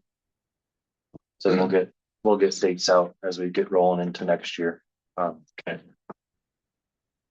And just a reminder, so all this is in an effort to be ready for the legislative session. Keep going. in 27, if need be.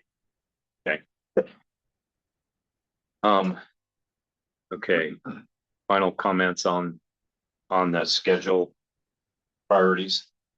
Again, these were worked out in advance, and for the new members, I would just say if there's something that you have in the boiler, bring them forward at a point so we can consider them in a future meeting. Okay. I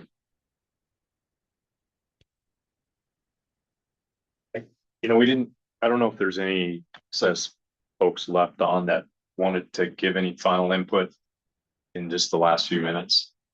I guess, yeah, the access managers that are on, if you wanna provide any comment, go ahead and raise your hand. Looks like there's still like 8. Yeah, I have 2, 6, 5, 6, and 7 still with power. Hunter Region 1 office lost power. Yeah, 6 lost power. if there's anything that piqued your interest in our discussion that you think we didn't pick up or hear, please raise your hand and tell us what that would be. Or you can come back on. I just didn't know if folks would have feedback. You good? Okay. All right. So I think we're home reports. We'll let Lee go We first. had lots of people, it's all on and settlements going. Yeah, a lot. I think there's enough up there to make the creeks run. Cause it blows and we got some deer left. We even saw a few little bucks. I think we got them all the does bred. The antelope were all coming down. They were Saturday and Sunday. There was enough snow. The antelope were coming down. It warmed up. They all go back. Some are even crossing the highway now. They never used to. And crossing the river and the railroad cross. That bunch went to Macomb, Garfield County. This is 2010 when they back in the lake melted. We have traded in Yeah. Same, we got a lot of snow. It's pretty much all gone, so our regional biologists can't get up and do their count yet. So the Little Belts sheep herd is still there. There's I think 18 of them left, which is good news. They were kind of getting pounded there for a while by lions, and looks like deer numbers have rebounded some. They're still under objective, but obviously we have a lot of elk on a lot of private. So that's about it. Thanks, Stephanie. That sounds your next list. Had a lot of snow and now we don't, so in a couple of days, so killed a couple lions, wait for some more snow, and then shoulder season coming up. Some public locals can come out and try to shoot some cows. A little tough elk season this year with the weather, so like I think we had about 300 heads show up last day of the hunting season. I don't know where the hell they came from. They're hiding. So they knew the season was about over, I guess. GPS. Yeah. Thank you. Yeah. Commission just met 10 days ago to go over the season setting, and it drew a lot of interest in our part of the world. They had a public meeting in Miles City, and certainly elk were probably foremost on the list.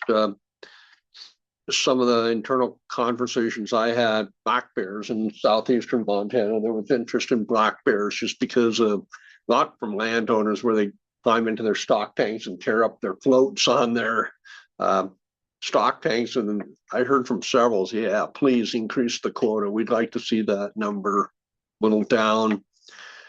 Still concerns with a lack of deer. I think what I heard as much as anything, of course, a lack of deer, but a lack of quality bucks that people were seeing. They were seeing several smaller bucks, but just a lack of quality. Kind of the same with antelope, just a general. It was feast or famine with antelope. Seems in certain parts of the area, there were a lot of antelope, but there were some pretty wide swaths that had very few, and I heard some grumbling from that, but that's about it. Still, let's try Dave. Dave loves black bear. Yeah, I attended the commissioner meeting in Helena 10 days ago, and we did get a few more black bears quota, and we got a few more elk for our runaway elk herd in 702, 704, and 705. It's not what we need, but it's a tiny step in the right direction. We did get about 10 inches of snow last Friday, and it's about all gone. The wind hit here about an hour and a half ago and knocked out our power, but the automatic generator kicked in, and so we're good to go. I guess I got one last thing, and that's go Bobcats. Right? You probably just extended the length of our meeting by half an hour. Oh, no. All right. Thank you, Dave. Rich? Yeah, our country, we're a little bit different than the rest of the state. Our mule deer are holding up pretty good, and whitetail. You know, we're the big ranch that I manage is right on the border of Alberta, so we get that influence from Alberta, which is huge because Alberta manages their mule deer a little different than we do. So we get a lot of good deer that come across the border. Elk populations are stable in both of my areas. We have my area up near Cascade is in that Devil's Kitchen area. So it's just a 2-week season, and then the rest of the season's cow only. The one thing they're doing up in the Sweetgrass Hills is they now issue those they issue the late season mule deer and whitetail tags in response to CWD. But we don't recognize it. We don't allow anybody to hunt. during the last 2 weeks, and our deer season as it stands right now is 3 weeks, which I think is great. And my elk season's only 2 weeks. So we're quite a bit different. I don't have a 5-week general season in any of my stuff except for cows. Yeah, that's about all. Our antelope are down and have been in a decline for the last 10 years, and nobody really knows why. It's like they kind of moved off, went south. But yeah, well, otherwise our population's holding strong. We had a good fall weather-wise. So animals are in pretty good shape.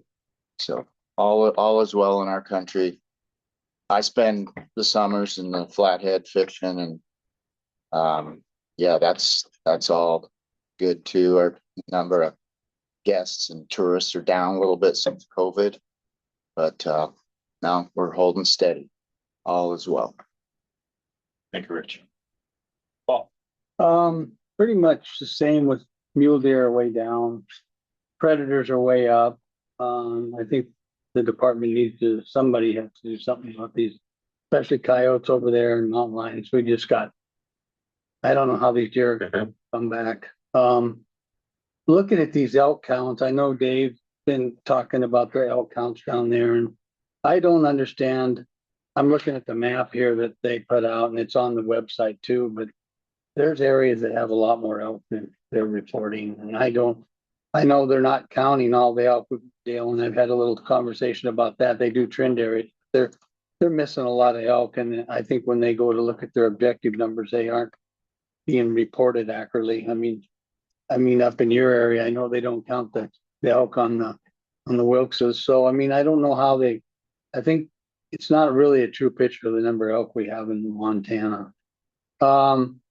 With that being said, I thought today's meeting was probably the best one we've had since I've been on the council. I love the landowners being here, and I really appreciated it. I would like to see some landowners that aren't in block management, some landowners that are dealing with some of these elk problems, so we can really understand where they're coming from. And last couple things, go Cats, and I want to wish everybody a Merry Christmas. Jordan. Those two things don't go together. I think they do. We'll see. I don't think it's gonna be very merry. We have a lot of moisture in the ground, that's for sure, which is great, but like everybody else. Sorry. I was actually struck driving from Missoula here through the Clark Fort. Looks like Ireland. Here it is, middle of December, it looks like May. Yeah. Just the hillside there. Also it's cheatgrass, but it's green, yeah. Fall hunting season seemed like average at best. Like we were just talking, several people I know that are kind of elk every year, kind of hunters went without this fall. Just a different distribution of elk for a lot of people. And I've heard echoes everywhere I've been, including a commission meeting I listened into, Dale, and it's like this crowding on public land and private on Montana is really sort of bubbling up as an issue. I hear it right now. So I would say I actually stepped into opening day, big games for the first time in many years. And I realized why I don't do that. Just kind of a shock, honestly. It's places that I added to myself are no longer that way. And so it's great that they're all out enjoying public land, but it's a different ballgame now. Thanks, Greg. Yeah, thank you, Ed. By the way, done good meetings. Appreciate it. Thanks. Pressure. And we've heard that too. My side mostly from the public, and it's been that way for a few years with regional disparities in elk populations and where people go to hunt elk on public lands. And so I think Region 2, I hunt in a fair bit, and it's definitely had more interest and impact. And to that point, Craig, I do hunt opening mornings, but like this particular morning, the whole crew couldn't make up their mind. And I hang out in a big camp, but then I find out where they're all going and I go somewhere else. This particular morning, they couldn't decide where they were going. And I'm like, well, if I don't go now, it'll be too late. So I got my Jeep and drove to the highest point I could drive and then walked as far as I could. When I parked the Jeep, there was a guy in a new Jeep with other guys. And he looked at me and goes, well, I got all ready. And I go over to his door and he doesn't open the window. And I go, and he looks at me and he goes, opening morning. And I'm like, well, you're new here. I've been here like for 30. So there's this whole thing. There's just a lot more interest, all these different feelings out there. And I think that's one of the challenges we have with the dynamics on the land today in all these areas, whether it's Broadus or, you know, right over here. So I think staying in touch with those and being active and trying to communicate well with people and help them understand what's there for them. And this question that we heard with each landowner here and on the Zoom is pressure and behavior. I talked to one landowner here who is a major cooperator historically. We all know them who live in this area. And they're in generational change. I'd hoped they'd be here for this. They weren't able to be because of plenty of obligations. But two of the things were interesting. They see that hunters think that onX is the gospel. And I think how the department can communicate that maybe not, but it doesn't matter because it's a relational response. You know, it could be right, it could be wrong. And it doesn't matter because it's the response. And I think if we can help communicate that somehow within the department for the hunter, you know, there's one where I was given information I haven't looked up yet, but it indicates road going to camp area on this property, and it's not. And so they really hit on it pretty hard. And that particular person pulled out a block so they could manage it themselves in a smaller way. So I will look into that. I just got that the other day. They also indicated they have a great relationship with their warden and really appreciate the connection and the information and the help the warden gives them. I sort of asked a similar question about, do you think every year about renewal or not? And again, they're a historic family on the block program. And this is the father, the older generation now. And he said, 99 out of 100 of them are great.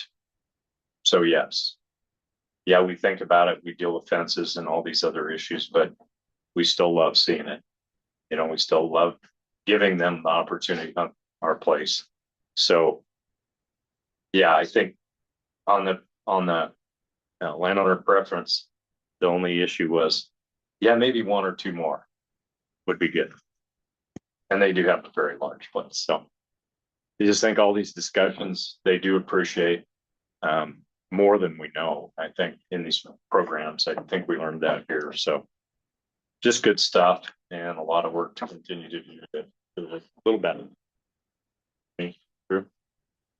Yeah, I just a few points, a couple things that I promised some people I would bring to the group. So one of them was a continuation of some BMA cooperators abusing their BMAs by not allowing access, but only to people who are booking through like Airbnb type stuff. So I'll bring those to you individually.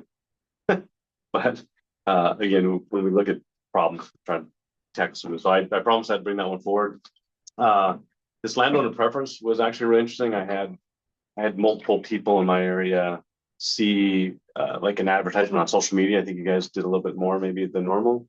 And it had a lot of interest. I was actually surprised that people like calling me or texting me about it, like, hey, make sure you say this, or you know, how about this?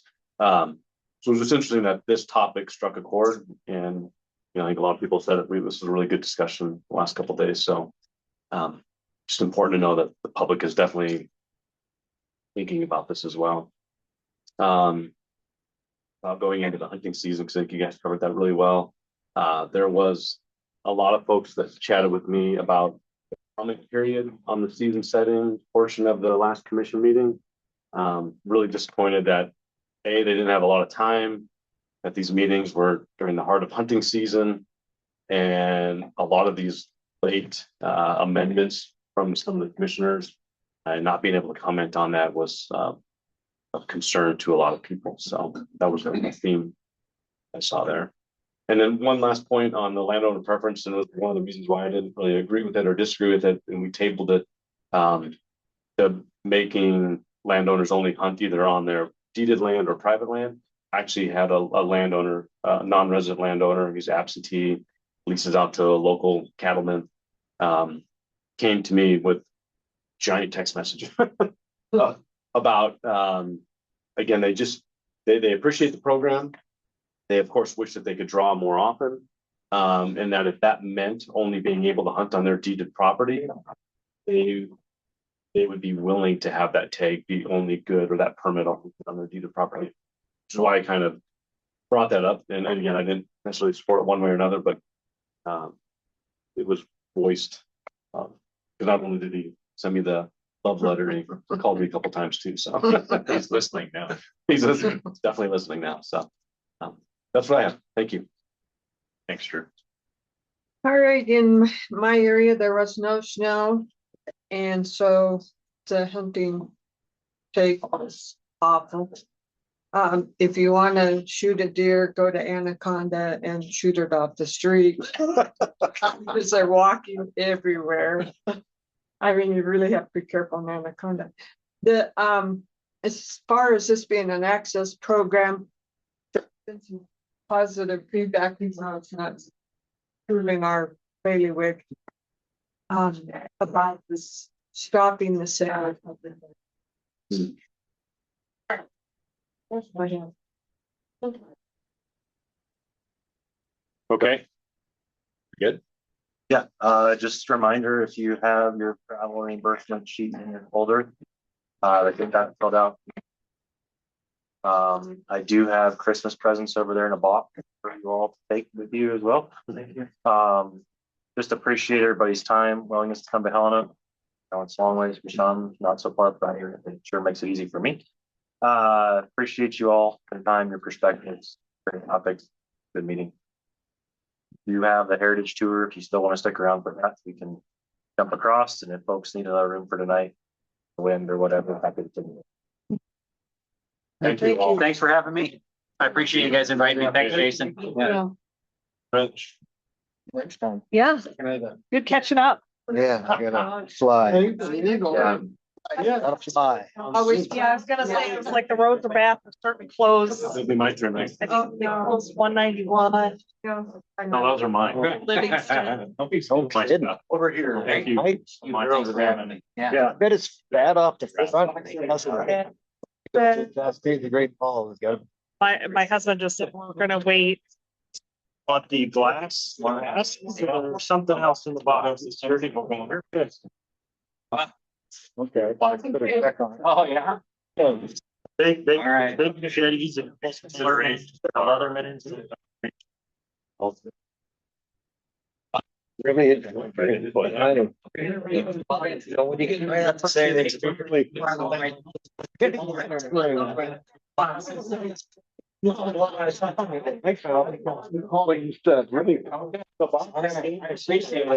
Thank you for everybody's input.